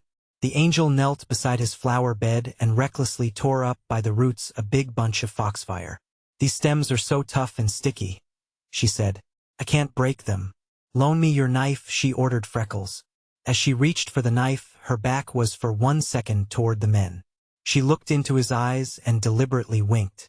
She severed the stems, tossed the knife to Freckles, and walking to Jack, laid the flowers over his heart. Freckles broke into a sweat of agony. He had said she would be safe in a herd of howling savages. Would she? If Black Jack even made a motion toward touching her. Freckles knew that from somewhere he would muster the strength to kill him. He mentally measured the distance to where his club lay and set his muscles for a spring. But no, by the splendor of God. The big fellow was bearing his head with a hand that was unsteady. The angel pulled one of the long silver pins from her hat and fastened her flowers securely. Freckles was quaking. What was to come next? What was she planning? And oh, did she understand the danger of her presence among those men? The real necessity for action? As the angel stepped from Jack, she turned her head to one side and peered at him, quite as Freckles had seen the little yellow fellow do on the line 100 times, and said, "Well, that does the trick. Isn't that fine? See how it sets him off, boys? Don't you forget the tie is to be red, and the first ride soon. I can't wait very long. Now I must go. The bird woman will be ready to start, and she will come here hunting me next, for she is busy today. What did I come here for anyway?" She glanced inquiringly around, and several of the men laughed. Oh, the delight of it! She had forgotten her errand for him. Jack had a second increase in height. The angel glanced helplessly as if seeking a clue. Then her eyes fell, as if by accident, on Freckles, and she cried, "Oh, I know now. It was those magazines the bird woman promised you. I came to tell you that we put them under the box where we hide things, at the entrance to the swamp as we came in. I knew I would need my hands crossing the swamp, so I hid them there. You'll find them at the same old place." Then Freckles spoke. "It's mighty risky for you to be crossing the swamp alone," he said. "I'm surprised that the bird woman would be letting you try it. I know it's a little farther, but it's begging you I am to be going back by the trail. That's bad enough, but it's far safer than the swamp." The angel laughed merrily. "Oh, stop your nonsense," she cried. "I'm not afraid. Not in the least. The bird woman didn't want me to try following a path that I'd been over only once, but I was sure I could do it, and I'm rather proud of the performance. Now, don't go babying. You know I'm not afraid." "No," said Freckles gently, "I know you're not. But that has nothing to do with the fact that your friends are afraid for you. On the trail you can see your way a bit ahead, and you've all the world a better chance if you meet a snake." Then Freckles had an inspiration. He turned to Jack imploringly. "You tell her," he pleaded. "Tell her to go by the trail. She will for you." The implication of this statement was so gratifying to Black Jack that he seemed again to expand and take on increase before their very eyes. "You bet!" exclaimed Jack. "And to the angel, you better take Freckles' word for it, miss. He knows the old swamp better than any of us except me, and if he says go by the trail, you'd best do it." The angel hesitated. She wanted to recross the swamp and try to reach the horse. She knew Freckles would brave any danger to save her crossing the swamp alone. But she really was not afraid, while the trail added over a mile to the walk. She knew the path. She intended to run for dear life the instant she felt herself from their sight, and tucked in the folds of her blouse was a fine little .32 caliber revolver that her father had presented her for her share in what he was pleased to call her military exploit. One last glance at Freckles showed her the agony in his eyes, and immediately she imagined he had some other reason. She would follow the trail.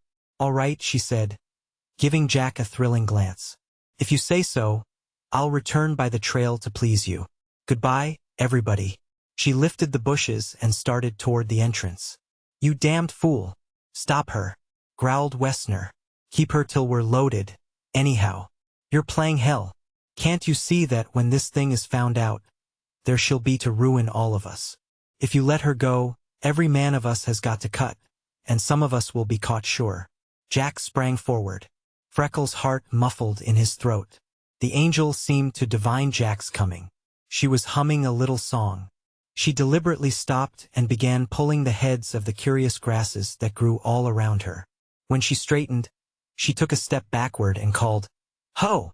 Freckles, the bird woman wants that natural history pamphlet returned. It belongs to a set she is going to have bound. That's one of the reasons we put it under the box. You be sure to get them as you go home tonight, for fear it rains or becomes damp with the heavy dews." "All right," said Freckles, but it was in a voice that he never had heard before. Then the angel turned and sent a parting glance at Jack. She was overpoweringly human and bewitchingly lovely. "You won't forget that ride and the red tie?" she half asserted, half questioned. Jack succumbed. Freckles was his captive, but he was the angel's soul and body. His face wore the holiest look it ever had known as he softly re-echoed Freckles all right. With her head held well up, the angel walked slowly away, and Jack turned to the men. "Drop your damn staring and sawwood," he shouted. "Don't you know anything at all about how to treat a lady?" It might have been a question which of the cronies that crouched over greenwood fires in the cabins of Wildcat Hollow, eternally sucking a corncob pipe and stirring the endless kettles of stewing coon and opossum, had taught him to do even as well as he had by the angel. The men muttered and threatened among themselves, but they began working desperately. Someone suggested that a man be sent to follow the angel and to watch her and the bird woman leave the swamp. Freckles' heart sank within him, but Jack was in a delirium and past all caution. "Yes," he sneered. "Maybe all of you had better give over on the saw and run after the girl." "I guess not. Seems to me I got the favors. I didn't see no bouquets on the rest of you. If anybody follows her, I do, and I'm needed here among such a pack of idiots. There's no danger in that baby face. She wouldn't give me away.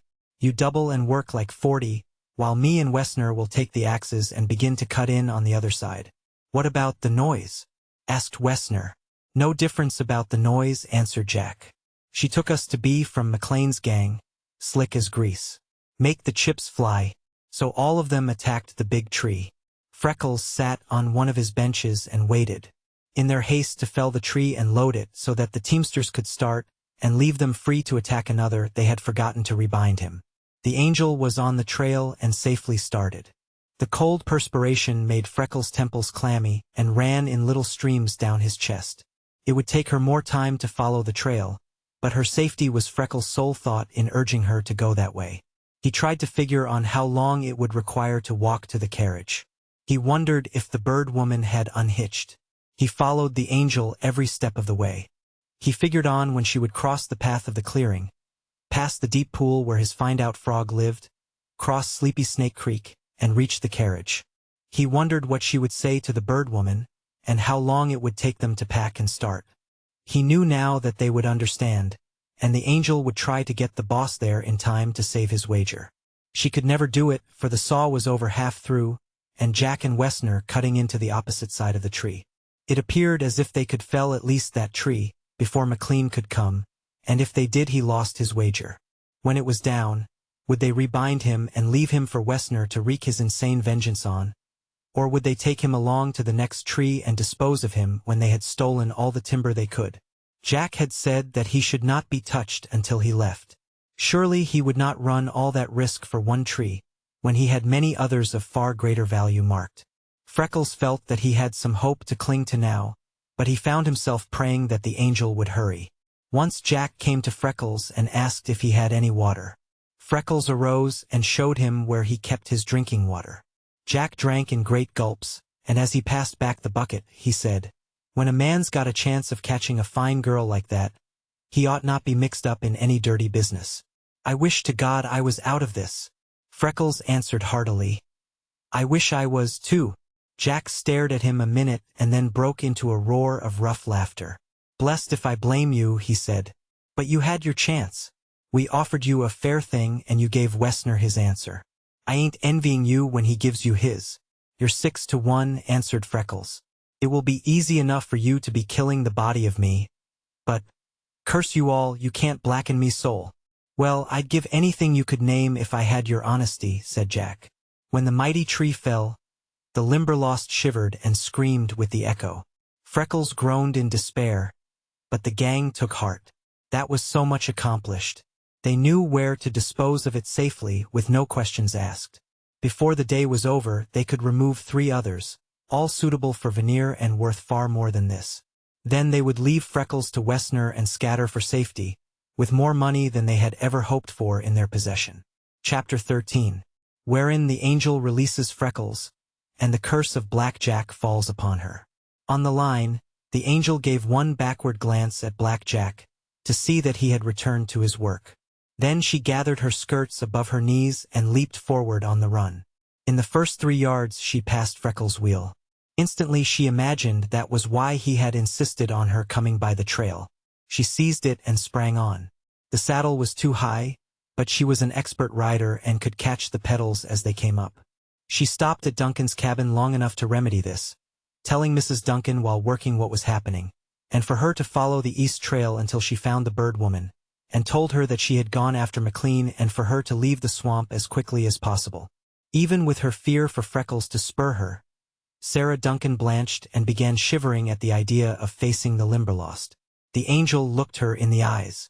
"No matter how afraid you are, you have to go," she said. "If you don't, the bird woman will go to Freckles' room, hunting me, and they will have trouble with her. If she isn't told to leave at once, they may follow me and, finding I'm gone, do some terrible thing to Freckles. I can't go, that's flat, for if they caught me, then there'd be no one to go for help. You don't suppose they are going to take out the trees they're after and then leave Freckles to run and tell? They are going to murder the boy.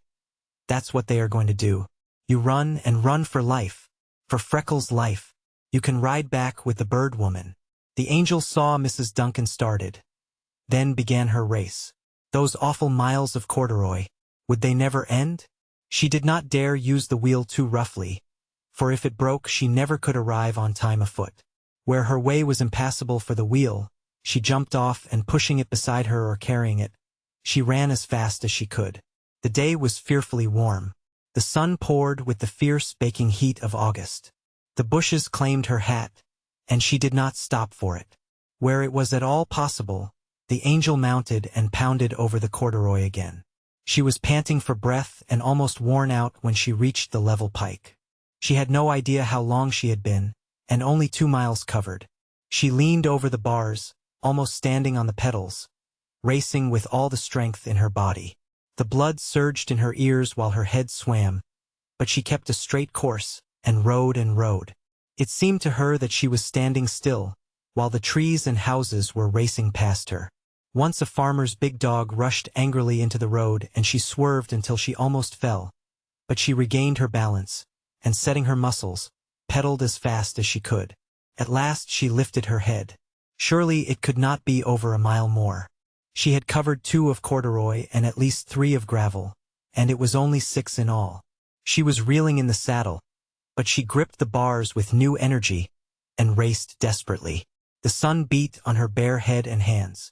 Just when she was choking with dust and almost prostrate with heat and exhaustion. Crash! She ran into a broken bottle. Snap! Went the tire. The wheel swerved and pitched over. The angel rolled into the thick yellow dust of the road and lay quietly. From afar, Duncan began to notice a strange, dust-covered object in the road, as he headed toward town with the first load of the day's felling. He chirruped to the bays and hurried them all he could. As he neared the angel, he saw it was a woman and a broken wheel. He was beside her in an instant. He carried her to a shaded fence corner, stretched her on the grass, and wiped the dust from the lovely face all dirt-streaked, crimson, and bearing a startling whiteness around the mouth and nose. Wheels were common enough. Many of the farmers' daughters owned and rode them, but he knew these same farmers' daughters. This face was a stranger's. He glanced at the angel's tumbled clothing, the silkiness of her hair, with its pale satin ribbon, and noticed that she had lost her hat. Her lips tightened in an ominous quiver. He left her and picked up the wheel. As he had surmised, he knew it. This, then, was Freckles' swamp angel. There was trouble in the Limberlost, and she had broken down racing to McLean. Duncan turned the bays into a fence corner, tied one of them, unharnessed the other, fastened up the trace chains, and hurried to the nearest farmhouse to send help to the angel. He found a woman who took a bottle of camphor, a jug of water and some towels and started on the run. Then Duncan put the bay to speed and raced to camp. The angel, left alone, lay still for a second. Then she shivered and opened her eyes. She saw that she was on the grass and the broken wheel beside her. Instantly she realized that someone had carried her there and gone after help. She sat up and looked around. She noticed the load of logs and the one horse. Someone was riding after help for her. "Oh, poor Freckles," she wailed. "They may be killing him by now." Oh, how much time have I wasted? She hurried to the other bay, her fingers flying as she set him free. Snatching up a big blacksnake whip that lay on the ground, she caught the hames, stretched along the horse's neck, and, for the first time, the fine, big fellow felt on his back the quality of the lash that Duncan was accustomed to crack over him. He was frightened and ran at top speed.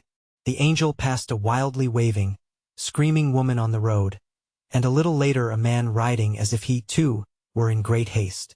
The man called to her, but she only lay lower and used the whip.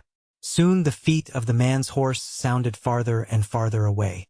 At the south camp they were loading a second wagon, when the angel appeared riding one of Duncan's bays, lathered and dripping, and cried, "Everybody go to Freckles. There are thieves stealing trees, and they had him bound. They're going to kill him." She wheeled the horse toward the Limberlost. The alarm sounded through camp. The gang were not unprepared. McLean sprang to Nellie's back and raced after the angel. As they passed Duncan, he wheeled and followed. Soon the pike was an irregular procession of barebacked riders, wildly driving flying horses toward the swamp. The boss rode neck and neck with the angel. He repeatedly commanded her to stop and fall out of line, until he remembered that he would need her to lead him to Freckles. Then he gave up and rode beside her, for she was sending the bay at as sharp a pace as the other horses could keep and hold out. He could see that she was not hearing him. He glanced back and saw that Duncan was close. There was something terrifying in the appearance of the big man, and the manner in which he sat his beast and rode. It would be a sad day for the man on whom Duncan's wrath broke. There were 4 others close behind him, and the pike filling with the remainder of the gang. So McLean took heart and raced beside the angel. Over and over he asked her where the trouble was, but she only gripped the hames, leaned along the bay's neck, and slashed away with the blacksnake. The steaming horse, with crimson nostrils and heaving sides, stretched out and ran for home with all the speed there was in him. When they passed the cabin, the bird woman's carriage was there and Mrs. Duncan in the door wringing her hands. But the bird woman was nowhere to be seen. The angel sent the bay along the path and turned into the west trail, while the men bunched and followed her. When she reached the entrance to Freckles' room, there were 4 men with her, and 2 more very close behind. She slid from the horse, and snatching the little revolver from her pocket, darted toward the bushes. McLean caught them back, and with drawn weapon, pressed beside her. There they stopped in astonishment.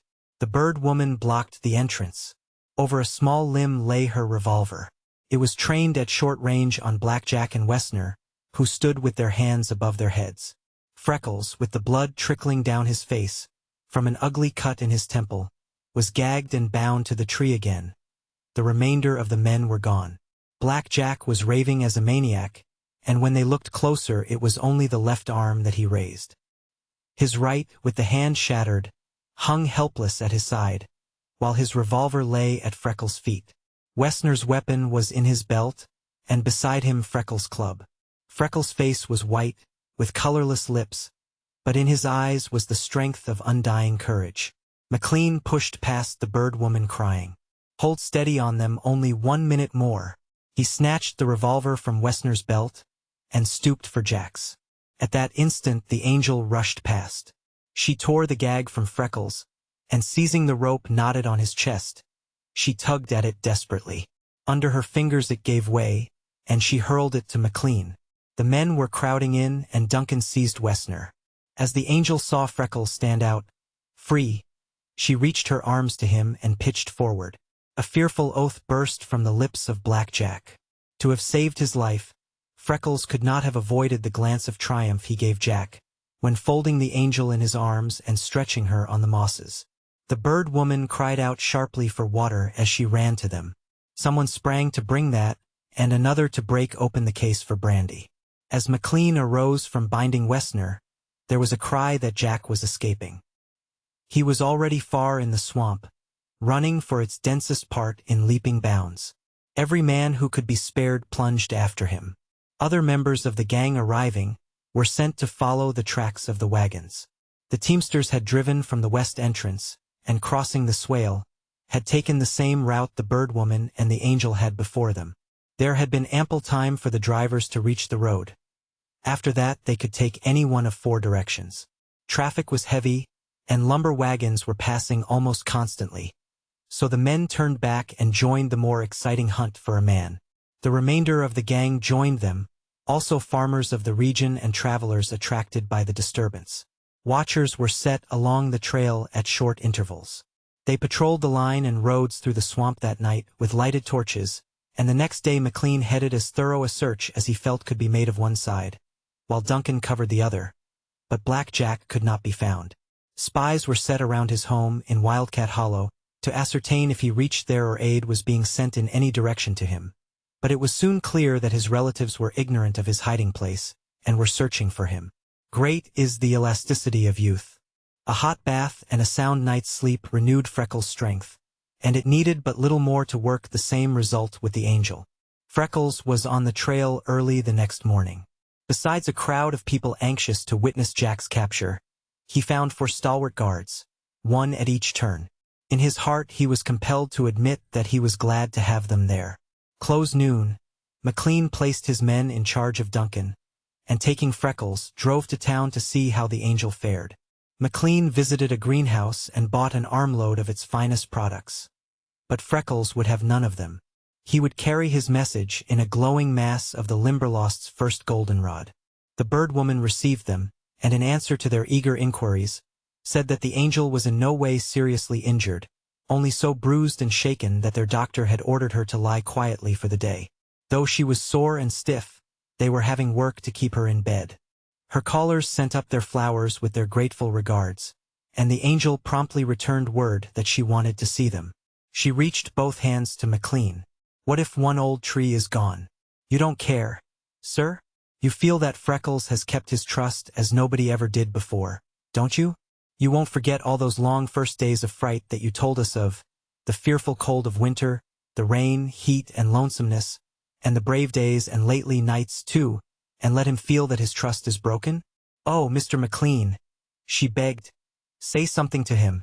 Do something to make him feel that it isn't for nothing he has watched and suffered it out with that old Limberlost. Make him see how great and fine it is, and how far, far better he has done than you or any of us expected. What's one old tree, anyway? She cried passionately. I was thinking before you came. Those other men were rank big cowards. They were scared for their lives.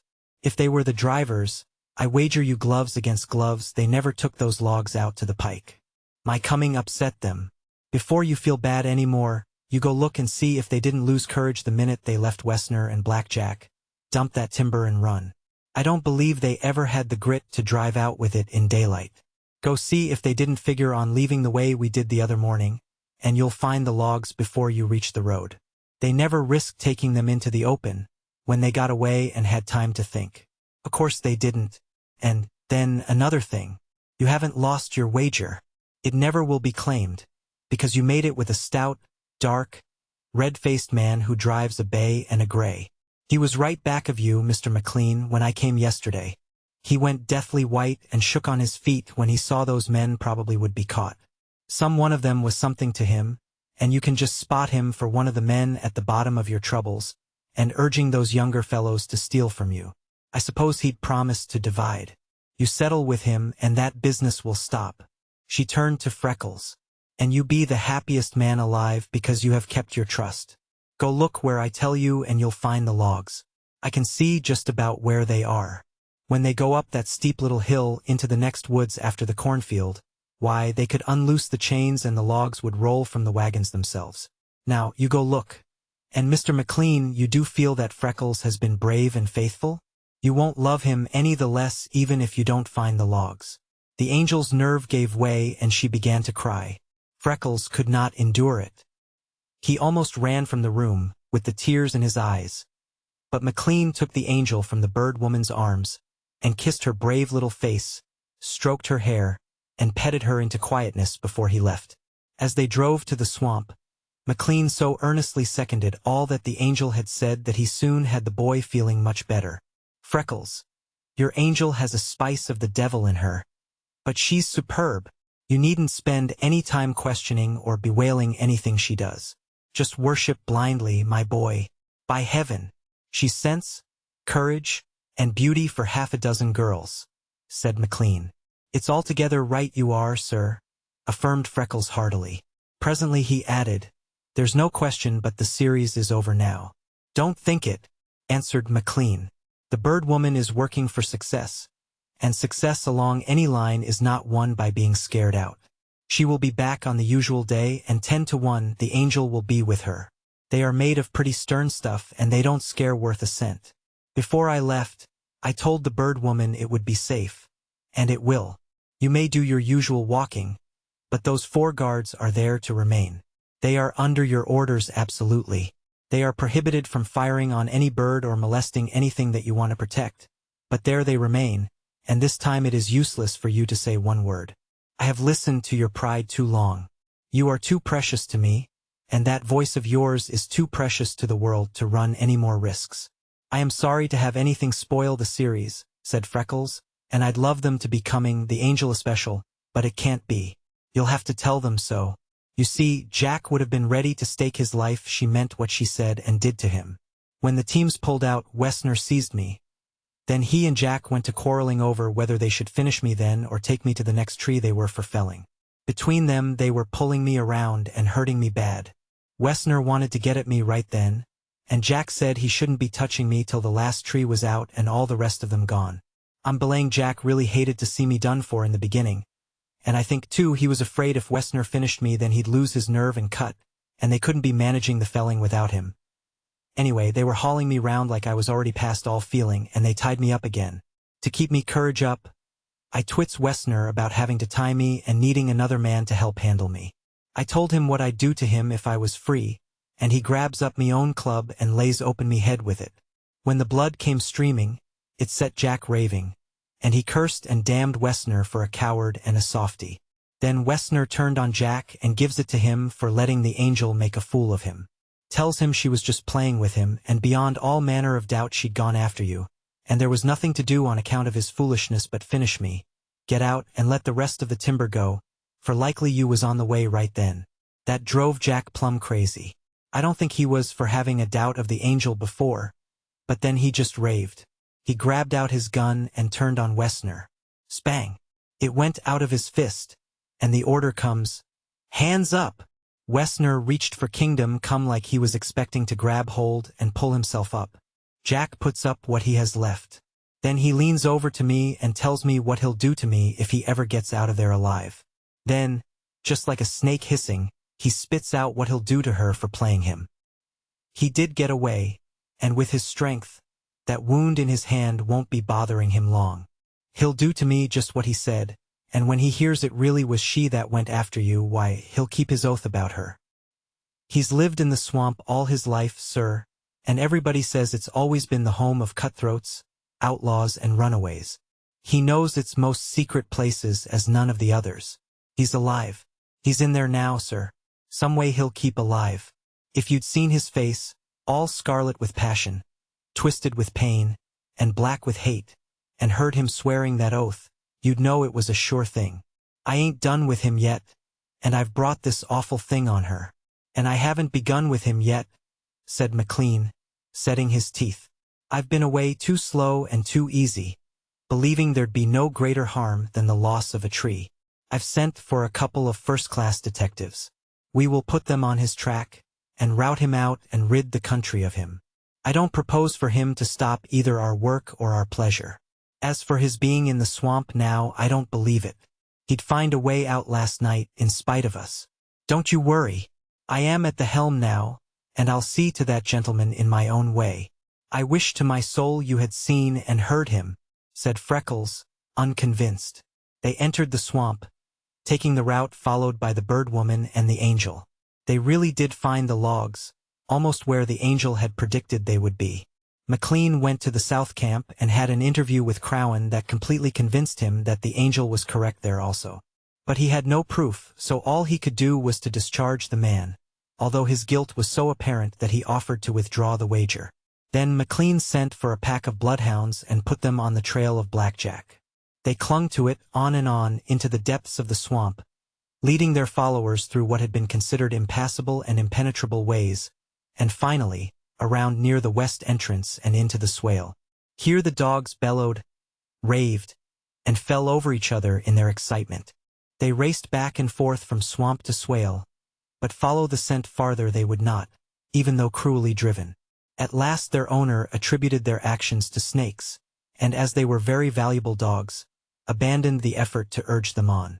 So that all they really established was the fact that Black Jack had eluded their vigilance and crossed the trail sometime in the night. He had escaped to the swale.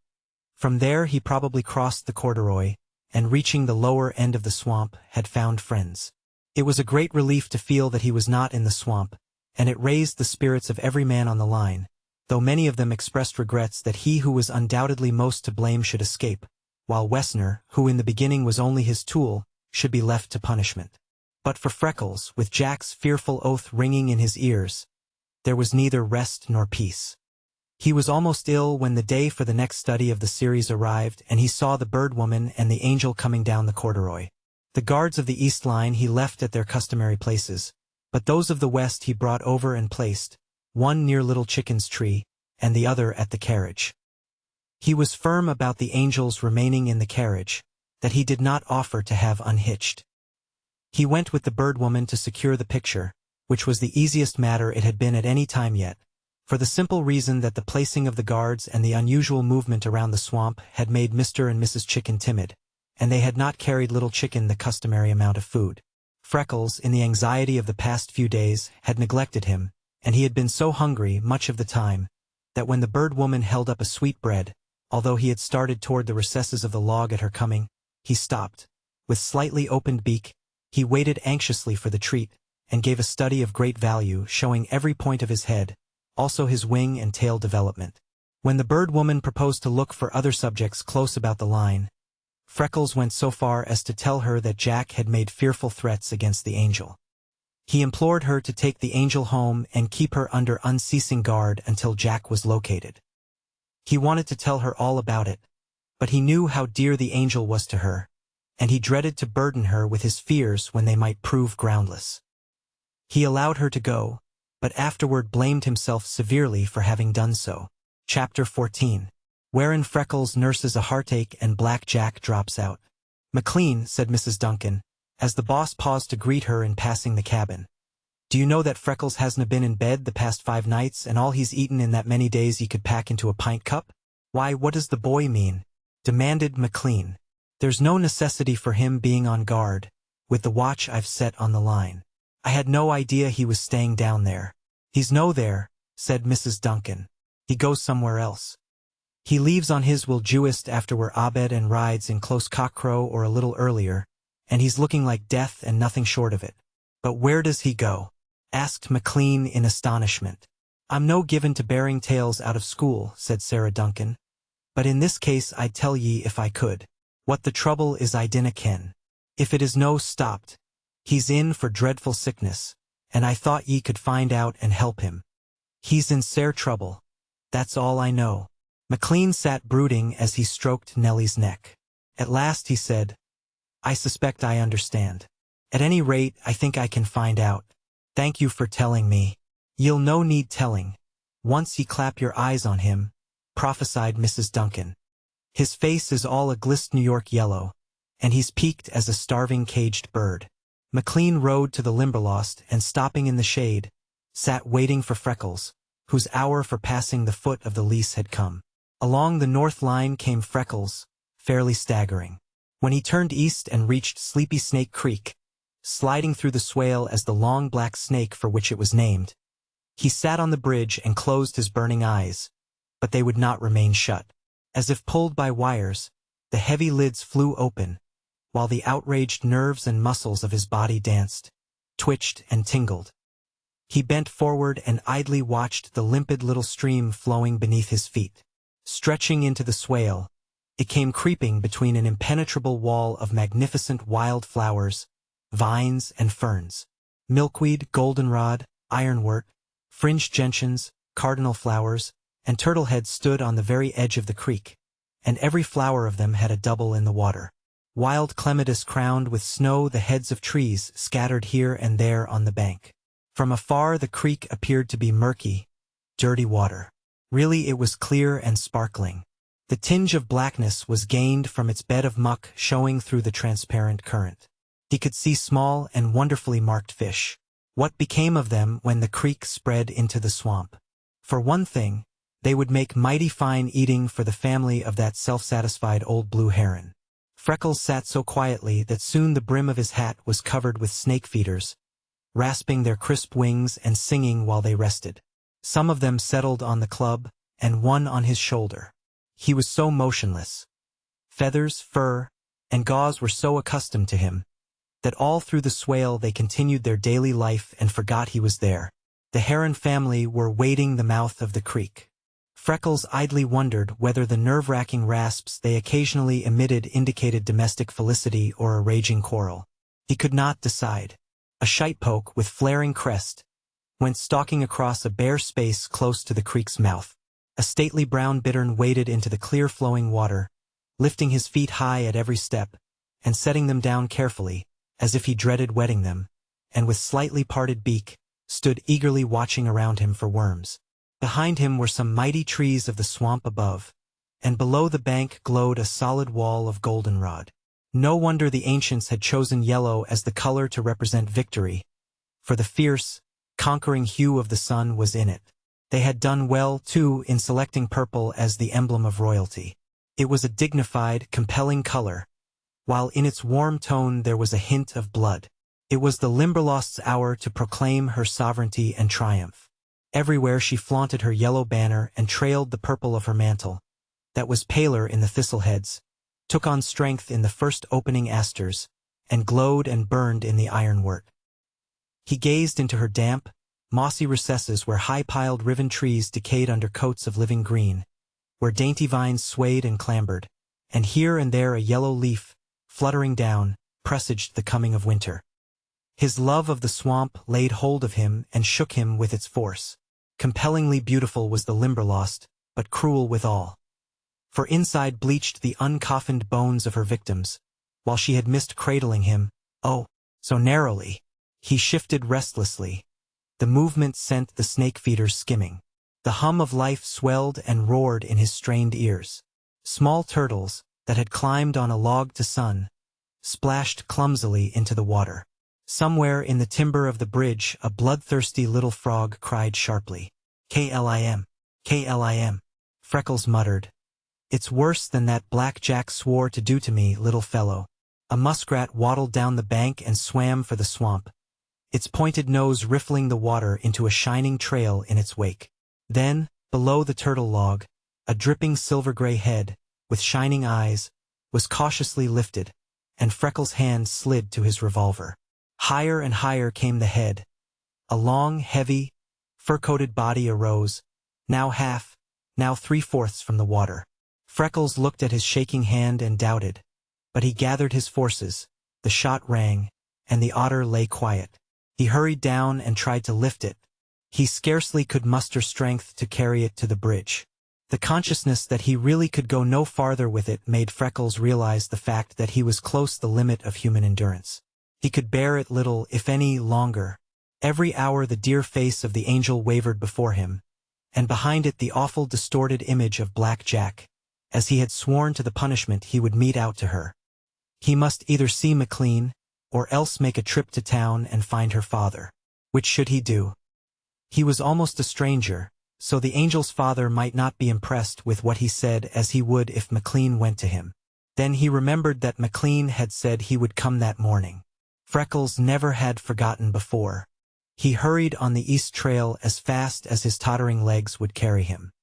He stopped when he came to the first guard, and telling him of his luck, asked him to get the otter and carry it to the cabin, as he was anxious to meet McLean. Freckles passed the second guard without seeing him, and hurried to the boss. He took off his hat, wiped his forehead, and stood silent under the eyes of McLean. The boss was dumbfounded. Mrs. Duncan had led him to expect that he would find a change in Freckles, but this was almost deathly. The fact was apparent that the boy scarcely knew what he was doing. His eyes had a glazed, far-sighted appearance that wrung the heart of the man who loved him. Without a thought of preliminaries, McLean leaned in the saddle and drew Freckles to him. "My poor lad," he said. "My poor, Dear lad, tell me and we will try to right it. Freckles had twisted his fingers in Nellie's mane. At the kind words his face dropped on McLean's thigh and he shook with a nervous chill. McLean gathered him closer and waited. When the guard came with the otter, McLean without a word motioned him to lay it down and leave them. Freckles, said McLean at last, will you tell me? Or must I set to work in the dark and try to find the trouble? Oh, I want to tell you. I must tell you, sir, shuddered Freckles. I cannot be bearing it the day out alone. I was coming to you when I remembered you would be here. He lifted his face and gazed across the swale, with his jaws set firmly a minute, as if gathering his forces. Then he spoke. "'Tis the angel, sir," he said. Instinctively McLean's grip on him tightened, and Freckles looked into the boss's face in wonder. "I tried the other day," said Freckles, "and I couldn't seem to make you see. It's only that there hasn't been an hour, waking or sleeping, since the day she parted the bushes and looked into me room, that the face of her hasn't been before me in all the tenderness, beauty, and mischief of it. She talked to me friendly like. She trusted me entirely to take right care of her. She helped me with things about me books. She treated me like I was born a gentleman, and shared with me as if I were of her own blood. She walked the streets of the town with me before her friends with all the pride of a queen. She forgot herself and didn't mind the bird woman, and run big risks to help me out that first day, sir. This last time she walked into that gang of murderers, took their leader, and twisted him to the will of her. She outdone him and raced the life almost out of her trying to save me. Since I can remember, whatever the thing was that happened to me in the beginning has been me curse. I've been bitter, hard, and smarting under it hopelessly. She came by and found me voice, and put hope of life and success like other men into me in spite of it." Freckles held up his maimed arm. "Look at it, sir," he said. "1,000 times I've cursed it, hanging there helpless. She took it on the street before all the people, just as if she didn't see that it was a thing to hide and shrink from. Again and again I've had the feeling with her, if I didn't entirely forget it, that she didn't see it was gone and I must be pointing it out to her. Her touch on it was so sacred-like. At times since I've caught myself looking at the awful thing near like I was proud of it, sir. If I had been born your son, she couldn't be treating me more as her equal, and she can't help knowing you ain't truly me father. Nobody can know the homeliness or the ignorance of me better than I do, and all me lack of birth, relatives, and money, and what's it all to her?" Freckles stepped back, squared his shoulders, and with a royal lift of his head looked straight into the boss's eyes. "You saw her in the beautiful little room of her, and you can't be forgetting how she begged and pleaded with you for me. She touched me body, and 'twas sanctified. She laid her lips on my brow, and 'twas sacrament. Nobody knows the height of her better than me. Nobody's studied my depths closer. There's no bridge for the great distance between us, sir, and clearest of all, I'm for realizing it. But she risked terrible things when she came to me among that gang of thieves. She wore herself past bearing to save me from such an easy thing as death. Now here's me, a man, a big, strong man, and letting her live under that fearful oath. So worse than any death 'twould be for her, and lifting not a finger to save her. Cannot hear it, sir. It's killing me by inches. Black Jack's hand may not have been hurt so bad. Any hour he may be creeping up behind her. Any minute the awful revenge he swore to be taking may in some way fall on her. And I haven't even warned her father. I can't stay here doing nothing another hour. The 5 nights gone I've watched under her windows, but there's the whole of the day. She's her own horse and little cart, and's free to be driving through the town and country as she pleases. If any evil comes to her through Black Jack, it comes from her angel-like goodness to me. Somewhere he's hiding. Somewhere he is waiting his chance. Somewhere he is reaching out for her. I tell you I cannot. I dare not be bearing it longer. Freckles, be quiet," said McLean, his eyes humid and his voice quivering with the pity of it all. "Believe me, I did not understand. I know the angel's father well. I will go to him at once. I have transacted business with him for the past 3 years. I will make him see. I am only beginning to realize your agony, and the real danger there is for the angel. Believe me, I will see that she is fully protected every hour of the day and night until Jack is located and disposed of. And I promise you further, that if I fail to move her father or make him understand the danger, I will maintain a guard over her until Jack is caught. Now will you go bathe, drink some milk, go to bed, and sleep for hours, and then be my brave, bright old boy again? Ease, said Freckles simply, but McLean could see the flesh was twitching on the lad's bones. What was it the guard brought there? McLean asked in an effort to distract Freckles' thoughts. Oh, Freckles said, glancing where the boss pointed, I forgot it. 'Tis an otter and fine past believing, for this warm weather. I shot it at the creek this morning. 'Twas a good shot, considering. I expected to miss. Freckles picked up the animal and started toward McLean with it, but Nellie pricked up her dainty little ears, danced into the swale, and snorted with fright. Freckles dropped the otter and ran to her head. For pity's sake, get her on the trail, sir, he begged. She's just about where the old King Rattler crosses to go into the swamp, the old Buster Duncan and I have been telling you of. I haven't a doubt but it was the one Mother Duncan met. 'Twas down the trail there, just a little farther on, that I found her, and it's sure to be close yet.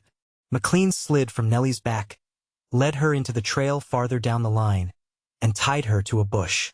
Then he went to examine the otter. It was a rare, big specimen, with exquisitely fine, long, silky hair. What do you want to do with it, Freckles? Asked McLean, as he stroked the soft fur lingeringly. Do you know that it is very valuable? I was for almost praying so, sir, said Freckles.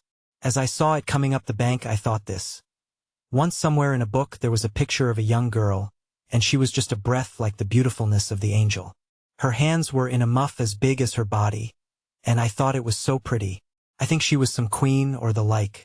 Do you suppose I could have the skin tanned and made into such a muff as that? An enormous big one, sir? Of course you can, said McLean. That's a fine idea, and it's easy enough. We must box and express the otter cold storage by the first train. You stand guard a minute and I'll tell Hall to carry it to the cabin. I'll put Nellie to Duncan's rig, and we'll drive to town and call on the angel's father. Then we'll start the otter while it is fresh, and I'll write your instructions later. It would be a mighty fine thing for you to give to the angel as a little reminder of the Limberlost before it is despoiled, and as a souvenir of her trip for you. Freckles lifted a face with a glow of happy color creeping into it and eyes lighting with a former brightness. Throwing his arms around McLean, he cried, Oh, how I love you! Oh, I wish I could make you know how I love you! McLean strained him to his breast. God bless you, Freckles, he said. I do know. We're going to have some good old times out of this world together, and we can't begin too soon. Would you rather sleep first or have a bite of lunch, take the drive with me, and then rest? I don't know, but sleep will come sooner and deeper to take the ride and have your mind set at ease before you lie down. Suppose you go. Suppose I do, said Freckles, with a glimmer of the old light in his eyes and newly found strength to shoulder the otter. Together they turned into the trail. McLean noticed and spoke of the big black chickens. They've been hanging round out there for several days past, said Freckles. I'll tell you what I think it means. I think the old rattler has killed something too big for him to swallow, and he's keeping guard and won't let me chickens have it. I'm just sure, from the way the birds have acted out there all summer, that it is the rattler's den. You watch them now. See the way they dip and then rise, frightened like. Suddenly McLean turned toward him with blanching face. Freckles, he cried. My God, sir, shuddered Freckles. He dropped the otter, caught up his club, and plunged into the swale. Reaching for his revolver, McLean followed. The chickens circled higher at their coming, and the big snake lifted his head and rattled angrily. It sank in sinuous coils at the report of McLean's revolver, and together he and Freckles stood beside Black Jack. His fate was evident and most horrible. Come, said the boss at last. We don't dare touch him. We will get a sheet from Mrs. Duncan and tuck over him, to keep these swarms of insects away, and set Hall on guard while we find the officers. Freckles' lips closed resolutely. He deliberately thrust his club under Black Jack's body, and, raising him, rested it on his knee. He pulled a long silver pin from the front of the dead man's shirt and sent it spinning into the swale. Then he gathered up a few crumpled bright flowers and dropped them into the pool far away. My soul is sick with the horror of this thing, said McLean, as he and Freckles drove toward town. I can't understand how Jack dared risk creeping through the swale, even in desperation. No one knew its dangers better than he. And why did he choose the rancorest, muckiest place to cross the swamp? Don't you think, sir, it was because it was on a line with the Limberlost south of the corduroy? The grass was tallest there, and he counted on those willows to screen him. Once he got among them, he would have been safe to walk by stooping. If he'd made it past that place, he'd been sure to get out. Well, I'm as sorry for Jack as I know how to be, said McLean, but I can't help feeling relieved that our troubles are over, for now they are. With so dreadful a punishment for Jack, Wessner under arrest and warrants for the others, we can count on their going away and remaining. As for anyone else, I don't think they will care to attempt stealing my timber after the experience of these men. There is no other man here with Jack's fine ability in woodcraft. He was an expert. Did you ever hear of anyone who ever tried to locate any trees excepting him? Asked Freckles. No, I never did, said McLean. I am sure there was no one besides him. You see, it was only with the arrival of our company that the other fellows scented good stuff in the Limberlost, and tried to work in. Jack knew the swamp better than anyone here. When he found there were 2 companies trying to lease, he wanted to stand in with the one from which he could realize the most. Even then he had trees marked that he was trying to dispose of. I think his sole intention in forcing me to discharge him from my gang was to come here and try to steal timber. We had no idea when we took the lease what a gold mine it was. That's exactly what Wessner said that first day, said Freckles eagerly. That 'twas a gold mine. He said he didn't know where the marked trees were, but he knew a man who did, and if I would hold off and let them get the marked ones, there were a dozen they could get out in a few days. Freckles, cried McLean. You don't mean a dozen? That's what he said, sir, a dozen. He said they couldn't tell how the grain of all of them would work up, of course, but they were all worth taking out, and 5 or 6 were real gold mines. This makes 3 they've tried, so there must be 9 more marked, and several of them for being just fine. Well, I wish I knew which they are, said McLean, so I could get them out first. I have been thinking, said Freckles. I believe if you will leave one of the guards on the line, say Hall, that I will begin on the swamp at the north end, and lay it off in sections and try to hunt out the marked trees. I suppose they are all marked something like that first maple on the line was. Wessner mentioned another good one not so far from that. He said it was best of all. I'd be having the swelled head if I could find that. Of course, I don't know a thing about the trees, but I could hunt for the marks. Jack was so good at it he could tell some of them by the bark, but all he wanted to take that we've found so far have just had a deep chip cut out, rather low down and where the bushes were thick over it. I believe I could be finding some of them. Good head, said McLean. We will do that. You may begin as soon as you are rested. And about things you come across in the swamp, Freckles, the most trifling little thing that you think the bird woman would want, take your wheel and go after her at any time.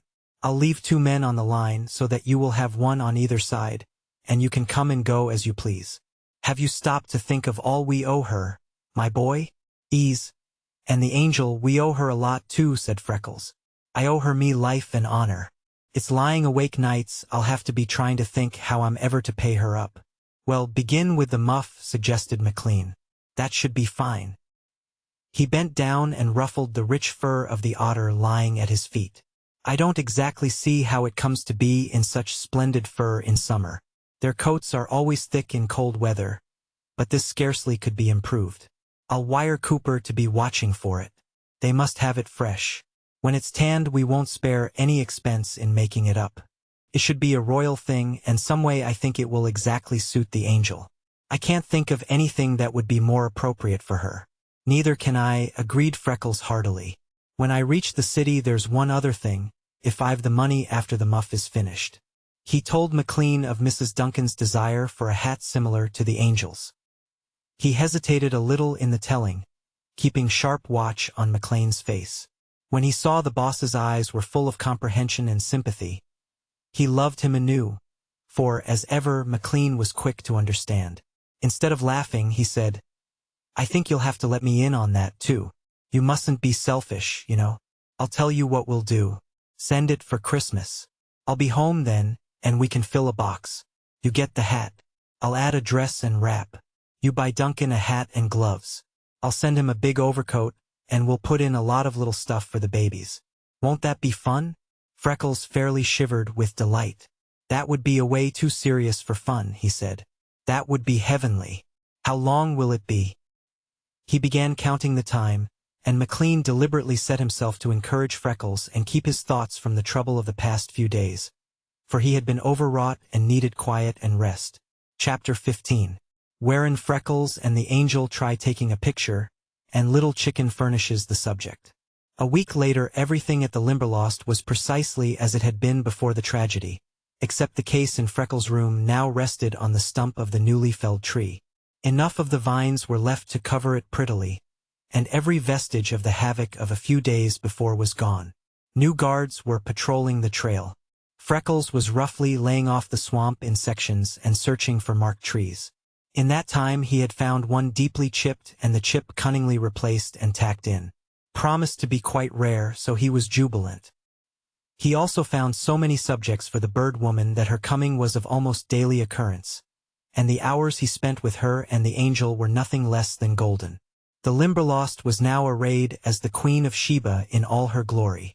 The first frosts of autumn had bejeweled her crown in flashing topaz, ruby, and emerald. Around her feet trailed the purple of her garments, while in her hand was her golden scepter. Everything was at full tide. It seemed as if nothing could grow lovelier, and it was all standing still a few weeks, waiting coming destruction. The swamp was palpitant with life. Every pair of birds that had flocked to it in the spring was now multiplied by from 2 to 10. The young were tame from Freckles' tri-parenthood, and so plump and sleek that they were quite as beautiful as their elders, even if in many cases they lacked their brilliant plumage. It was the same story of increase everywhere. There were chubby little groundhogs scudding on the trail. There were cunning baby coons and possums peeping from hollow logs and trees. Young muskrats followed their parents across the lagoons. If you could come upon a family of foxes that had not yet disbanded, and see the young playing with a wild duck's carcass that their mother had brought, and note the pride and satisfaction in her eyes as she lay at one side guarding them, it would be a picture not to be forgotten. Freckles never tired of studying the devotion of a fox mother to her babies. To him, whose early life had been so embittered by continual proof of neglect and cruelty in human parents toward their children, the love of these furred and feathered folk of the Limberlost was even more of a miracle than to the bird woman and the Angel. The Angel liked the baby rabbits and squirrels. Earlier in the season, when the young were yet very small, it so happened that at times Freckles could give into her hands one of these little ones. Then it was pure joy to stand back and watch her heaving breast, flushed cheek, and shining eyes. Hers were such lovely eyes. Freckles had discovered lately that they were not so dark as he had thought them at first, but that the length and thickness of lash, by which they were shaded, made them appear darker than they really were. They were forever changing, now sparkling and darkling with wit, now humid with sympathy, now burning with the fire of courage, now taking on strength of color with ambition, now flashing indignantly at the abuse of any creature. She had carried several of the squirrel and bunny babies home, and had littered the conservatory with them. Her care of them was perfect. She was learning her natural history from nature, and having much healthful exercise.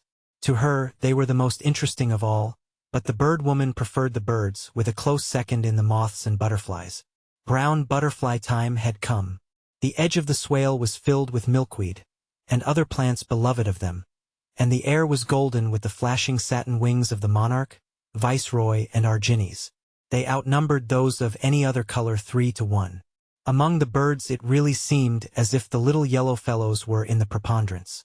At least, they were until the red-winged blackbirds and bobolinks, that had nested on the upland, suddenly saw in the swamp the garden of the Lord and came swarming by hundreds to feast and adventure upon it these last few weeks before migration. Never was there a finer feast spread for the birds. The grasses were filled with seeds. So, too, were weeds of every variety. Fall berries were ripe. Wild grapes and black haws were ready. Bugs were creeping everywhere. The muck was yeasty with worms. Insects filled the air. Nature made glorious pause for holiday before her next change, and by none of the frequenters of the swamp was this more appreciated than by the big black chickens.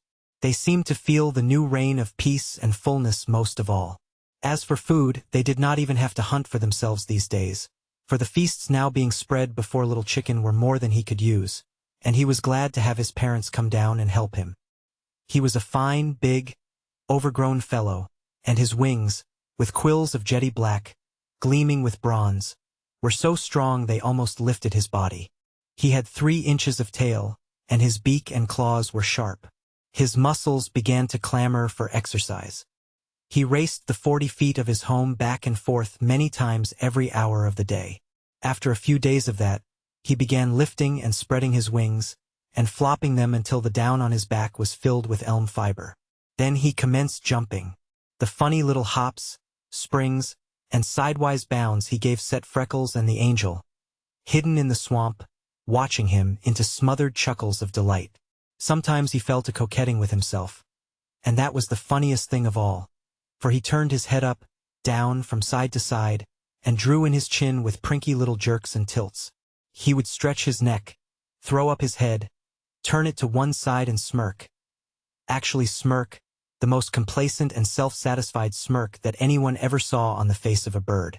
It was so comical that Freckles and the angel told the bird woman of it one day. When she finished her work on Little Chicken, she left them the camera ready for use, telling them they might hide in the bushes and watch. If Little Chicken came out and truly smirked, and they could squeeze the bulb at the proper moment to snap him, she would be more than delighted. Freckles and the angel quietly curled beside a big log, and with eager eyes and softest breathing they patiently waited. But Little Chicken had feasted before they told of his latest accomplishment. He was tired and sleepy, so he went into the log to bed, and for an hour he never stirred. They were becoming anxious, for the light soon would be gone, and they had so wanted to try for the picture. At last Little Chicken lifted his head, opened his beak, and gaped widely. He dozed a minute or two more. The angel said that was his beauty sleep. Then he lazily gaped again and stood up, stretching and yawning. He ambled leisurely toward the gateway, and the angel said, "Now we may have a chance at last." "I do hope so," shivered Freckles. With one accord they arose to their knees and trained their eyes on the mouth of the log. The light was full and strong. Little Chicken prospected again with no results. He dressed his plumage, polished his beak, and when he felt fine and in full toilet he began to flirt with himself. Freckles' eyes snapped and his breath sucked between his clenched teeth. "He's going to do it," whispered the angel. "That will come next. You'll best give me that bulb." "Ease," assented Freckles, but he was looking at the log and he made no move to relinquish the bulb.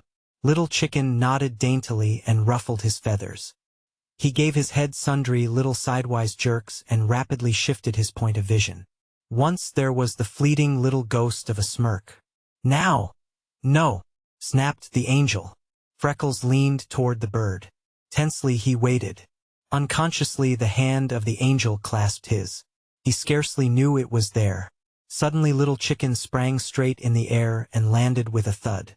The angel started slightly, but Freckles was immovable.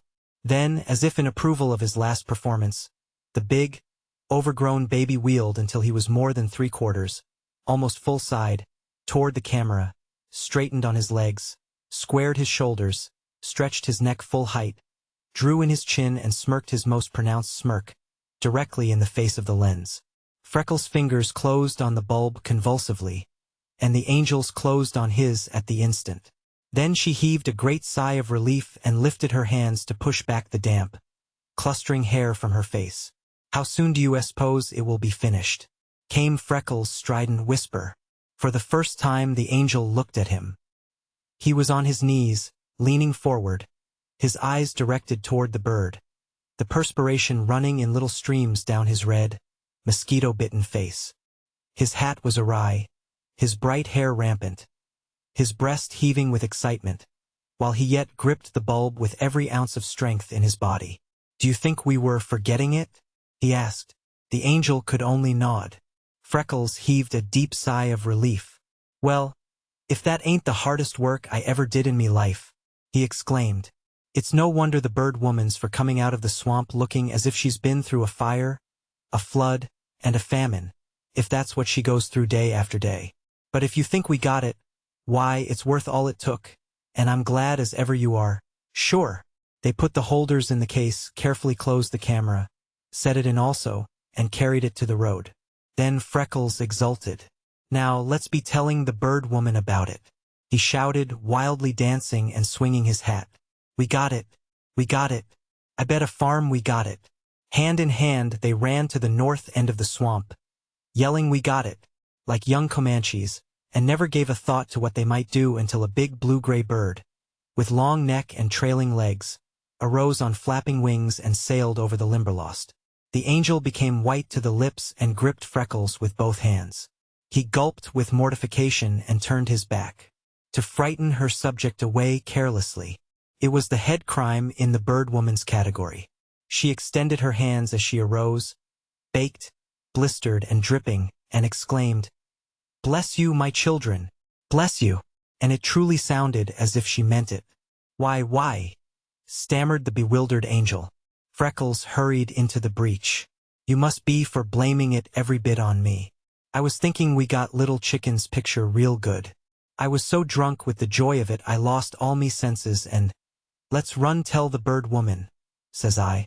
Like a fool I was for running, and I sort of dragged the angel along." "Oh, Freckles," expostulated the angel. "Are you loony? Of course, it was all my fault. I've been with her hundreds of times. I knew perfectly well that I wasn't to let anything, not anything, scare her bird away. I was so crazy I forgot. The blame is all mine, and she'll never forgive me." "She will too," cried Freckles. "Wasn't you for telling me that very first day that when people scared her birds away she just killed them? It's all me foolishness, and I'll never forgive myself." The bird woman plunged into the swale at the mouth of Sleepy Snake Creek, and came wading toward them, with a couple of cameras and dripping tripods. "If you will permit me a word, my infants," she said, "I will explain to you that I have had 3 shots at that fellow." The angel heaved a deep sigh of relief, and Freckles' face cleared a little. "2 of them," continued the bird woman, "in the rushes, one facing crest lowered, one light on back, crest flared, and the last on wing when you came up. I simply had been praying for something to make him arise from that side, so that he would fly toward the camera, for he had waited around until in my position I couldn't do it myself. See? Behold in yourselves the answer to the prayers of the long-suffering." Freckles took a step toward her. "Are you really meaning that?" he asked wonderingly. "Only think, Angel, we did the right thing. She won't lose her picture through the carelessness of us, when she's waited and soaked nearly 2 hours. She's not angry with us. Never was in a sweeter temper in my life," said the bird woman, busily cleaning and packing the cameras. Freckles removed his hat and solemnly held out his hand. With equal solemnity the angel grasped it. The bird woman laughed alone, for to them the situation had been too serious to develop any of the elements of fun. Then they loaded the carriage, and the bird woman and the angel started for their homes. It had been a difficult time for all of them, so they were very tired, but they were joyful. Freckles was so happy it seemed to him that life could hold little more. As the bird woman was ready to drive away, he laid his hand on the lines and looked into her face. "Do you suppose we got it?" he asked so eagerly that she would have given much to be able to say yes with conviction. "Why, my dear, I don't know," she said. "I've no way to judge. If you made the exposure just before you came to me, there was yet a fine light. If you waited until Little Chicken was close the entrance, you should have something good, even if you didn't catch just the fleeting expression for which you hoped. Of course, I can't say surely, but I think there is every reason to believe that you have it all right. I will develop the plate tonight, make you a proof from it early in the morning, and bring it when we come. It's only a question of a day or 2 now until the gang arrives. I want to work in all the studies I can before that time, for they are bound to disturb the birds. Mr. McLean will need you then, and I scarcely see how we are to do without you." Moved by an impulse she never afterward regretted, she bent and laid her lips on Freckles' forehead, kissing him gently and thanking him for his many kindnesses to her in her loved work. Freckles started away so happy that he felt inclined to keep watching behind to see if the trail were not curling up and rolling down the line after him. Chapter 16. Wherein the angel locates a rare tree and dines with the gang. From afar Freckles saw them coming. The angel was standing, waving her hat. He sprang on his wheel and raced, jolting and pounding, down the corduroy to meet them. The bird woman stopped the horse and the angel gave him the bit of print paper. Freckles leaned the wheel against a tree and took the proof with eager fingers. He never before had seen a study from any of his chickens. He stood staring. When he turned his face toward them, it was transfigured with delight. "You see," he exclaimed, and began gazing again. "Oh, me little chicken," he cried. "Oh, me elegant little chicken. I'd be giving all me money in the bank for you." Then he thought of the angel's muff and Mrs. Duncan's hat, and added, "or at least, all but what I'm needing bad for something else. Would you mind stopping at the cabin a minute and showing this to Mother Duncan?" he asked. "Give me that little book in your pocket," said the bird woman. She folded the outer edges of the proof so that it would fit into the book, explaining as she did so its perishable nature in that state. Freckles went hurrying ahead, and they arrived in time to see Mrs. Duncan gazing as if awestruck, and to hear her bewildered "Will I be drawed on?" Freckles and the angel helped the bird woman to establish herself for a long day at the mouth of Sleepy Snake Creek. Then she sent them away and waited what luck would bring to her. "Now what shall we do?" inquired the angel, who was a bundle of nerves and energy. "Would you like to go to me room a while?" asked Freckles. "If you don't care to very much, I'd rather not," said the angel. "I'll tell you. Let's go help Mrs. Duncan with dinner and play with the baby. I love a nice, clean baby." They started toward the cabin. Every few minutes they stopped to investigate something or to chatter over some natural history wonder. The angel had quick eyes. She seemed to see everything, but Freckles were even quicker. For life itself had depended on their sharpness ever since the beginning of his work at the swamp. They saw it at the same time. "Someone has been making a flagpole," said the angel, running the toe of her shoe around the stump. "Evidently made that season." "Freckles, what would anyone cut a tree as small as that for?" "I don't know," said Freckles. "Well, but I want to know," said the angel. "No one came away here and cut it for fun. They've taken it away. Let's go back and see if we can see it anywhere around there." She turned, retraced her footsteps, and began eagerly searching. Freckles did the same. "There it is," he exclaimed at last, leaning against the trunk of that big maple.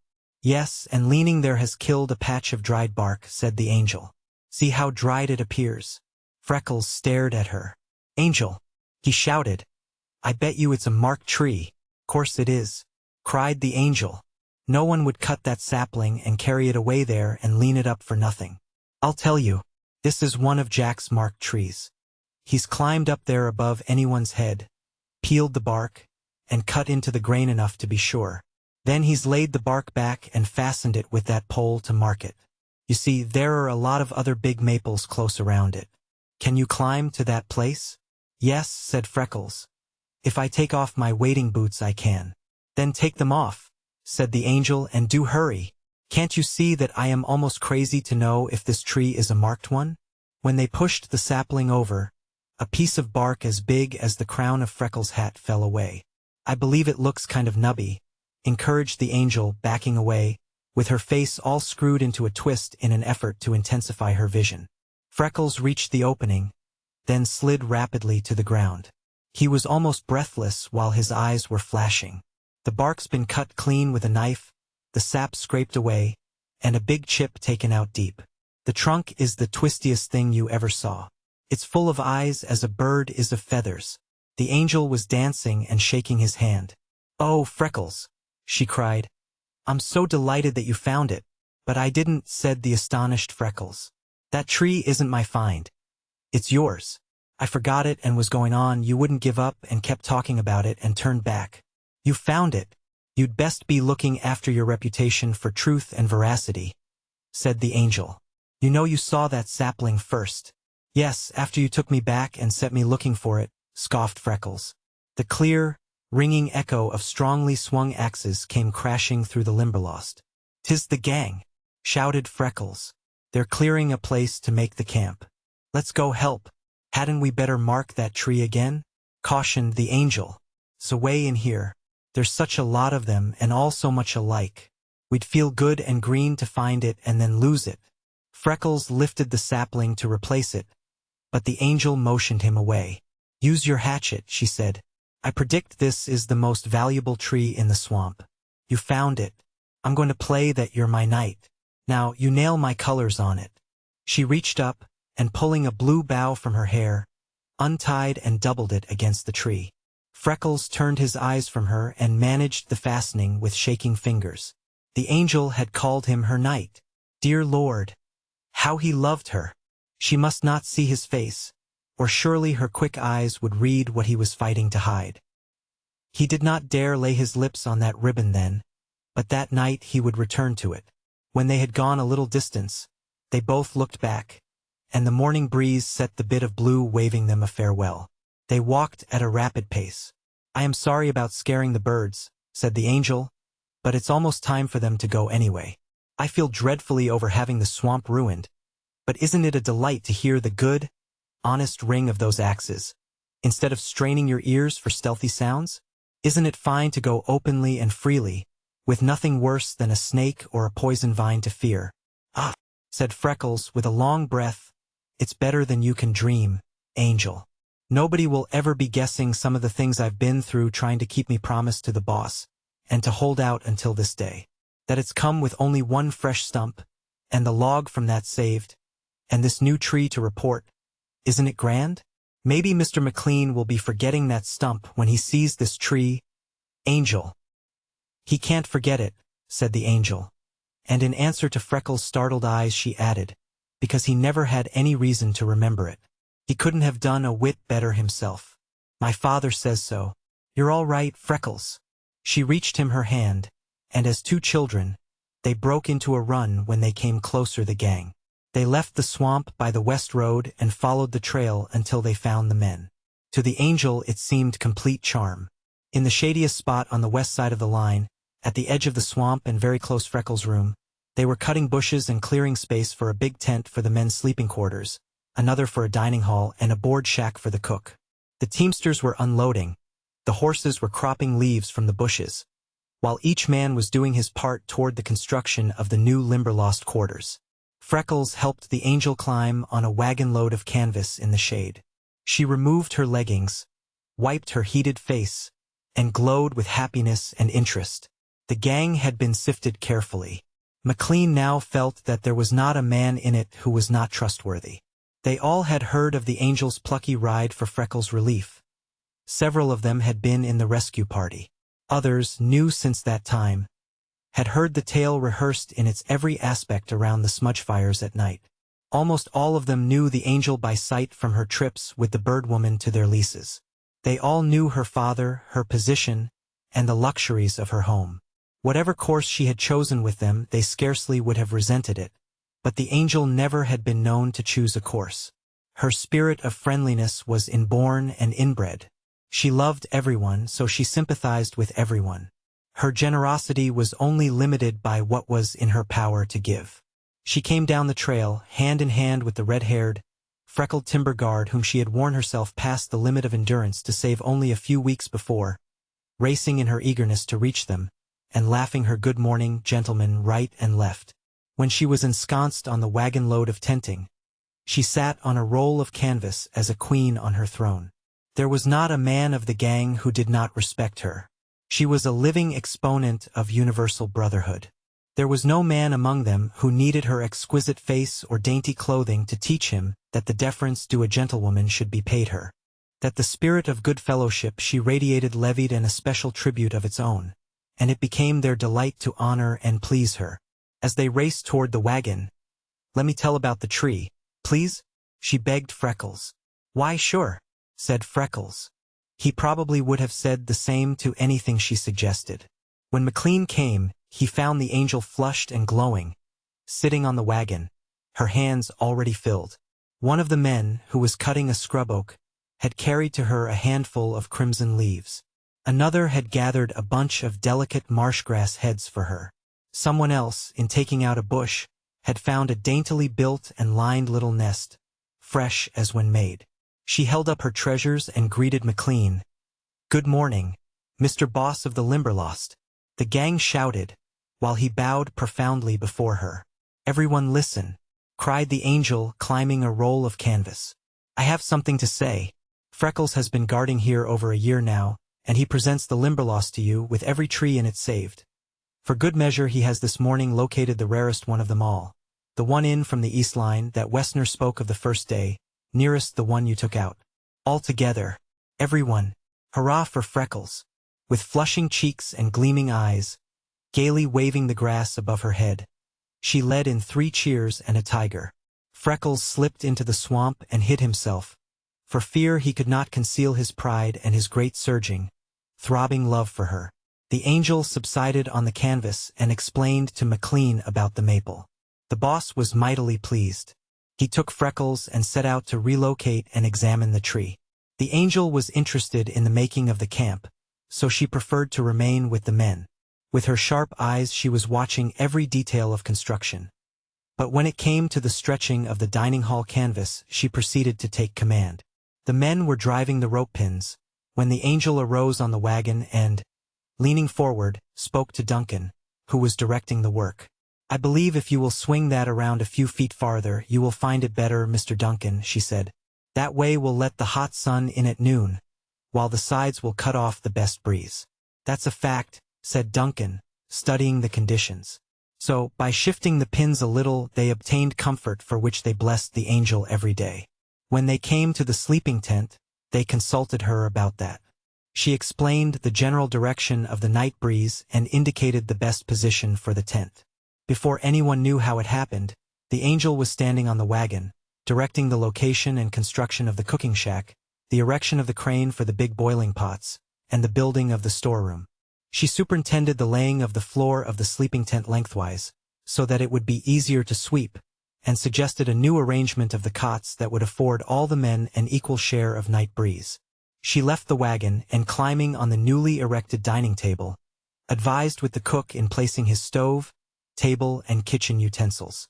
When Freckles returned from the tree to join in the work around the camp, he caught glimpses of her enthroned on a soapbox, cleaning beans.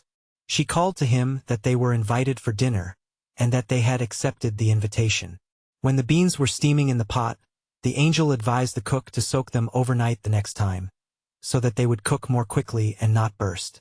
She was sure their cook at home did that way, and the chef of the gang thought it would be a good idea. The next Freckles saw of her, she was paring potatoes. A little later she arranged the table. She swept it with a broom instead of laying a cloth, took the hatchet and hammered the deepest dents from the tin plates, and nearly skinned her fingers scouring the tinware with rushes. She set the plates an even distance apart, and laid the forks and spoons beside them. When the cook threw away 6 fruit cans, she gathered them up and melted off the tops, although she almost blistered her face and quite blistered her fingers doing it. Then she neatly covered these improvised vases with the manila paper from the groceries, tying it with wisps of marsh grass.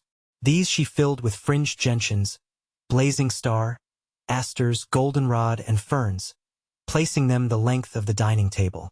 In one of the end cans she arranged her red leaves, and in the other the fancy grass. 2 men, watching her, went away proud of themselves and said that she was a born lady. She laughingly caught up a paper bag and fitted it jauntily to her head in imitation of a cook's cap. Then she ground the coffee and beat a couple of eggs to put in, because there is company, she gravely explained to the cook.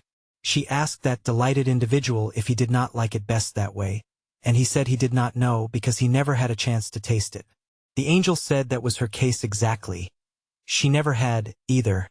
She was not allowed anything stronger than milk. Then they laughed together. She told the cook about camping with her father, and explained that he made his coffee that way. When the steam began to rise from the big boiler, she stuffed the spout tightly with clean marsh grass, to keep the aroma in, placed the boiler where it would only simmer, and explained why. The influence of the angel's visit lingered with the cook through the remainder of his life, while the men prayed for her frequent return. She was having a happy time when McLean came back jubilant from his trip to the tree. How jubilant he told only the angel, for he had been obliged to lose faith in some trusted men of late, and had learned discretion by what he suffered. He planned to begin clearing out a road to the tree that same afternoon, and to set 2 guards every night, for it promised to be a rare treasure, so he was eager to see it on the way to the mills. "I am coming to see it felled," cried the angel. "I feel a sort of motherly interest in that tree." McLean was highly amused. He would have staked his life on the honesty of either the angel or Freckles. Yet their versions of the finding of the tree differed widely. "Tell me, Angel," the boss said jestingly. "I think I have a right to know. Who really did locate that tree?" "Freckles," she answered promptly and emphatically. "But he says quite as positively that it was you." "I don't understand." The angel's legal look flashed into her face. Her eyes grew tense with earnestness. She glanced around, and seeing no towel or basin, held out her hand for Sears to pour water over them. Then, using the skirt of her dress to dry them, she climbed on the wagon. "I'll tell you, word for word, how it happened," she said, "and then you shall decide, and Freckles and I will agree with you." When she had finished her version, "Tell us, oh, most learned judge," she laughingly quoted, "which of us located that tree?" "Blessed if I know who located it," exclaimed McLean. "But I have a fairly accurate idea as to who put the blue ribbon on it." The boss smiled significantly at Freckles, who just had come, for they had planned that they would instruct the company to reserve enough of the veneer from that very tree to make the most beautiful dressing table they could design for the angel's share of the discovery. "What will you have for yours?" McLean had asked of Freckles. "If it's all the same to you, I'll be taking mine out in music lessons." "Begging your pardon, voice culture," said Freckles with a grimace. McLean laughed, for Freckles needed to see or hear only once to absorb learning as the thirsty earth sucks up water. The angel placed McLean at the head of the table. She took the foot with Freckles on her right, while the lumber gang washed, brushed, and straightened until they felt unfamiliar with themselves and each other, filled the sides. That imposed a slight constraint. Then, too, the men were afraid of the flowers, the polished tableware, and above all of the dainty grace of the angel. Nowhere do men so display lack of good breeding and culture as in dining.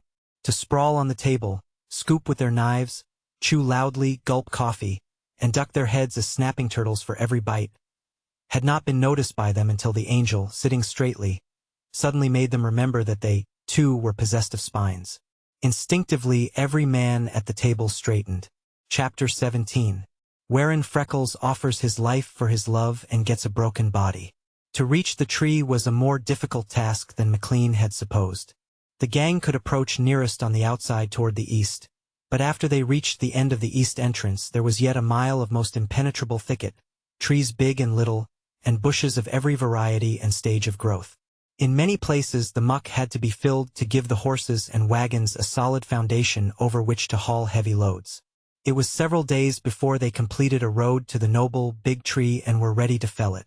When the sawing began, Freckles was watching down the road where it met the trail leading from Little Chicken's tree. He had gone to the tree ahead of the gang to remove the blue ribbon. Carefully folded, it now lay over his heart. He was promising himself much comfort with that ribbon, when he would leave for the city next month to begin his studies and dream the summer over again. It would help to make things tangible. When he was dressed as other men, and at his work, he knew where he meant to home that precious bit of blue. It should be his good luck token, and he would wear it always to keep bright in memory the day on which the angel had called him her knight. How he would study, and oh, how he would sing! If only he could fulfill McLean's expectations, and make the angel proud of him. If only he could be a real knight. He could not understand why the angel had failed to come. She had wanted to see their tree felled. She would be too late if she did not arrive soon.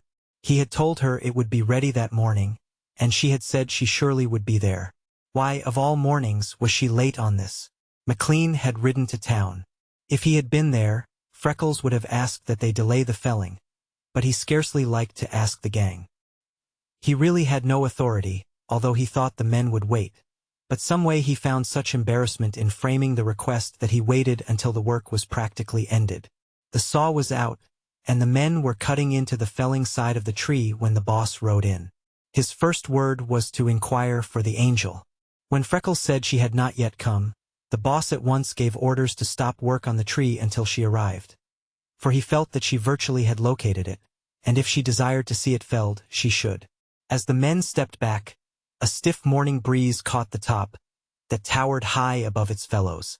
There was an ominous grinding at the base, a shiver of the mighty trunk. Then directly in line of its fall the bushes swung apart and the laughing face of the angel looked on them.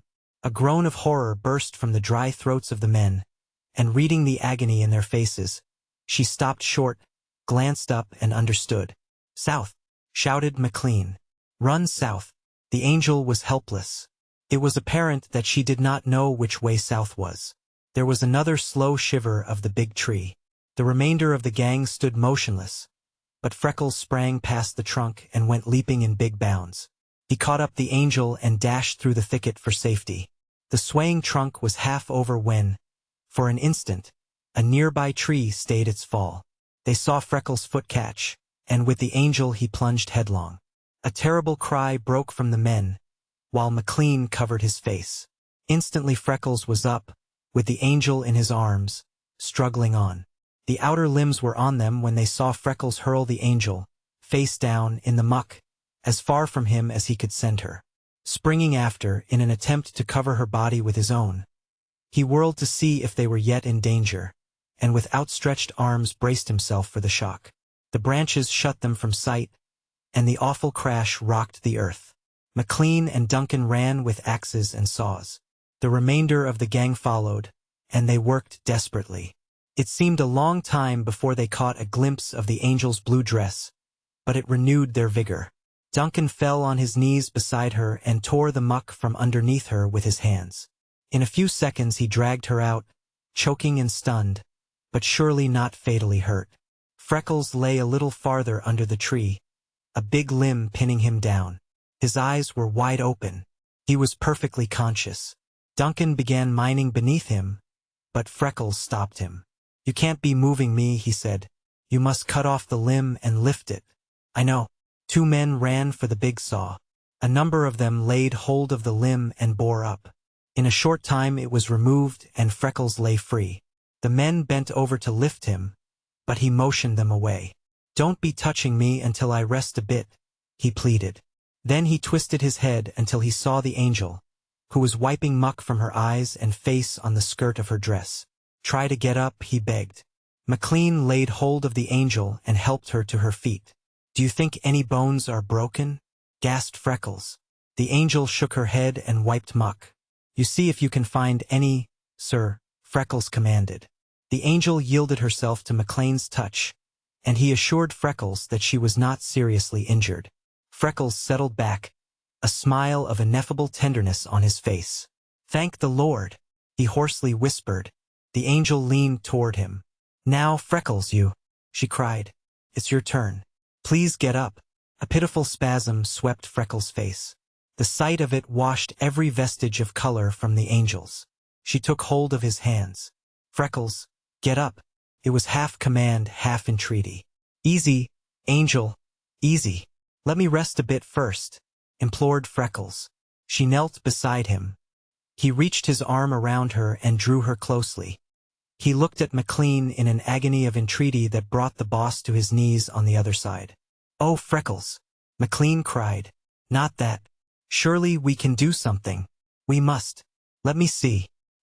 He tried to unfasten Freckles' neckband, but his fingers shook so clumsily that the angel pushed them away and herself laid Freckles' chest bare. With one hasty glance, she gathered the clothing together and slipped her arm under his head.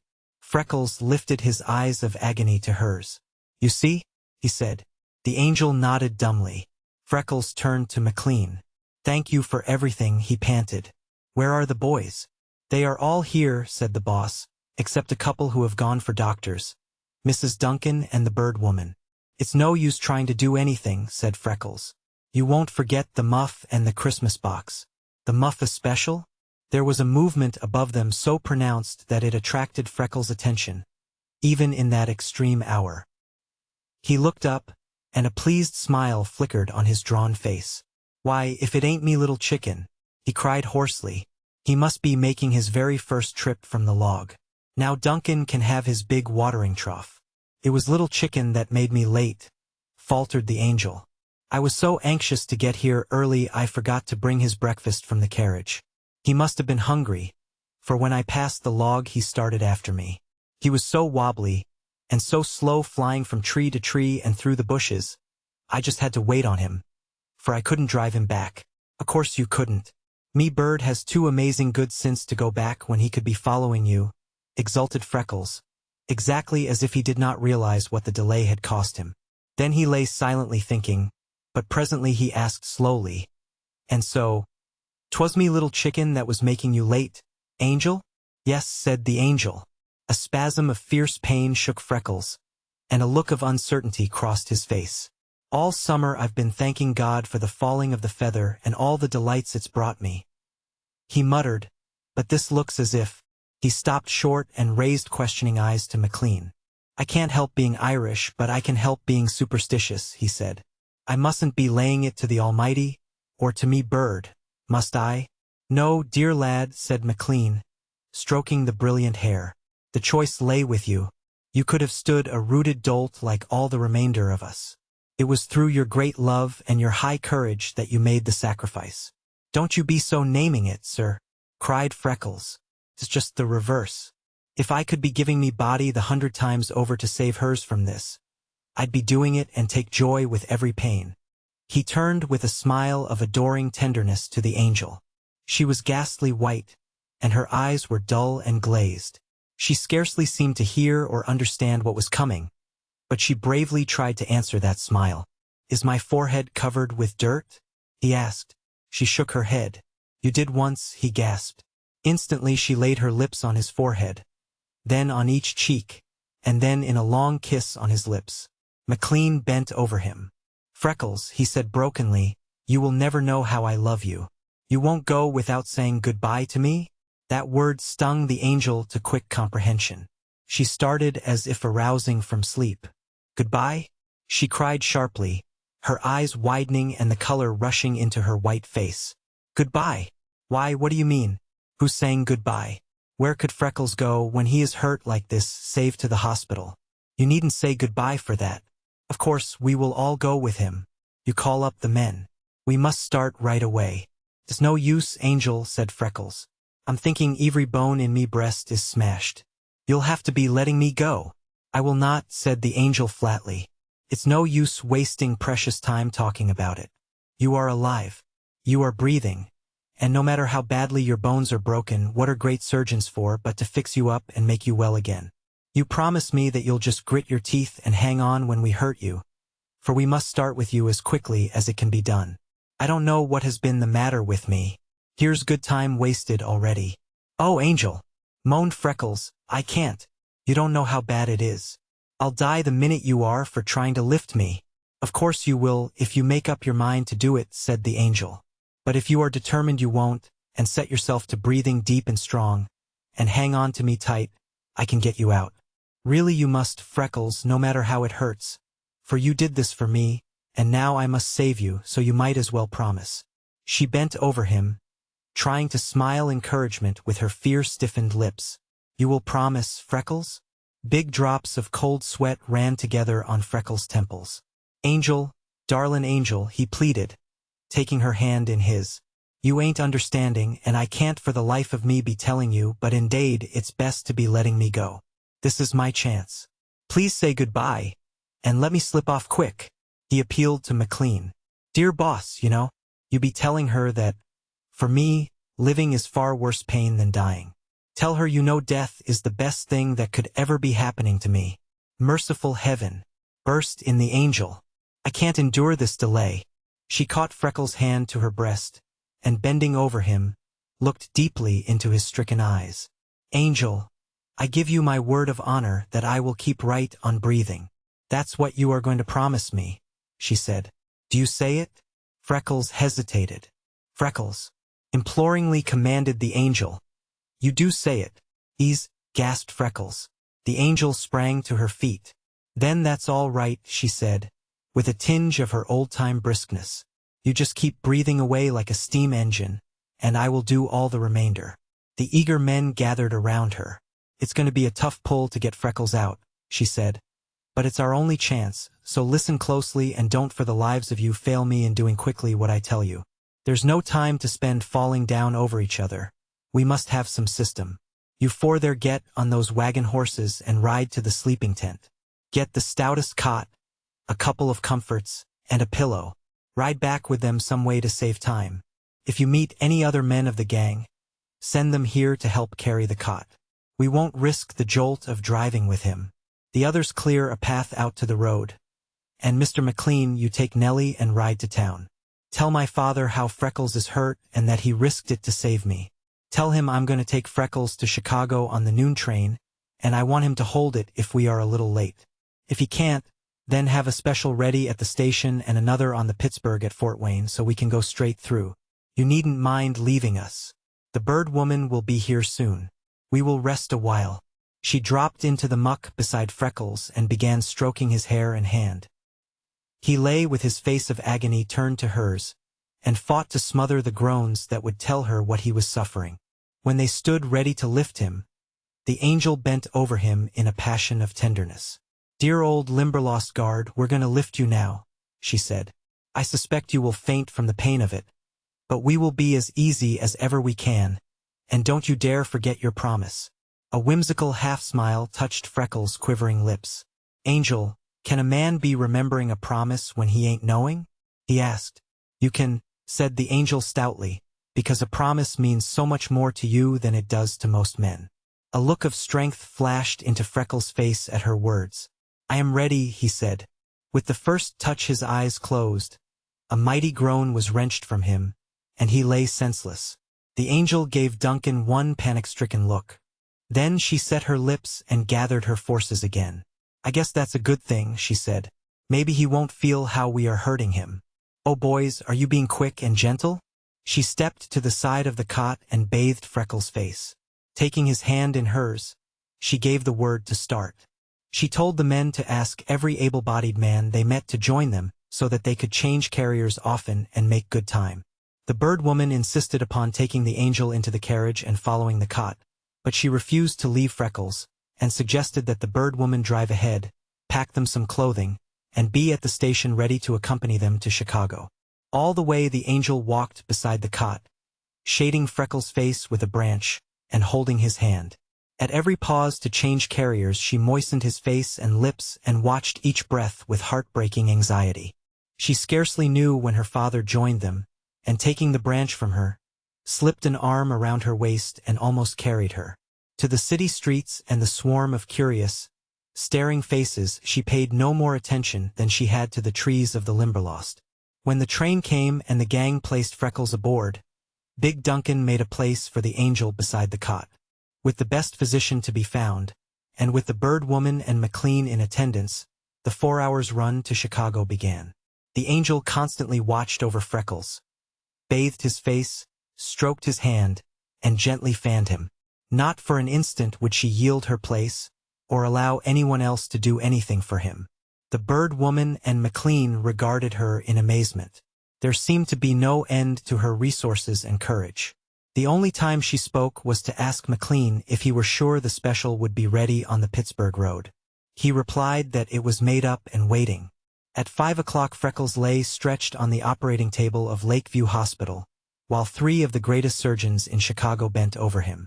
At their command, McLean picked up the unwilling angel and carried her to the nurses to be bathed, have her bruises attended, and to be put to bed.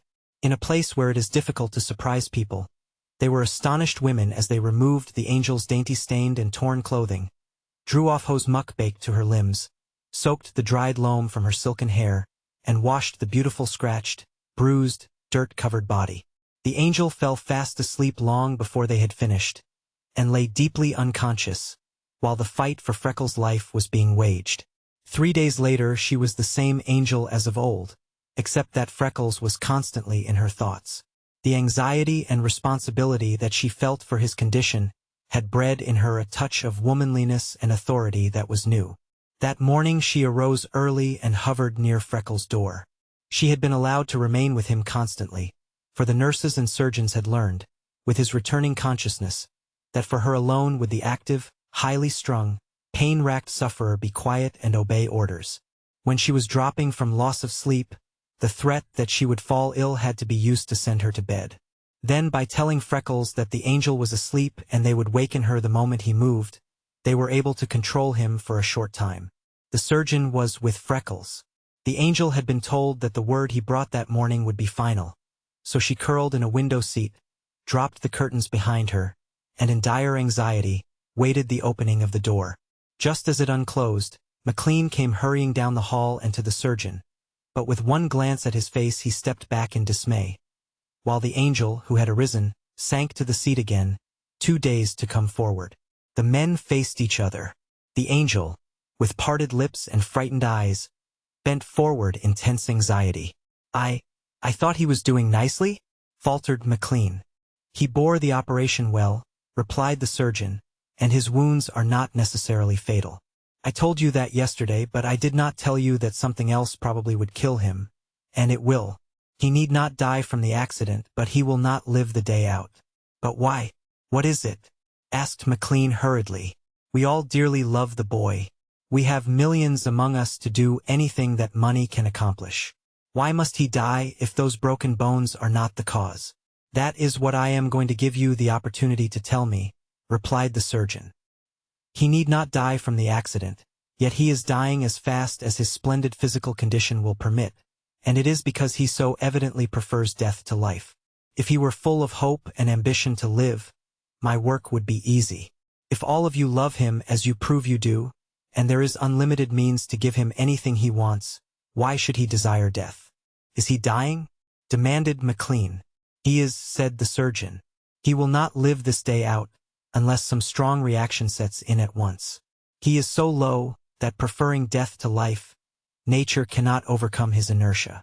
If he is to live, he must be made to desire life. Now he undoubtedly wishes for death, and that it come quickly. Then he must die," said McLean. His broad shoulders shook convulsively. His strong hands opened and closed mechanically. "Does that mean that you know what he desires and cannot or will not supply it?" McLean groaned in misery. "It means," he said desperately, "that I know what he wants, but it is as far removed from my power to help him as it would be to give him a star. The thing for which he will die he can never have." "Then you must prepare for the end very shortly," said the surgeon, turning abruptly away. McLean caught his arm roughly. "You look here," he cried in desperation. "You say that as if I could do something if I would. I tell you the boy is dear to me past expression. I would do anything, spend any sum. You have noticed and repeatedly commented on the young girl with me. It is that child that he wants. He worships her to adoration, and knowing he can never be anything to her, he prefers death to life. In God's name, what can I do about it? Barring that missing hand, I never examined a finer man," said the surgeon, "and she seemed perfectly devoted to him. Why cannot he have her?" "Why?" echoed McLean. "Why? Well, for many reasons. I told you he was my son. You probably knew that he was not. A little over a year ago I never had seen him. He joined one of my lumber gangs from the road. He is a stray, left at one of your homes for the friendless here in Chicago. When he grew up, the superintendent bound him to a brutal man. He ran away and landed in one of my lumber camps. He has no name or knowledge of legal birth. The angel, we have talked of her. You see what she is, physically and mentally. She has ancestors reaching back to Plymouth Rock, and across the sea for generations before that. She is an idolized, petted only child, and there is great wealth. Life holds everything for her, nothing for him. He sees it more plainly than anyone else could. There is nothing for the boy but death, if it is the angel that is required to save him. The angel stood between them. "Well, I just guess not," she cried. "If Freckles wants me, all he has to do is to say so, and he can have me." The amazed men stepped back, staring at her. "That he will never say," said McLean at last, "and you don't understand, Angel. I don't know how you came here. I wouldn't have had you hear that for the world. But since you have, dear girl, you must be told that it isn't your friendship or your kindness Freckles wants. It is your love." The angel looked straight into the great surgeon's eyes with her clear, steady orbs of blue, and then into McLean's with unwavering frankness. "Well, I do love him," she said simply. McLean's arms dropped helplessly. "You don't understand," he reiterated patiently. "It isn't the love of a friend, or a comrade, or a sister, that Freckles wants from you. It is the love of a sweetheart. And if to save the life he has offered for you, you are thinking of being generous and impulsive enough to sacrifice your future, in the absence of your father, it will become my plain duty, as the protector in whose hands he has placed you, to prevent such rashness.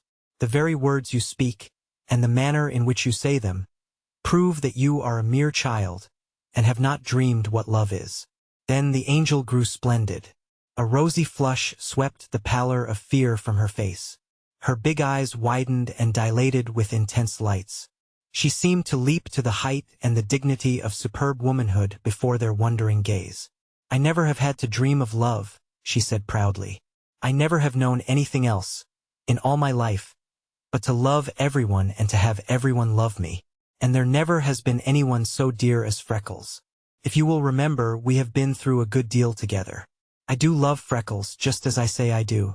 I don't know anything about the love of sweethearts, but I love him with all the love in my heart, and I think that will satisfy him." "Surely it should," muttered the man of knives and lancets. McLean reached to take hold of the angel, but she saw the movement and swiftly stepped back. "As for my father," she continued, "he at once told me what he learned from you about Freckles. I've known all you know for several weeks. That knowledge didn't change your love for him a particle. I think the bird woman loved him more. Why should you two have all the fine perceptions there are? Can't I see how brave, trustworthy, and splendid he is? Can't I see how his soul vibrates with his music? His love of beautiful things and the pangs of loneliness and heart hunger? Must you two love him with all the love there is, and I give him none? My father is never unreasonable. He won't expect me not to love Freckles, or not to tell him so, if the telling will save him."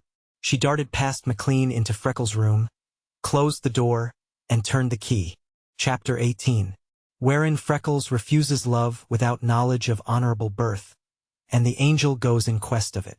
Freckles lay on a flat pillow, his body immovable in a plaster cast, his maimed arm, as always, hidden. His greedy gaze fastened at once on the angel's face. She crossed to him with light step and bent over him with infinite tenderness. Her heart ached at the change in his appearance. He seemed so weak, heart-hungry, so utterly hopeless, so alone. She could see that the night had been one long terror. For the first time she tried putting herself in Freckles' place. What would it mean to have no parents, no home, no name? No name! That was the worst of all. That was to be lost, indeed utterly and hopelessly lost. The angel lifted her hands to her dazed head and reeled, as she tried to face that proposition. She dropped on her knees beside the bed, slipped her arm under the pillow, and leaning over Freckles, set her lips on his forehead. He smiled faintly, but his wistful face appeared worse for it. It hurt the angel to the heart. "Dear Freckles," she said, "there is a story in your eyes this morning. Tell me?" Freckles drew a long, wavering breath. "Angel," he begged, "be generous. Be thinking of me a little. I'm so homesick and worn out. Dear angel, be giving me back me promise. Let me go." "Why, Freckles?" faltered the angel. "You don't know what you are asking. Let you go. I cannot. I love you better than anyone, Freckles.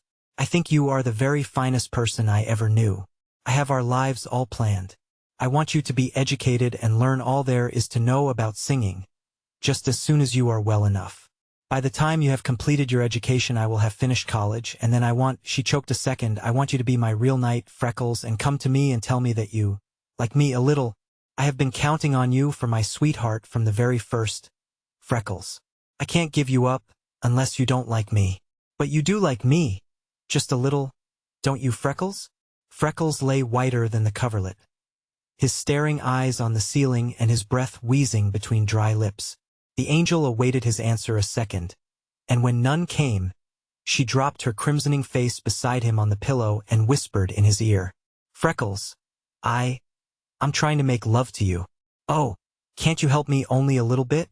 It's awful hard all alone. I don't know how when I really mean it, but Freckles, I love you. I must have you, and now I guess maybe I'd better kiss you next." She lifted her shamed face and bravely laid her feverish, quivering lips on his. Her breath, like clover bloom, was in his nostrils, and her hair touched his face. Then she looked into his eyes with reproach. "Freckles," she panted, "Freckles, I didn't think it was in you to be mean." "Mean, angel? Mean to you?" gasped Freckles. "Yes," said the angel. "Downright mean. When I kiss you, if you had any mercy at all, you'd kiss back. Just a little bit. Freckles' sinewy fist nodded into the coverlet. His chin pointed ceilingward while his head rocked on the pillow. "Oh, Jesus!" burst from him in agony. "You ain't the only one that was crucified." The angel caught Freckles' hand and carried it to her breast. "Freckles!" she wailed in terror. "Freckles! It is a mistake? Is it that you don't want me?" Freckles' head rolled on in wordless suffering. "Wait a bit. Angel?" he panted at last. "Be giving me a little time." The angel arose with controlled features. She bathed his face, straightened his hair, and held water to his lips. It seemed a long time before he reached toward her. Instantly she knelt again, carried his hand to her breast, and leaned her cheek upon it. "Tell me, Freckles," she whispered softly. "If I can," said Freckles in agony. "It's just this. Angels are from above. Outcasts are from below. You've a sound body and you're beautifulest of all. You have everything that loving, careful raising and money can give you. I have so much less than nothing that I don't suppose I had any right to be born. It's a sure thing, nobody wanted me afterward, so of course they didn't before. Some of them should have been telling you long ago. If that's all you have to say, Freckles, I've known that quite a while," said the angel stoutly. "Mr. McLean told my father, and he told me. That only makes me love you more, to pay for all you've missed." "Then I'm wondering at you," said Freckles in a voice of awe. "Can't you see that if you were willing and your father would come and offer you to me, I couldn't be touching the soles of your feet, in love me, whose people brawled over me, cut off me hand, and throwed me away to freeze and to die. Me who has no name just as much because I've no right to any, as because I don't know it. When I was little, I planned to find me father and mother when I grew up. Now I know me mother deserted me, and me father was maybe a thief and surely a liar. The pity for me suffering and the watching over me have gone to your head, dear angel, and it's me must be thinking for you. If you could be forgetting me lost hand, where I was raised, and that I had no name to give you, and if you would be taking me as I am, some day people such as mine must be, might come upon you. I used to pray ivory night and morning and many times the day to see me mother. Now I only pray to die quickly and never risk the sight of her. 'Tain't no ways possible, angel. It's a wildness of your dear head. Oh, do for mercy's sake, kiss me once more and be letting me go." "Not for a minute," cried the angel. "Not for a minute if those are all the reasons you have. It's you who are wild in your head. But I can understand just how it happened. Being shut in that home most of your life and seeing children every day whose parents did neglect and desert them, makes you sure yours did the same. And yet there are so many other things that could have happened so much more easily than that. There are thousands of young couples who come to this country and start a family with none of their relatives here. Chicago is a big, wicked city, and grown people could disappear in many ways, and who would there ever be to find to whom their little children belonged? The minute my father told me how you felt, I began to study this thing over, and I've made up my mind you are dead wrong. I meant to ask my father or the bird woman to talk to you before you went away to school. But as matters are right now, I guess I'll just do it myself. It's all so plain to me. Oh, if I could only make you see." She buried her face in the pillow and presently lifted it, transfigured. "Now I have it," she cried. "Oh, dear heart, I can make it so plain. Freckles, can you imagine you see the old Limberlost trail?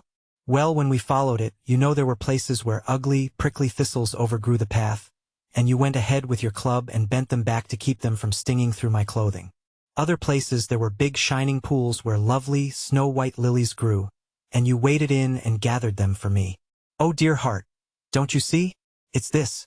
Everywhere the wind carried that thistle down, other thistles sprang up and grew prickles, and wherever those lily seeds sank to the mire, the pure white of other lilies bloomed.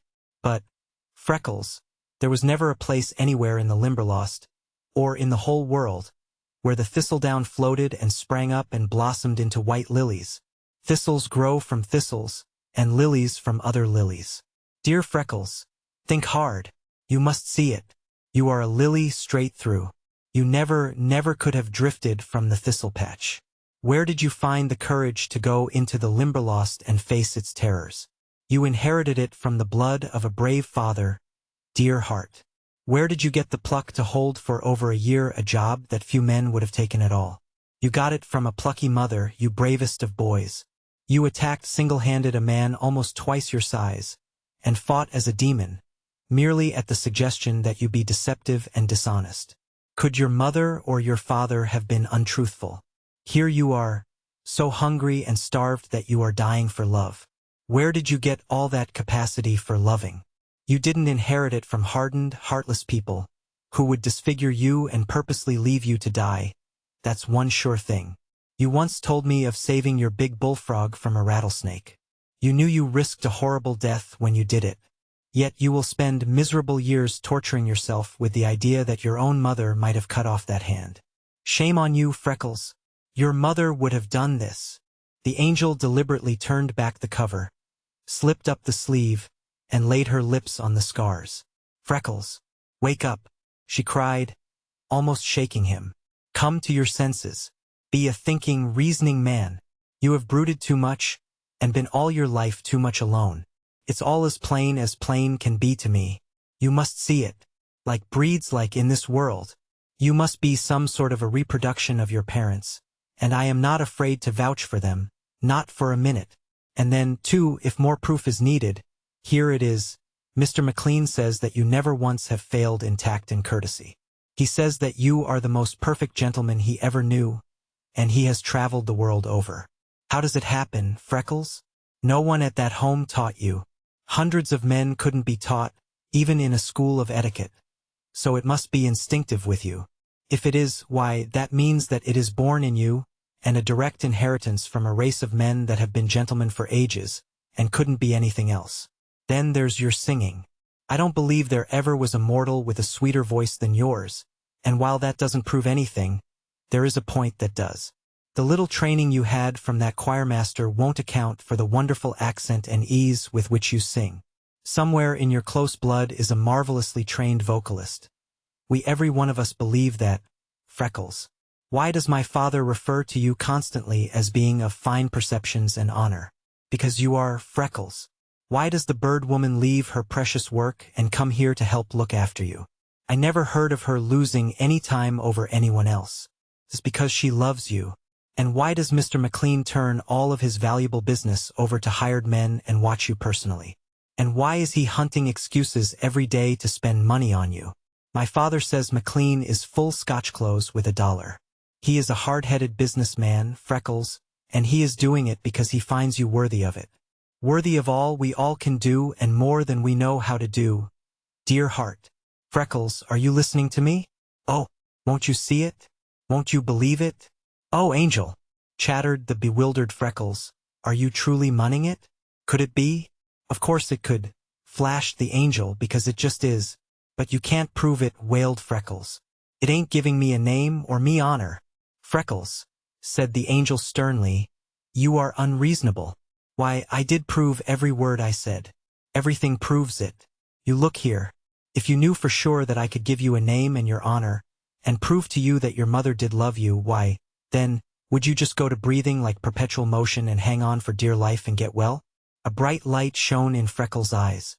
If I knew that, Angel, he said solemnly, you couldn't be killing me if you felled the biggest tree in the Limberlost smash on me.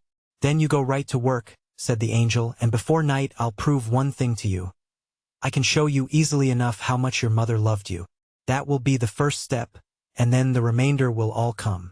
If my father and Mr. McLean are so anxious to spend some money, I'll give them a chance. I don't see why we haven't comprehended how you felt and so have been at work weeks ago.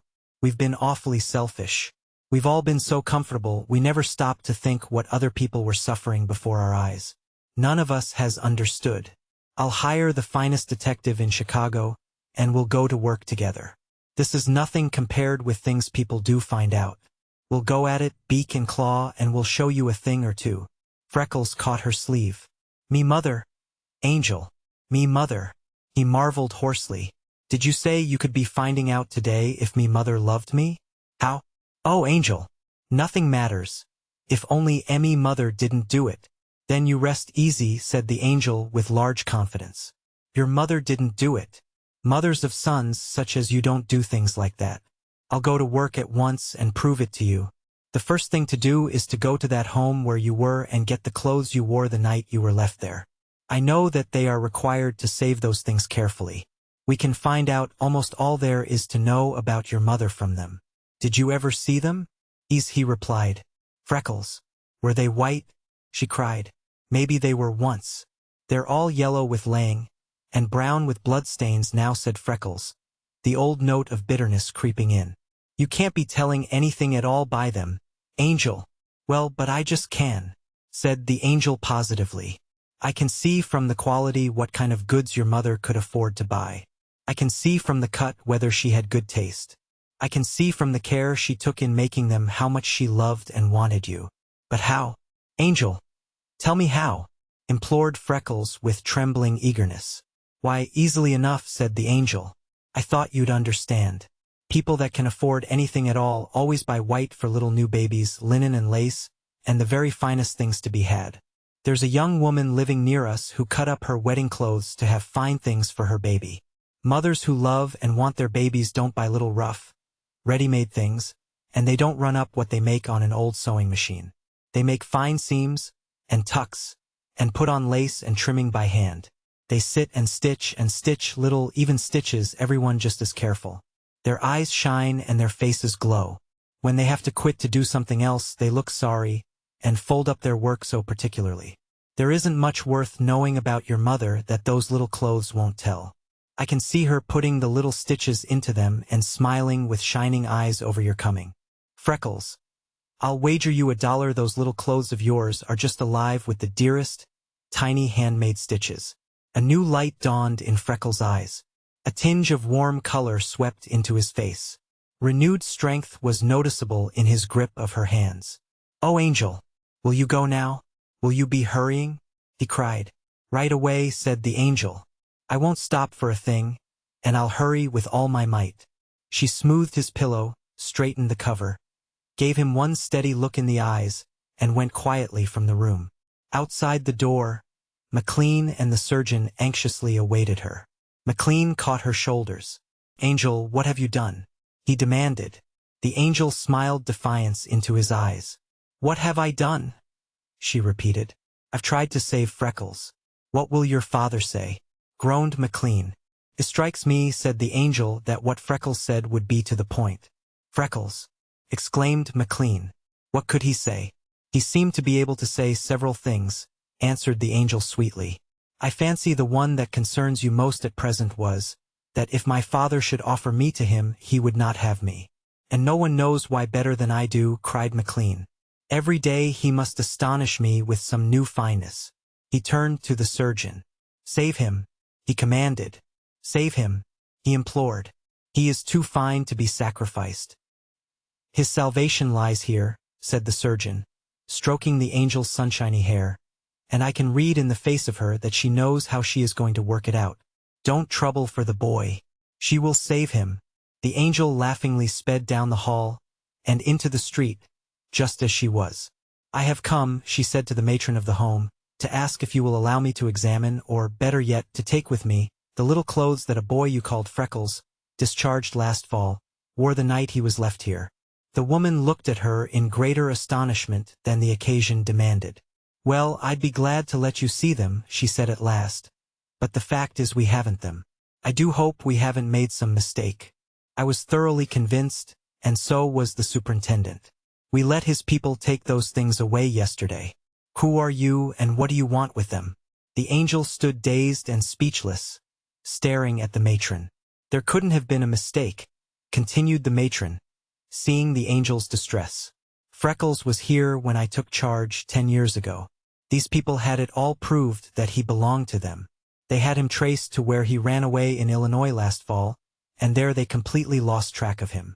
I'm sorry you seem so disappointed, but it is all right. The man is his uncle, and as like the boy as he possibly could be. He is almost killed to go back without him. If you know where Freckles is, they'd give big money to find out.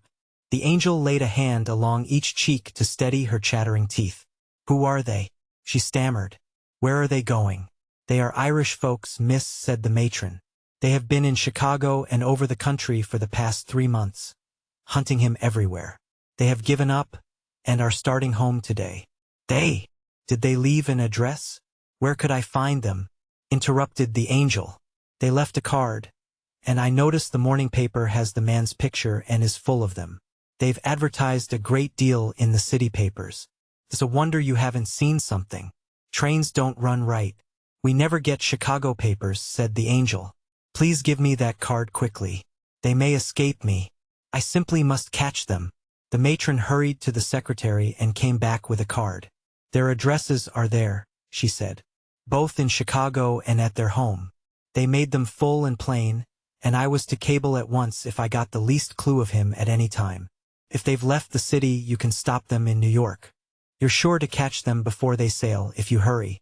The matron caught up a paper and thrust it into the angel's hand as she ran to the street. The angel glanced at the card. The Chicago address was Suite 11, Auditorium. She laid her hand on her driver's sleeve and looked into his eyes. There is a fast-driving limit? She asked. Yes, miss. Will you crowd it all you can without danger of arrest? I will pay well. I must catch some people. Then she smiled at him. The hospital, an orphan's home, and the auditorium seemed a queer combination to that driver. But the angel was always and everywhere the angel, and her methods were strictly her own. I will take you there as quickly as any man could with a team, he said promptly. The angel clung to the card and paper, and as best she could in the lurching, swaying cab, read the addresses over. O'More, Suite 11, Auditorium. O'More, she repeated. Seems to fit Freckles to a dot. Wonder if that could be his name? Suite 11 means that you are pretty well fixed. Suites in the auditorium come high. Then she turned the card and read on its reverse, Lord Maxwell O'More, M.P. Kilvenny Place, County Clare, Ireland. The angel sat on the edge of the seat, bracing her feet against the one opposite, as the cab pitched and swung around corners and past vehicles. She mechanically fingered the pasteboard and stared straight ahead. Then she drew a deep breath and read the card again. A lord man, she groaned despairingly. A lord man, bet my hoe cake's scorched. Here I've gone and pledged my word to Freckles I'd find him some decent relatives, that he could be proud of, and now there isn't a chance out of a dozen that he'll have to be ashamed of them after all. It's too mean. The tears of vexation rolled down the tired, nerve-racked angel's cheeks. This isn't going to do, she said, resolutely wiping her eyes with the palm of her hand and gulping down the nervous spasm in her throat. I must read this paper before I meet Lord O'More. She blinked back the tears and spreading the paper on her knee, read. After 3 months' fruitless search, Lord O'More gives up the quest of his lost nephew, and leaves Chicago today for his home in Ireland. She read on and realized every word. The likeness settled any doubt. It was Freckles over again, only older and well-dressed. Well, I must catch you if I can, muttered the angel. But when I do, if you are a gentleman in name only, you shan't have Freckles. That's flat. You're not his father and he is 20. Anyway, if the law will give him to you for 1 year, you can't spoil him because nobody could, and, she added, brightening, he'll probably do you a lot of good. Freckles and I both must study years yet, and you should be something that will save him. I guess it will come out all right. At least, I don't believe you can take him away if I say no. Thank you. And wait, no matter how long, she said to her driver. Catching up the paper, she hurried to the desk and laid down Lord O'More's card. Has my uncle started yet? She asked sweetly. The surprised clerk stepped back on a bellboy and covertly kicked him for being in the way. His lordship is in his room, he said, with a low bow. All right, said the angel, picking up the card. I thought he might have started. I'll see him. The clerk shoved the bellboy toward the angel. Show her ladyship to the elevator and Lord O'More's suite, he said, bowing double. Ah, thanks, said the angel with a slight nod, as she turned away. I'm not sure, she muttered to herself as the elevator sped upward, whether it's the Irish or the English who say, ah, thanks. But it's probable he isn't either. And anyway, I just had to do something to counteract that all right. How stupid of me. At the bellboy's tap, the door swung open and the liveried servant thrust a card tray before the angel. The opening of the door created a current that swayed a curtain aside, and in an adjoining room, lounging in a big chair, with a paper in his hand, sat a man who was, beyond question, of Freckles' blood and race. With perfect control, the angel dropped Lord O'More's card in the tray, stepped past his servant, and stood before his lordship. "Good morning," she said with tense politeness. Lord O'More said nothing. He carelessly glanced her over with amused curiosity, until her color began to deepen and her blood to run hotly. "Well, my dear," he said at last, "how can I serve you?" Instantly the angel became indignant. She had been so shielded in the midst of almost entire freedom, owing to the circumstances of her life, that the words and the look appeared to her as almost insulting. She lifted her head with a proud gesture. "I am not your dear," she said with slow distinctness. "There isn't a thing in the world you can do for me. I came here to see if I could do something, a very great something for you. But if I don't like you, I won't do it." Then Lord O'More did stare. Suddenly he broke into a ringing laugh. Without a change of attitude or expression, the angel stood looking steadily at him. There was a silken rustle, then a beautiful woman with cheeks of satiny pink, dark hair, and eyes of pure Irish blue, moved to Lord O'More's side, and catching his arm, shook him impatiently. "Terence, have you lost your senses?" she cried. "Didn't you understand what the child said? Look at her face. See what she has." Lord O'More opened his eyes widely and sat up. He did look at the angel's face intently, and suddenly found it so good that it was difficult to follow the next injunction. He arose instantly. "I beg your pardon," he said. "The fact is, I am leaving Chicago sorely disappointed. It makes me bitter and reckless. I thought you one more of those queer, useless people who have thrust themselves on me constantly, and I was careless. Forgive me, and tell me why you came." "I will if I like you," said the angel stoutly, "and if I don't, I won't. But I began all wrong, and now I don't know how to make you like me," said his lordship with sincere penitence in his tone. The angel found herself yielding to his voice. He spoke in a soft, mellow, smoothly flowing Irish tone, and although his speech was perfectly correct, it was so rounded and accented, and the sentences so turned, that it was Freckles over again. Still, it was a matter of the very greatest importance, and she must be sure. So she looked into the beautiful woman's face. "Are you his wife?" she asked. "Yes," said the woman, "I am his wife." "Well," said the angel judicially, "the bird woman says no one in the whole world knows all a man's bignesses and all his littlenesses as his wife does. What you think of him should do for me. Do you like him?" The question was so earnestly asked that it met with equal earnestness. The dark head moved caressingly against Lord O'More's sleeve. "Better than anyone in the whole world," said Lady O'More promptly. The angel mused a second, and then her legal tinge came to the fore again. "Yes, but have you anyone you could like better, if he wasn't all right?" she persisted. "I have 3 of his sons, 2 little daughters, a father, mother, and several brothers and sisters," came the quick reply. "And you like him best?" persisted the angel with finality. "I love him so much that I would give up every one of them with dry eyes if by so doing I could save him," cried Lord O'More's wife. "Oh!" cried the angel. "Oh my!" She lifted her clear eyes to Lord O'More's and shook her head. "She never could do that," she said. "But it's a mighty big thing to your credit that she thinks she could. I guess I'll tell you why I came." She laid down the paper and touched the portrait. "When you were only a boy, did people call you Freckles?" she asked. "Dozens of good fellows all over Ireland and the continent are doing it today," answered Lord O'More. The angel's face wore her most beautiful smile. "I was sure of it," she said winningly. "That's what we call him, and he is so like you, I doubt if any one of those 3 boys of yours are more so. But it's been 20 years. Seems to me you've been a long time coming." Lord O'More caught the angel's wrists and his wife slipped her arms around her. "Steady, my girl," said the man's voice hoarsely. "Don't make me think you've brought word of the boy at this last hour, unless you know surely." "It's all right," said the angel. "We have him, and there's no chance of a mistake.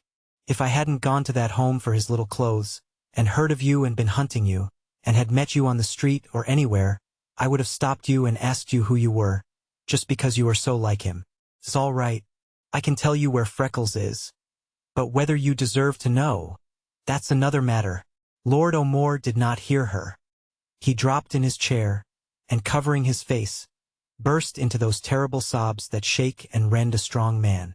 Lady O'More hovered over him, weeping. Looks pretty fair for Freckles, muttered the angel. Lots of things can be explained. Now perhaps they can explain this. They did explain so satisfactorily that in a few minutes the angel was on her feet, hurrying Lord and Lady O'More to reach the hospital. You said Freckles' old nurse knew his mother's picture instantly, said the angel. I want that picture and the bundle of little clothes. Lady O'More gave them into her hands. The likeness was a large miniature, painted on ivory, with a frame of beaten gold. Surrounded by masses of dark hair was a delicately cut face. In the upper part of it there was no trace of Freckles, but the lips curving in a smile were his very own. The angel gazed at it steadily. Then with a quivering breath she laid the portrait aside and reached both hands to Lord O'More. That will save Freckles' life and ensure his happiness, she said positively. Thank you. Oh, thank you for coming. She opened the bundle of yellow and brown linen and gave only a glance at the texture and work. Then she gathered the little clothes and the picture to her heart and led the way to the cab. Ushering Lord and Lady O'More into the reception room, she said to McLean, Please go call up my father and ask him to come on the first train. She closed the door after him. These are Freckles' people, she said to the bird woman. You can find out about each other. I'm going to him. Chapter 19. Wherein Freckles finds his birthright and the angel loses her heart. The nurse left the room quietly, as the angel entered, carrying the bundle and picture. When they were alone, she turned to Freckles and saw that the crisis was indeed at hand. That she had good word to give him was his salvation, for despite the heavy plaster jacket that held his body immovable, his head was lifted from the pillow. Both arms reached for her. His lips and cheeks flamed, while his eyes flashed with excitement. Angel, he panted. Oh, Angel, did you find them? Are they white? Are the little stitches there? Oh, Angel, did me mother love me? The words seemed to leap from his burning lips. The angel dropped the bundle on the bed and laid the picture face down across his knees. She gently pushed his head to the pillow and caught his arms in a firm grasp. Yes, dear heart, she said with fullest assurance. No little clothes were ever whiter. I never in all my life saw such dainty, fine little stitches. And as for loving you, no boy's mother ever loved him more. A nervous trembling seized Freckles. Sure? Are you sure? He urged with clicking teeth. I know, said the angel firmly. And Freckles, while you rest and be glad, I want to tell you a story. When you feel stronger we will look at the clothes together. They are here. They are all right. But while I was at the home getting them, I heard of some people that were hunting a lost boy. I went to see them, and what they told me was also exactly like what might have happened to you that I must tell you. Then you'll understand that things could be very different from what you always have tortured yourself with thinking. Are you strong enough to listen? May I tell you? Maybe 'twasn't me mother. Maybe someone else made those little stitches. Now, Gussie, don't you begin that, said the angel, because I know that it was. No, cried Freckles, his head springing from the pillow. No, how can you know? The angel gently soothed him back. Why, because nobody else would ever sit and do it the way it is done. That's how I know, she said emphatically. Now you listen while I tell you about this lost boy and his people, who have hunted for months and can't find him. Freckles lay quietly under her touch, but he did not hear a word that she was saying until his roving eyes rested on her face. He immediately noticed a remarkable thing. For the first time she was talking to him and avoiding his eyes. That was not like the angel at all. It was the delight of hearing her speak that she looked one squarely in the face and with perfect frankness. There were no side glances and down-drooping eyes when the angel talked. She was business straight through. Instantly Freckles' wandering thoughts fastened on her words. And he was a sour, grumpy old man, she was saying. He always had been spoiled because he was an only son, so he had a title and a big estate. He would have just his way, no matter about his sweet little wife or his boys or anyone. So when his elder son fell in love with a beautiful girl having a title, the very girl of all the world his father wanted him to, and added a big adjoining estate to his, why, that pleased him mightily. Then he went and ordered his younger son to marry a poky kind of a girl, that no one liked, to add another big estate on the other side, and that was different. That was all the world different, because the elder son had been in love all his life with the girl he married. And, oh Freckles, it's no wonder, for I saw her. She's a beauty and she has the sweetest way. But that poor younger son, he had been in love with the village vicar's daughter all his life. That's no wonder either, for she was more beautiful yet. She could sing as the angels, but she hadn't a cent. She loved him to death, too, if he was bony and freckled and red-haired. I don't mean that. They didn't say what color his hair was, but his father's must have been the reddest ever. For when he found out about them, and it wasn't anything so terrible, he just caved. The old man went to see the girl, the pretty one with no money, of course, and he hurt her feelings until she ran away. She went to London and began studying music. Soon she grew to be a fine singer, so she joined a company and came to this country. When the younger son found that she had left London, he followed her. When she got here all alone, and afraid, and saw him coming to her, why, she was so glad she up and married him, just like anybody else would have done. He didn't want her to travel with the troupe, so when they reached Chicago they thought that would be a good place, and they stopped while he hunted work. It was slow business because he never had been taught to do a useful thing, and he didn't even know how to hunt work, least of all to do it when he found it. So pretty soon things were going wrong. But if he couldn't find work, she could always sing, so she sang at night, and made little things in the daytime. He didn't like her to sing in public, and he wouldn't allow her when he could help himself. But winter came, it was very cold, and fire was expensive. Rents went up, and they had to move farther out to cheaper and cheaper places.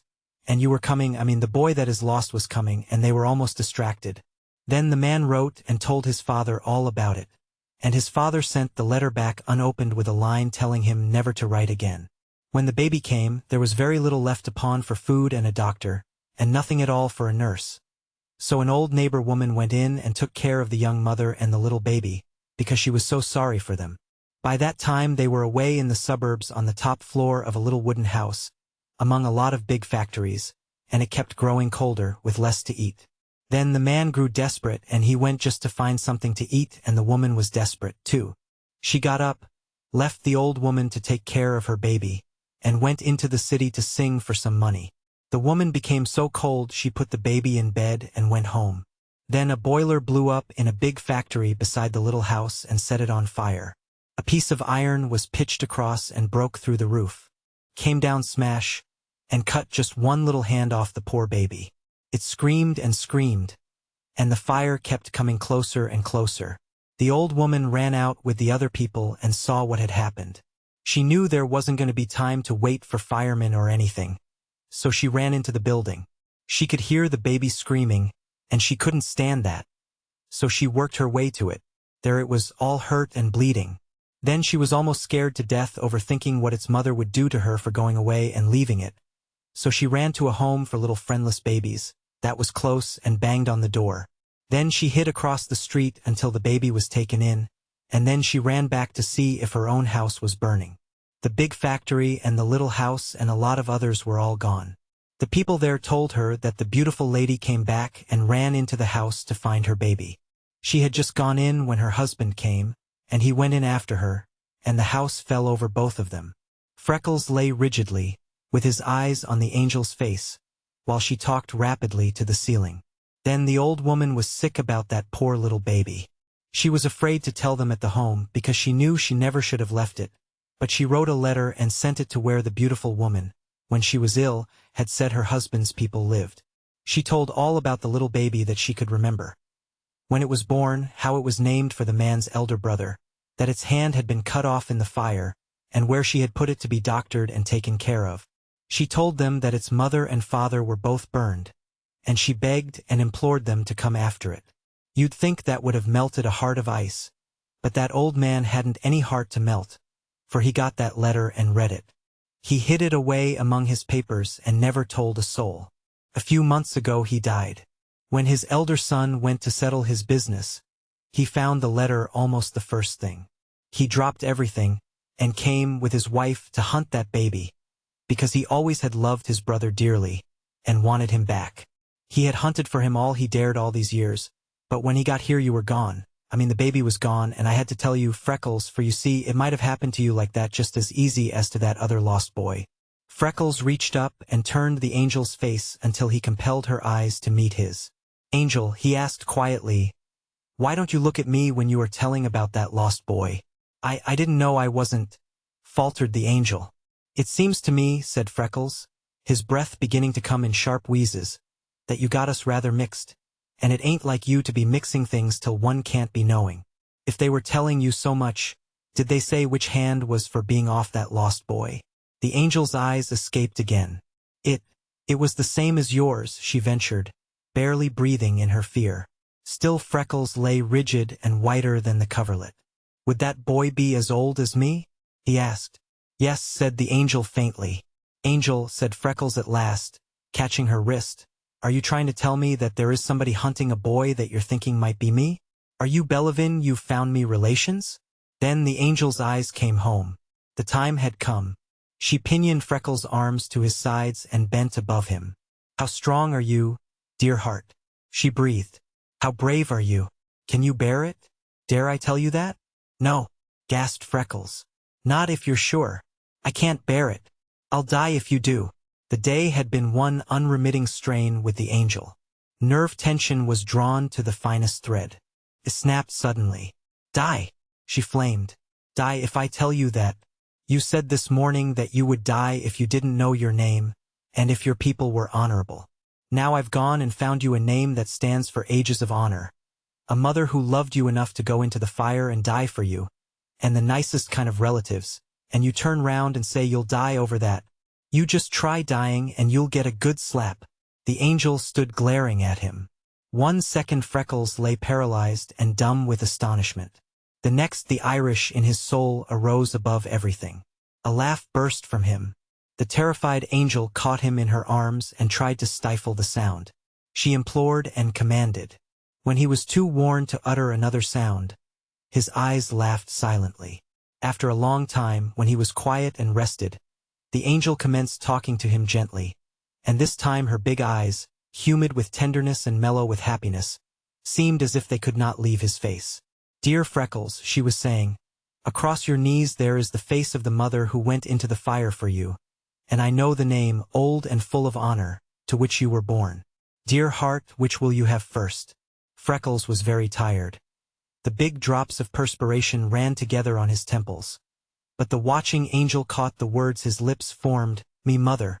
She lifted the lovely pictured face and set it in the nook of his arm. Freckles caught her hand and drew her beside him, and together they gazed at the picture while the tears slid over their cheeks. Me mother. Oh, me mother. Can you ever be forgiving me? Oh, me beautiful little mother, chanted Freckles over and over in exalted wonder, until he was so completely exhausted that his lips refused to form the question in his weary eyes. Wait, cried the angel with inborn refinement, for she could no more answer that question than he could ask. Wait, I will write it. She hurried to the table, caught up the nurse's pencil, and on the back of a prescription tablet scrawled it. Terence Maxwell O'More, Dunderry House, County Clare, Ireland. Before she had finished came Freckles' voice. Angel, are you hurrying? Yes, said the angel. I am. But there is a good deal of it. I have to put in your house and country so that you will feel located. Me house? Marveled Freckles. Of course, said the angel. Your uncle says your grandmother left your father her dower house and estate, because she knew his father would cut him off. You get that, and all your share of your grandfather's property besides. It is all set off for you and waiting. Lord O'More told me so. I suspect you are richer than McLean, Freckles. She closed his fingers over the slip and straightened his hair. Now you are all right, dear Limberlost guard, she said. You go to sleep and don't think of a thing but just pure joy, joy, joy. I'll keep your people until you wake up. You are too tired to see anyone else just now. Freckles caught her skirt as she turned from him. I'll go to sleep in 5 minutes, he said. If you will be doing just one thing more for me. Send for your father. Oh, angel, send for him quick. How will I ever be waiting until he comes? One instant the angel stood looking at him. The next a crimson wave darkly stained her lovely face. Her chin began a spasmodic quivering and the tears sprang into her eyes. Her hands caught at her chest as if she were stifling. Freckles' grasp on her tightened until he drew her beside him. He slipped his arm around her and drew her face to his pillow. "Don't, Angel. For the love of mercy, don't be doing that," he implored. "I can't be bearing it. Tell me. You must tell me." The angel shook her head. "That ain't fair, Angel," said Freckles. "You made me tell you when it was like tearing the heart raw from me breast.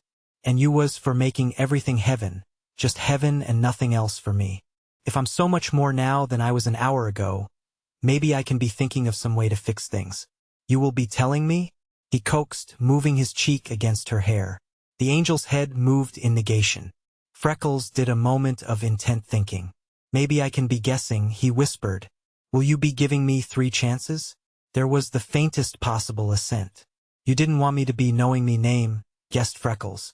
The angel's head sprang from the pillow and her tear-stained face flamed with outraged indignation. "Why, I did too," she cried angrily. "One gone," said Freckles calmly. "You didn't want me to have relatives, a home, and money." "I did," exclaimed the angel. "Didn't I go myself, all alone, into the city, and find them when I was afraid as death?" "I did too." "Two gone," said Freckles. "You didn't want the beautifulest girl in the world to be telling me to—" Down went the angel's face and a heavy sob shook her. Freckles' clasp tightened around her shoulders, while his face, in its conflicting emotions, was a study. He was so stunned and bewildered by the miracle that had been performed in bringing to light his name and relatives that he had no strength left for elaborate mental processes. Despite all it meant to him to know his name at last, and that he was of honorable birth, knowledge without which life was an eternal disgrace and burden, the one thing that was hammering in Freckles' heart and beating in his brain, past any attempted expression, was the fact that, while nameless and possibly born in shame, the angel had told him that she loved him. He could find no word with which to begin to voice the rapture of his heart over that. But if she regretted it, if it had been a thing done out of her pity for his condition, or her feeling of responsibility, if it killed him after all, there was only one thing left to do. Not for McLean, not for the bird woman, not for the Duncans would Freckles have done it, but for the angel, if it would make her happy, he would do anything. "Angel," whispered Freckles, with his lips against her hair, "you haven't learned your history book very well, or else you've forgotten." "Forgotten what?" sobbed the angel. "Forgotten about the real night, Ladybird," breathed Freckles. "Don't you know that, if anything happened that made his lady sorry, a real night just simply couldn't be remembering it? Angel, darling little swamp angel, you be listening to me. There was one night on the trail, one solemn, grand, white night, that there wasn't ever any other like before or since, when the dear boss put his arm around me and told me that he loved me. But if you care, Angel, if you don't want it that way, why, I ain't remembering that anyone else ever did. Not in me whole life." The angel lifted her head and looked into the depths of Freckles' honest gray eyes, and they met hers unwaveringly. But the pain in them was pitiful. "Do you mean," she demanded, "that you don't remember that a brazen, forward girl told you when you hadn't asked her, that she—" The angel choked on it a second, but she gave a gulp and brought it out bravely. "That she loved you?"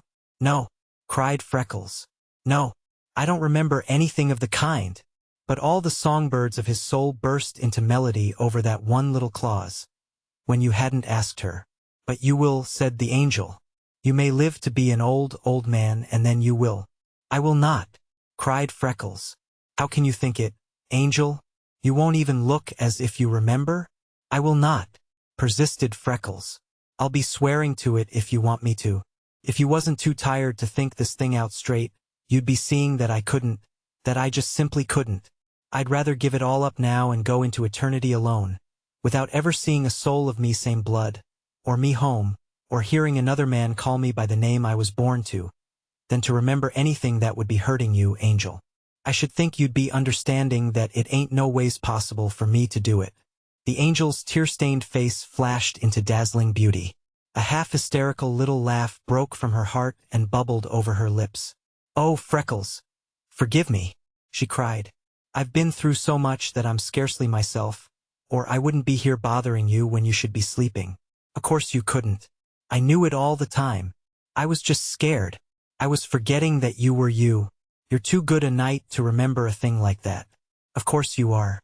And when you don't remember, why, then it's the same as if it never happened. I was almost killed because I'd gone and spoiled everything. But now it will be all right. Now you can go on and do things like other men, and I can have some flowers and letters and my sweetheart coming, and when you are sure, why, then you can tell me things, can't you? Oh, Freckles, I'm so glad. Oh, I'm so happy. It's dear of you not to remember, Freckles. Perfectly dear.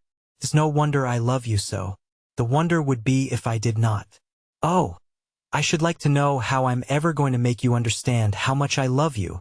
Pillow and all. She caught him to her breast one long second. Then she was gone. Freckles lay dazed with astonishment. At last his amazed eyes searched the room for something approaching the human to which he could appeal, and falling on his mother's portrait, he set it before him. For the love of life. Me little mother, he panted. Did you hear that? Did you hear it? Tell me, am I living, or am I dead and all heaven come true this minute? Did you hear it? He shook the frame in his impatience at receiving no answer. You are only a pictured face, he said at last, and of course you can't talk. But the soul of you must be somewhere, and surely in this hour you are close enough to be hearing. Tell me, did you hear that? I can't ever be telling a living soul. But darling little mother, who gave your life for mine, I can always be talking of it to you. Every day we'll talk it over and try to understand the miracle of it. Tell me, are all women like that? Were you like me, Swamp Angel? If you were, then I'm understanding why me father followed across the ocean and went into the fire. Chapter 20.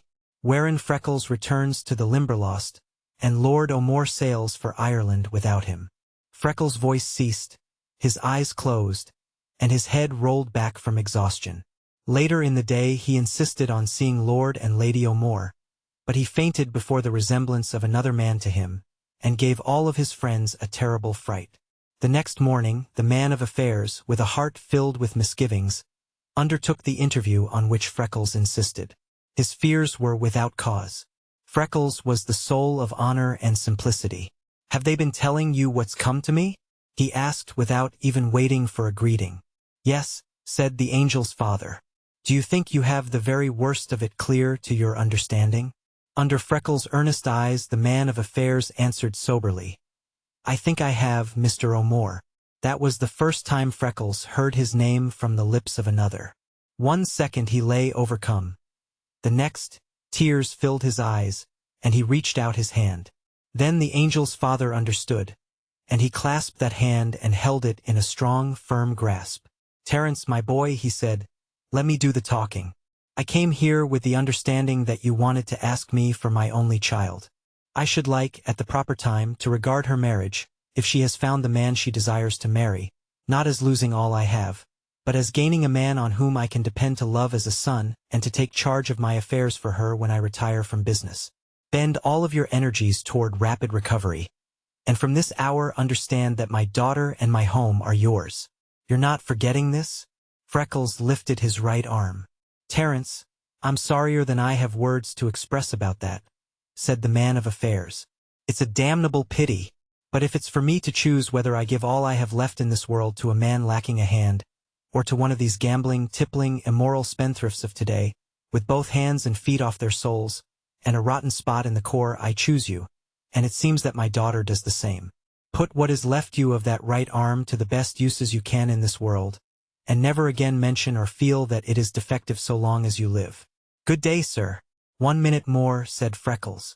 Yesterday the angel was telling me that there was money coming to me from 2 sources. She said that me grandmother had left me father all of her fortune and her house, because she knew that his father would be cutting him off, and also that me uncle had set aside for me what would be me father's interest in his father's estate. Whatever the sum is that me grandmother left me father, because she loved him and wanted him to be having it, that I'll be taking. 'Twas hers from her father, and she had the right to be giving it as she chose. Anything from the man that knowingly left me father and me mother to go cold and hungry, and into the fire and misery, when just a little would have made life so beautiful to them, and saved me this crippled body. Money that he willed from me when he knew I was living, of his blood and on charity among strangers, I don't touch, not if I freeze, starve, and burn too. If there ain't enough besides that, and I can't be earning enough to fix things for the angel. We are not discussing money, burst in the man of affairs. We don't want any blood money. We have all we need without it. If you don't feel right and easy over it, don't you touch a cent of any of it. "It's right I should have what me grandmother intended for me father, and I want it," said Freckles, "but I'd die before I'd touch a cent of me grandfather's money." "Now," said the angel, "we are all going home. We have done all we can for Freckles. His people are here. He should know them. They are very anxious to become acquainted with him. We'll resign him to them. When he is well, why, then he will be perfectly free to go to Ireland or come to the Limberlost, just as he chooses. We will go at once." McLean held out for a week, and then he could endure it no longer. He was heart-hungry for Freckles. Communing with himself in the long, soundful nights of the swamp, he had learned to his astonishment that for the past year his heart had been circling the Limberlost with Freckles. He began to wish that he had not left him. Perhaps the boy, his boy by first right, after all, was being neglected. If the boss had been a nervous old woman, he scarcely could have imagined more things that might be going wrong. He started for Chicago, loaded with a big box of goldenrod, asters, fringed gentians, and crimson leaves, that the angel carefully had gathered from Freckles' room, and a little, long, slender package. He traveled with biting, stinging jealousy in his heart. He would not admit it even to himself, but he was unable to remain longer away from Freckles and leave him to the care of Lord O'More. In a few minutes' talk, while McLean awaited admission to Freckles' room, his lordship had chatted genially of Freckles' rapid recovery, of his delight that he was unspotted by his early surroundings, and his desire to visit the Limberlost with Freckles before they sailed. He expressed the hope that he could prevail upon the angel's father to place her in his wife's care and have her education finished in Paris. He said they were anxious to do all they could to help bind Freckles' arrangements with the angel, as both he and Lady O'More regarded her as the most promising girl they knew, and one who could be fitted to fill the high position in which Freckles would place her. Every word he uttered was pungent with bitterness to McLean. The swamp had lost its flavor without Freckles. And yet, as Lord O'More talked, McLean fervently wished himself in the heart of it. As he entered Freckles' room, he almost lost his breath. Everything was changed. Freckles lay beside a window where he could follow Lake Michigan's blue until the horizon dipped into it. He could see big soft clouds, white-capped waves, shimmering sails, and puffing steamers trailing billowing banners of lavender and gray across the sky. Gulls and curlews wheeled over the water and dipped their wings in the foam. The room was filled with every luxury that taste and money could introduce. All the tan and sunburn had been washed from Freckles' face in sweats of agony. It was a smooth, even white, its brown rift scarcely showing. What the nurses and Lady O'More had done to Freckles' hair McLean could not guess, but it was the most beautiful that he ever had seen. Fine as floss, bright in color, waving and crisp, it fell around the white face. They had gotten his arms into and his chest covered with a finely embroidered, pale blue silk shirt, with soft, white tie at the throat. Among the many changes that had taken place during his absence, the fact that Freckles was most attractive and barely escaped being handsome remained almost unnoticed by the boss. So great was his astonishment at seeing both cuffs turned back and the right arm in view. Freckles was using the maimed arm that previously he always had hidden. "Oh Lord, sir! But I'm glad to see you!" cried Freckles, almost rolling from the bed as he reached toward McLean. "Tell me quick, is the angel well and happy? Can me little chicken spread 6 feet of wing and sail to his mother? How's me new father, the bird woman, Dunkins and Nellie? Darling little high-stepping Neely. Me Aunt Alice is going to choose the hat just as soon as I'm mended enough to be going with her. How are all the gang? Have they found any more good trees? I've been thinking a lot, sir. I believe I can find others near that last one. Me Aunt Alice thinks maybe I can, and Uncle Terence says it's likely. Golly, but they're nice, elegant people. I tell you I'm proud to be same blood with them. Come closer. Quick. I was going to do this yesterday. And somehow I just felt that you'd surely be coming today and I waited. I'm selecting the angel's ring stone. The ring she ordered for me is finished and they sent it to keep me company. See? It's an emerald, just me color, Lord O'More says. Freckles flourished his hand. Ain't that fine? Never took so much comfort with anything in me life. Every color of the old swamp is in it. I asked the angel to have a little shamrock leaf cut on it. So every time I saw it I'd be thinking of the love, truth, and valor of that song she was teaching me. Ain't that a beautiful song? Some of these days I'm going to make it echo. I'm a little afraid to be doing it with me voice yet, but me heart's tuning away on it every blessed hour. Will you be looking at these now? Freckles tilted a tray of unset stones from peacocks that would have ransomed several valuable kings. He held them toward McLean, stirring them with his right arm. I tell you I'm glad to see you, sir, he said. I tried to tell me uncle what I wanted, but this ain't for him to be mixed up in. Anyway, and I don't think I made it clear to him. I couldn't seem to say the words I wanted. I can be telling you, sir. McLean's heart began to thump as a lover's. Go on, Freckles, he said assuringly. Is this, said Freckles. I told him that I would pay only $300 for the angel's stone. I'm thinking that with what he has laid up for me, and the bigness of things that the angel did for me, it seems like a stingy little sum to him. I know he thinks I should be giving much more, but I feel as if I just had to be buying that stone with money I earned myself, and that is all I have saved of me wages.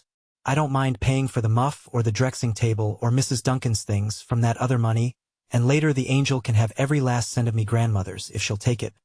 But just now, oh sir, can't you see that I have to be buying this stone with what I have in the bank? I'm feeling that I couldn't do any other way, and don't you think the angel would rather have the best stone I can buy with the money I earned myself than a finer one paid for with other money? In other words, Freckles, said the boss in a husky voice, you don't want to buy the angel's ring with money. You want to give for it your first awful fear of the swamp. You want to pay for it with the loneliness and heart hunger you have suffered there, with last winter's freezing on the line and this summer's burning in the sun. You want it to stand to her for every hour in which you risked your life to fulfill your contract honorably. You want the price of that stone to be the fears that have chilled your heart, the sweat and blood of your body. Freckles' eyes were filled with tears and his face quivering with feeling. Dear Mr. McLean, he said, reaching with a caress over the boss's black hair and his cheek. Dear boss, that's why I've wanted you so. I knew you would know. Now you will be looking at these. I don't want emeralds because that's what she gave me. He pushed the green stones into a little heap of rejected ones. Then he singled out all the pearls. Ain't they pretty things? He said. I'll be getting her some of those later. They are like lily faces, turtle head flowers, dewdrops in the shade or moonlight. But they haven't the life in them that I want in the stone I give to the angel right now. Freckles heaped the pearls with the emeralds. He studied the diamonds a long time. These things are so fascinating, like they almost tempt one, though they ain't quite the proper thing, he said. I've always dearly loved to be watching yours, sir. I must get her some of these big ones, too. Someday. They're like the Limberlost in January, when it's all ice-coated, and the sun is in the west and shines through and makes all you can see of the whole world look like fire and ice. But fire and ice ain't like the angel. The diamonds joined the emeralds and pearls. There was left a little red heap, and Freckles' fingers touched it with a new tenderness. His eyes were flashing. I'm thinking here's me angel's stone, he exulted. The Limberlost and me with it grew in mine. But it's going to bloom and her with it in this. There's the red of the wild poppies, the cardinal flowers, and the little bunch of crushed foxfire that we found where she put it to save me. There's the light of the campfire, and the sun setting over Sleepy Snake Creek. There's the red of the blood we were willing to give for each other. It's like her lips, and like the drops that dried on her beautiful arm that first day, and I'm thinking it must be like the brave, tender, clean, red heart of her. Freckles lifted the ruby to his lips and handed it to McLean. I'll be signing me check and you have it set, he said. I want you to draw me money and pay for it with those very same dollars, sir. Again the heart of McLean took hope. Freckles, may I ask you something? He said. Why sure, said Freckles. There's nothing you would be asking that it wouldn't be giving me joy to be telling you. McLean's eyes traveled to Freckles' right arm with which he was moving the jewels. Oh that, cried Freckles with a laugh. You're wanting to know where all the bitterness is gone. Well, sir, 'twas carried from me soul, heart, and body on the lips of an angel. Seems that hurt was necessary in the beginning to make today come true. The wound had always been raw, but the angel was healing it. If she doesn't care, I don't. Me dear new father doesn't, nor me aunt and uncle, and you never did. Why should I be fretting all me life about what can't be helped? The real truth is, that since what happened to it last week, I'm so everlastingly proud of it I catch myself sticking it out on display a bit. Freckles looked the boss in the eyes and began to laugh. "Well, thank heaven," said McLean. "Now it's me turn," said Freckles. "I don't know as I ought to be asking you, and yet I can't see a reason good enough to keep me from it. It's a thing I've had on me mind every hour since I've had time to straighten things out a little. May I be asking you a question?" McLean reached over and took Freckles' hand. His voice was shaken with feeling as he replied, "Freckles, you almost hurt me. Will you never learn how much you are to me? How happy you make me in coming to me with anything, no matter what?" "Then it's this," said Freckles, gripping the hand of McLean strongly. "If this accident and all that's come to me since had never happened, where was it you had planned to send me to school? What was it you meant for me to do?" "Why, Freckles," answered McLean, "I'm scarcely prepared to state definitely. My ideas were rather hazy. I thought we would make a beginning and see which way things went. I figured on taking you to Grand Rapids first, and putting you in the care of my mother." He spoke so convincingly that McLean believed, although in his heart he knew that to employ a stranger would be wretched business for a man with the interests he had involved. "Very well," the boss found himself answering, "I will enter you on my pay rolls. We'll have supper, and then I will provide you with clean clothing, wading boots, the wire-mending apparatus, and a revolver. The first thing in the morning, I will take you the length of the trail myself and explain fully what I want done. All I ask of you is to come to me at once at the South Camp and tell me as a man if you find this job too hard for you. It will not surprise me. It is work that few men would perform faithfully. What name shall I put down?" Freckles' gaze never left McLean's face, and the boss saw the swift spasm of pain that swept his lonely, sensitive features. "I haven't any name," he said stubbornly. "No more than one somebody clapped on to me when they put me on the home books, with not the thought or care they'd name a house cat. I've seen how they enter those poor little abandoned devils often enough to know. What they called me is no more my name than it is yours. I don't know what mine is, and I never will, but I am going to be your man and do your work, and I'll be glad to answer to any name you choose to call me. Won't you please be giving me a name, Mr. McLean?" The boss wheeled abruptly and began stacking his books. What he was thinking was probably what any other gentleman would have thought in the circumstances. With his eyes still downcast, and in a voice harsh with huskiness, he spoke. "I will tell you what we will do, my lad," he said. "My father was my ideal man, and I loved him better than any other I have ever known. He went out 5 years ago, but that he would have been proud to leave you his name I firmly believe. If I give to you the name of my nearest kin and the man I loved best, will that do?" Freckles' rigid attitude relaxed suddenly. His head dropped, and big tears splashed on the soiled calico shirt. McLean was not surprised at the silence, for he found that talking came none too easily just then. "All right," he said. "I will write it on the roll, James Ross McLean." "Thank you mightily," said Freckles. "That makes me feel almost as if I belonged, already." "You do," said McLean. "Until someone armed with every right comes to claim you, you are mine. Now come and take a bath, have some supper, and go to bed." As Freckles followed into the lights and sounds of the camp, his heart and soul were singing for joy. Chapter 2. Wherein Freckles proves his mettle and finds friends. Next morning found Freckles in clean, whole clothing, fed, and rested. Then McLean outfitted him and gave him careful instruction in the use of his weapon. The boss showed him around the timberline, and engaged him a place to board with the family of his head teamster, Duncan, whom he had brought from Scotland with him, and who lived in a small clearing he was working out between the swamp and the corduroy. When the gang was started for the South Camp, Freckles was left to guard a fortune in the Limberlost. That he was under guard himself those first weeks he never knew. Each hour was torture to the boy. The restricted life of a great city orphanage was the other extreme of the world compared with the Limberlost. He was afraid for his life every minute. The heat was intense. The heavy wading boots rubbed his feet until they bled. He was sore and stiff from his long tramp and outdoor exposure. The 7 miles of trail was agony at every step. He practiced at night under the direction of Duncan, until he grew sure in the use of his revolver. He cut a stout hickory cudgel with a knot on the end as big as his fist. This never left his hand. What he thought in those first days he himself could not recall clearly afterward. His heart stood still every time he saw the beautiful marsh grass begin a sinuous waving against the play of the wind, as McLean had told him it would. He bolted 1/2 mile with the first boom of the bittern, and his hat lifted with every yelp of the shitepoke. Once he saw a lean, shadowy form following him, and fired his revolver. Then he was frightened worse than ever for fear it might have been Duncan's collie. The first afternoon that he found his wires down, and he was compelled to plunge knee-deep into the black swamp muck to rest-ring them. He became so ill from fear and nervousness that he scarcely could control his shaking hand to do the work. With every step, he felt that he would miss secure footing and be swallowed in that clinging sea of blackness. In dumb agony he plunged forward, clinging to the posts and trees until he had finished restringing and testing the wire. He had consumed much time. Night closed in. The Limberlost stirred gently, then shook herself, growled, and awoke around him. There seemed to be a great owl hooting from every hollow tree, and a little one screeching from every knothole.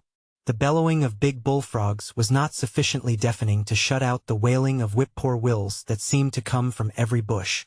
Nighthawks swept past him with their shivering cry, and bats struck his face. A prowling wildcat missed its catch and screamed with rage. A straying fox bayed incessantly for its mate. The hair on the back of Freckles' neck arose as bristles, and his knees wavered beneath him. He could not see whether the dreaded snakes were on the trail, or, in the pandemonium, hear the rattle for which McLean had cautioned him to listen. He stood motionless in an agony of fear. His breath whistled between his teeth. The perspiration ran down his face and body in little streams. Something big, black, and heavy came crashing through the swamp close to him, and with a yell of utter panic Freckles ran. How far he did not know, but at last he gained control over himself and retraced his steps. His jaws set stiffly and the sweat dried on his body. When he reached the place from which he had started to run, he turned and with measured steps made his way down the line. After a time he realized that he was only walking, so he faced that sea of horrors again. When he came toward the corduroy, the cudgel fell to test the wire at each step. Sounds that curdled his blood seemed to encompass him, and shapes of terror to draw closer and closer. Fear had so gained the mastery that he did not dare look behind him, and just when he felt that he would fall dead before he ever reached the clearing, came Duncan's rolling call, "Freckles! Freckles!" A shuddering sob burst in the boy's dry throat, but he only told Duncan that finding the wire down had caused the delay. The next morning he started on time. Day after day, with his heart pounding, he ducked, dodged, ran when he could, and fought when he was brought to bay. If he ever had an idea of giving up, no one knew it, for he clung to his job without the shadow of wavering. All these things, insofar as he guessed them, Duncan, who had been set to watch the first weeks of Freckles' work, carried to the boss at the South Camp. But the innermost, exquisite torture of the thing the big Scotchman never guessed, and McLean, with his finer perceptions, came only a little closer. After a few weeks, when Freckles learned that he was still living, that he had a home, and the very first money he ever had possessed was safe in his pockets, he began to grow proud. He yet sidestepped, dodged, and hurried to avoid being late again, but he was gradually developing the fearlessness that men ever acquire of dangers to which they are hourly accustomed. His heart seemed to be leaping when his first rattler disputed the trail with him, but he mustered courage to attack it with his club. After its head had been crushed, he mastered an Irishman's inborn repugnance for snakes sufficiently to cut off its rattles to show Duncan. With this victory, his greatest fear of them was gone. Then he began to realize that, with the abundance of food in the swamp, flesh hunters would not come on the trail and attack him, and he had his revolver for defense if they did. He soon learned to laugh at the big, floppy birds that made horrible noises. One day, watching behind a tree, he saw a crane solemnly performing a few measures of a belated nuptial song and dance with his mate. Realizing that it was intended in tenderness, no matter how it appeared, the lonely, starved heart of the boy sympathized with them. Before the first month passed, he was fairly easy about his job. By the next he rather liked it. Nature can be trusted to work her own miracle in the heart of any man whose daily task keeps him alone among her sights, sounds, and silences. When day after day the only thing that relieved his utter loneliness was the companionship of the birds and beasts of the swamp, It was the most natural thing in the world that Freckles should turn to them for friendship. He began by instinctively protecting the weak and helpless. He was astonished at the quickness with which they became accustomed to him and the disregard they showed for his movements. When they learned that he was not a hunter, while the club he carried was used more frequently for their benefit than his own, he scarcely could believe what he saw. From the effort to protect the birds and animals, it was only a short step to the possessive feeling, and with that sprang the impulse to caress and provide. Through fall, when brooding was finished and the upland birds sought the swamp in swarms to feast on its seeds and berries, Freckles was content with watching them and speculating about them. Outside of half a dozen of the very commonest, they were strangers to him. The likeness of their actions to humanity was an hourly surprise. When black frost began stripping the Limberlost, cutting the ferns, shearing the vines from the trees, mowing the succulent green things of the swale, and setting the leaves swirling down, he watched the departing troops of his friends with dismay. He began to realize that he would be left alone. He made especial efforts toward friendliness with the hope that he could induce some of them to stay. It was then that he conceived the idea of carrying food to the birds, for he saw that they were leaving for lack of it, but he could not stop them. Day after day, flocks gathered and departed.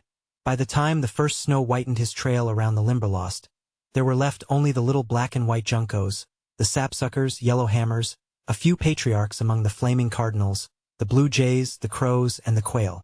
Then Freckles began his wizard work. He cleared a space of swale, and twice a day he spread a bird's banquet. By the middle of December, the strong winds of winter had beaten most of the seed from the grass and bushes. The snow fell, covering the swamp, and food was very scarce and difficult to find. The birds scarcely waited until Freckles' back was turned to attack his provisions. In a few weeks they flew toward the clearing to meet him. During the bitter weather of January they came halfway to the cabin every morning, and fluttered around him as doves all the way to the feeding ground. Before February they were so accustomed to him, and so hunger-driven, that they would perch on his head and shoulders, and the saucy jays would try to pry into his pockets. Then Freckles added to wheat and crumbs every scrap of refuse food he could find at the cabin.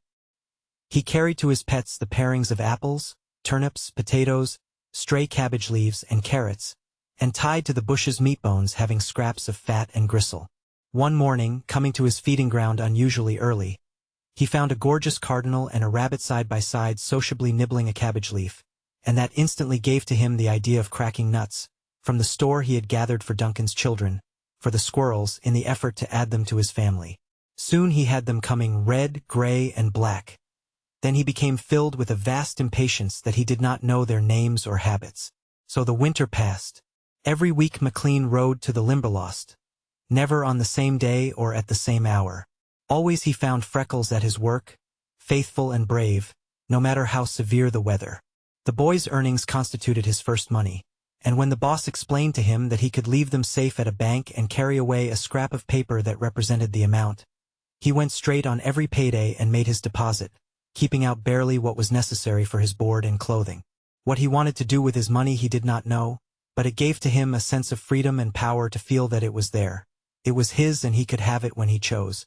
In imitation of McLean, he bought a small pocket account book, in which he carefully set down every dollar he earned and every penny he spent. As his expenses were small and the boss paid him generously, it was astonishing how his little hoard grew. That winter held the first hours of real happiness in Freckles' life. He was free. He was doing a man's work faithfully, through every rigor of rain, snow, and blizzard. He was gathering a wonderful strength of body, paying his way, and saving money. Every man of the gang and of that locality knew that he was under the protection of McLean, who was a power. This had the effect of smoothing Freckles' path in many directions. Mrs. Duncan showed him that individual kindness for which his hungry heart was longing. She had a hot drink ready for him when he came from a freezing day on the trail. She knit him a heavy mitten for his left hand, and devised a way to sew and pad the right sleeve that protected the maimed arm in bitter weather. She patched his clothing, frequently torn by the wire, and saved kitchen scraps for his birds, not because she either knew or cared anything about them, but because she herself was close enough to the swamp to be touched by its utter loneliness. When Duncan laughed at her for this, she retorted, "My God, Manny, If Freckles hadn't the birds and the beasts, he would be always alone. It was never meant for a human being to be so solitary. He'd get touched in the head if he hadn't them to think for and to talk to.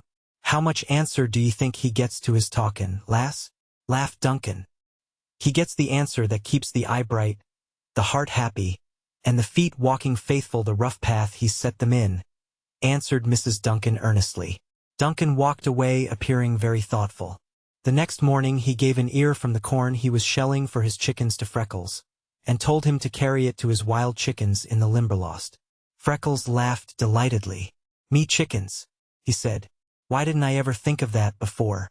Of course they are. They are just little brightly colored cocks and hens. But wild is no good. What would you say to me, wild chickens being a good deal tamer than yours here in your yard?" "Hoot, lad," cried Duncan. "Make yours light on your head and eat out of your hands and pockets," challenged Freckles. "Go and tell your fairy tales to the wee people. They're Jewist brash on believin' things," said Duncan. "Ye canna invent any story too big to stop them from callin' for a bigger." "I dare you to come see," retorted Freckles. "Take ye," said Duncan. "If ye make Jewist ain bird licked on your hide or eat frae your hand, ye are free to help yoursel to my corn crib and wheat bin the rest of the winter." Freckles sprang in air and howled in glee. "Oh, Duncan, you're too acy," he cried. "When will you come?" "I'll come next Sabbath," said Duncan. "And I'll believe the birds of the Limberlost are tame as barnyard fowl when I see it, and no sooner." After that Freckles always spoke of the birds as his chickens, and the Duncans followed his example. The very next Sabbath, Duncan, with his wife and children, followed Freckles to the swamp. They saw a sight so wonderful it will keep them talking all the remainder of their lives, and make them unfailing friends of all the birds. Freckles' chickens were awaiting him at the edge of the clearing. They cut the frosty air around his head into curves and circles of crimson, blue, and black. They chased each other from Freckles, and swept so closely themselves that they brushed him with their outspread wings.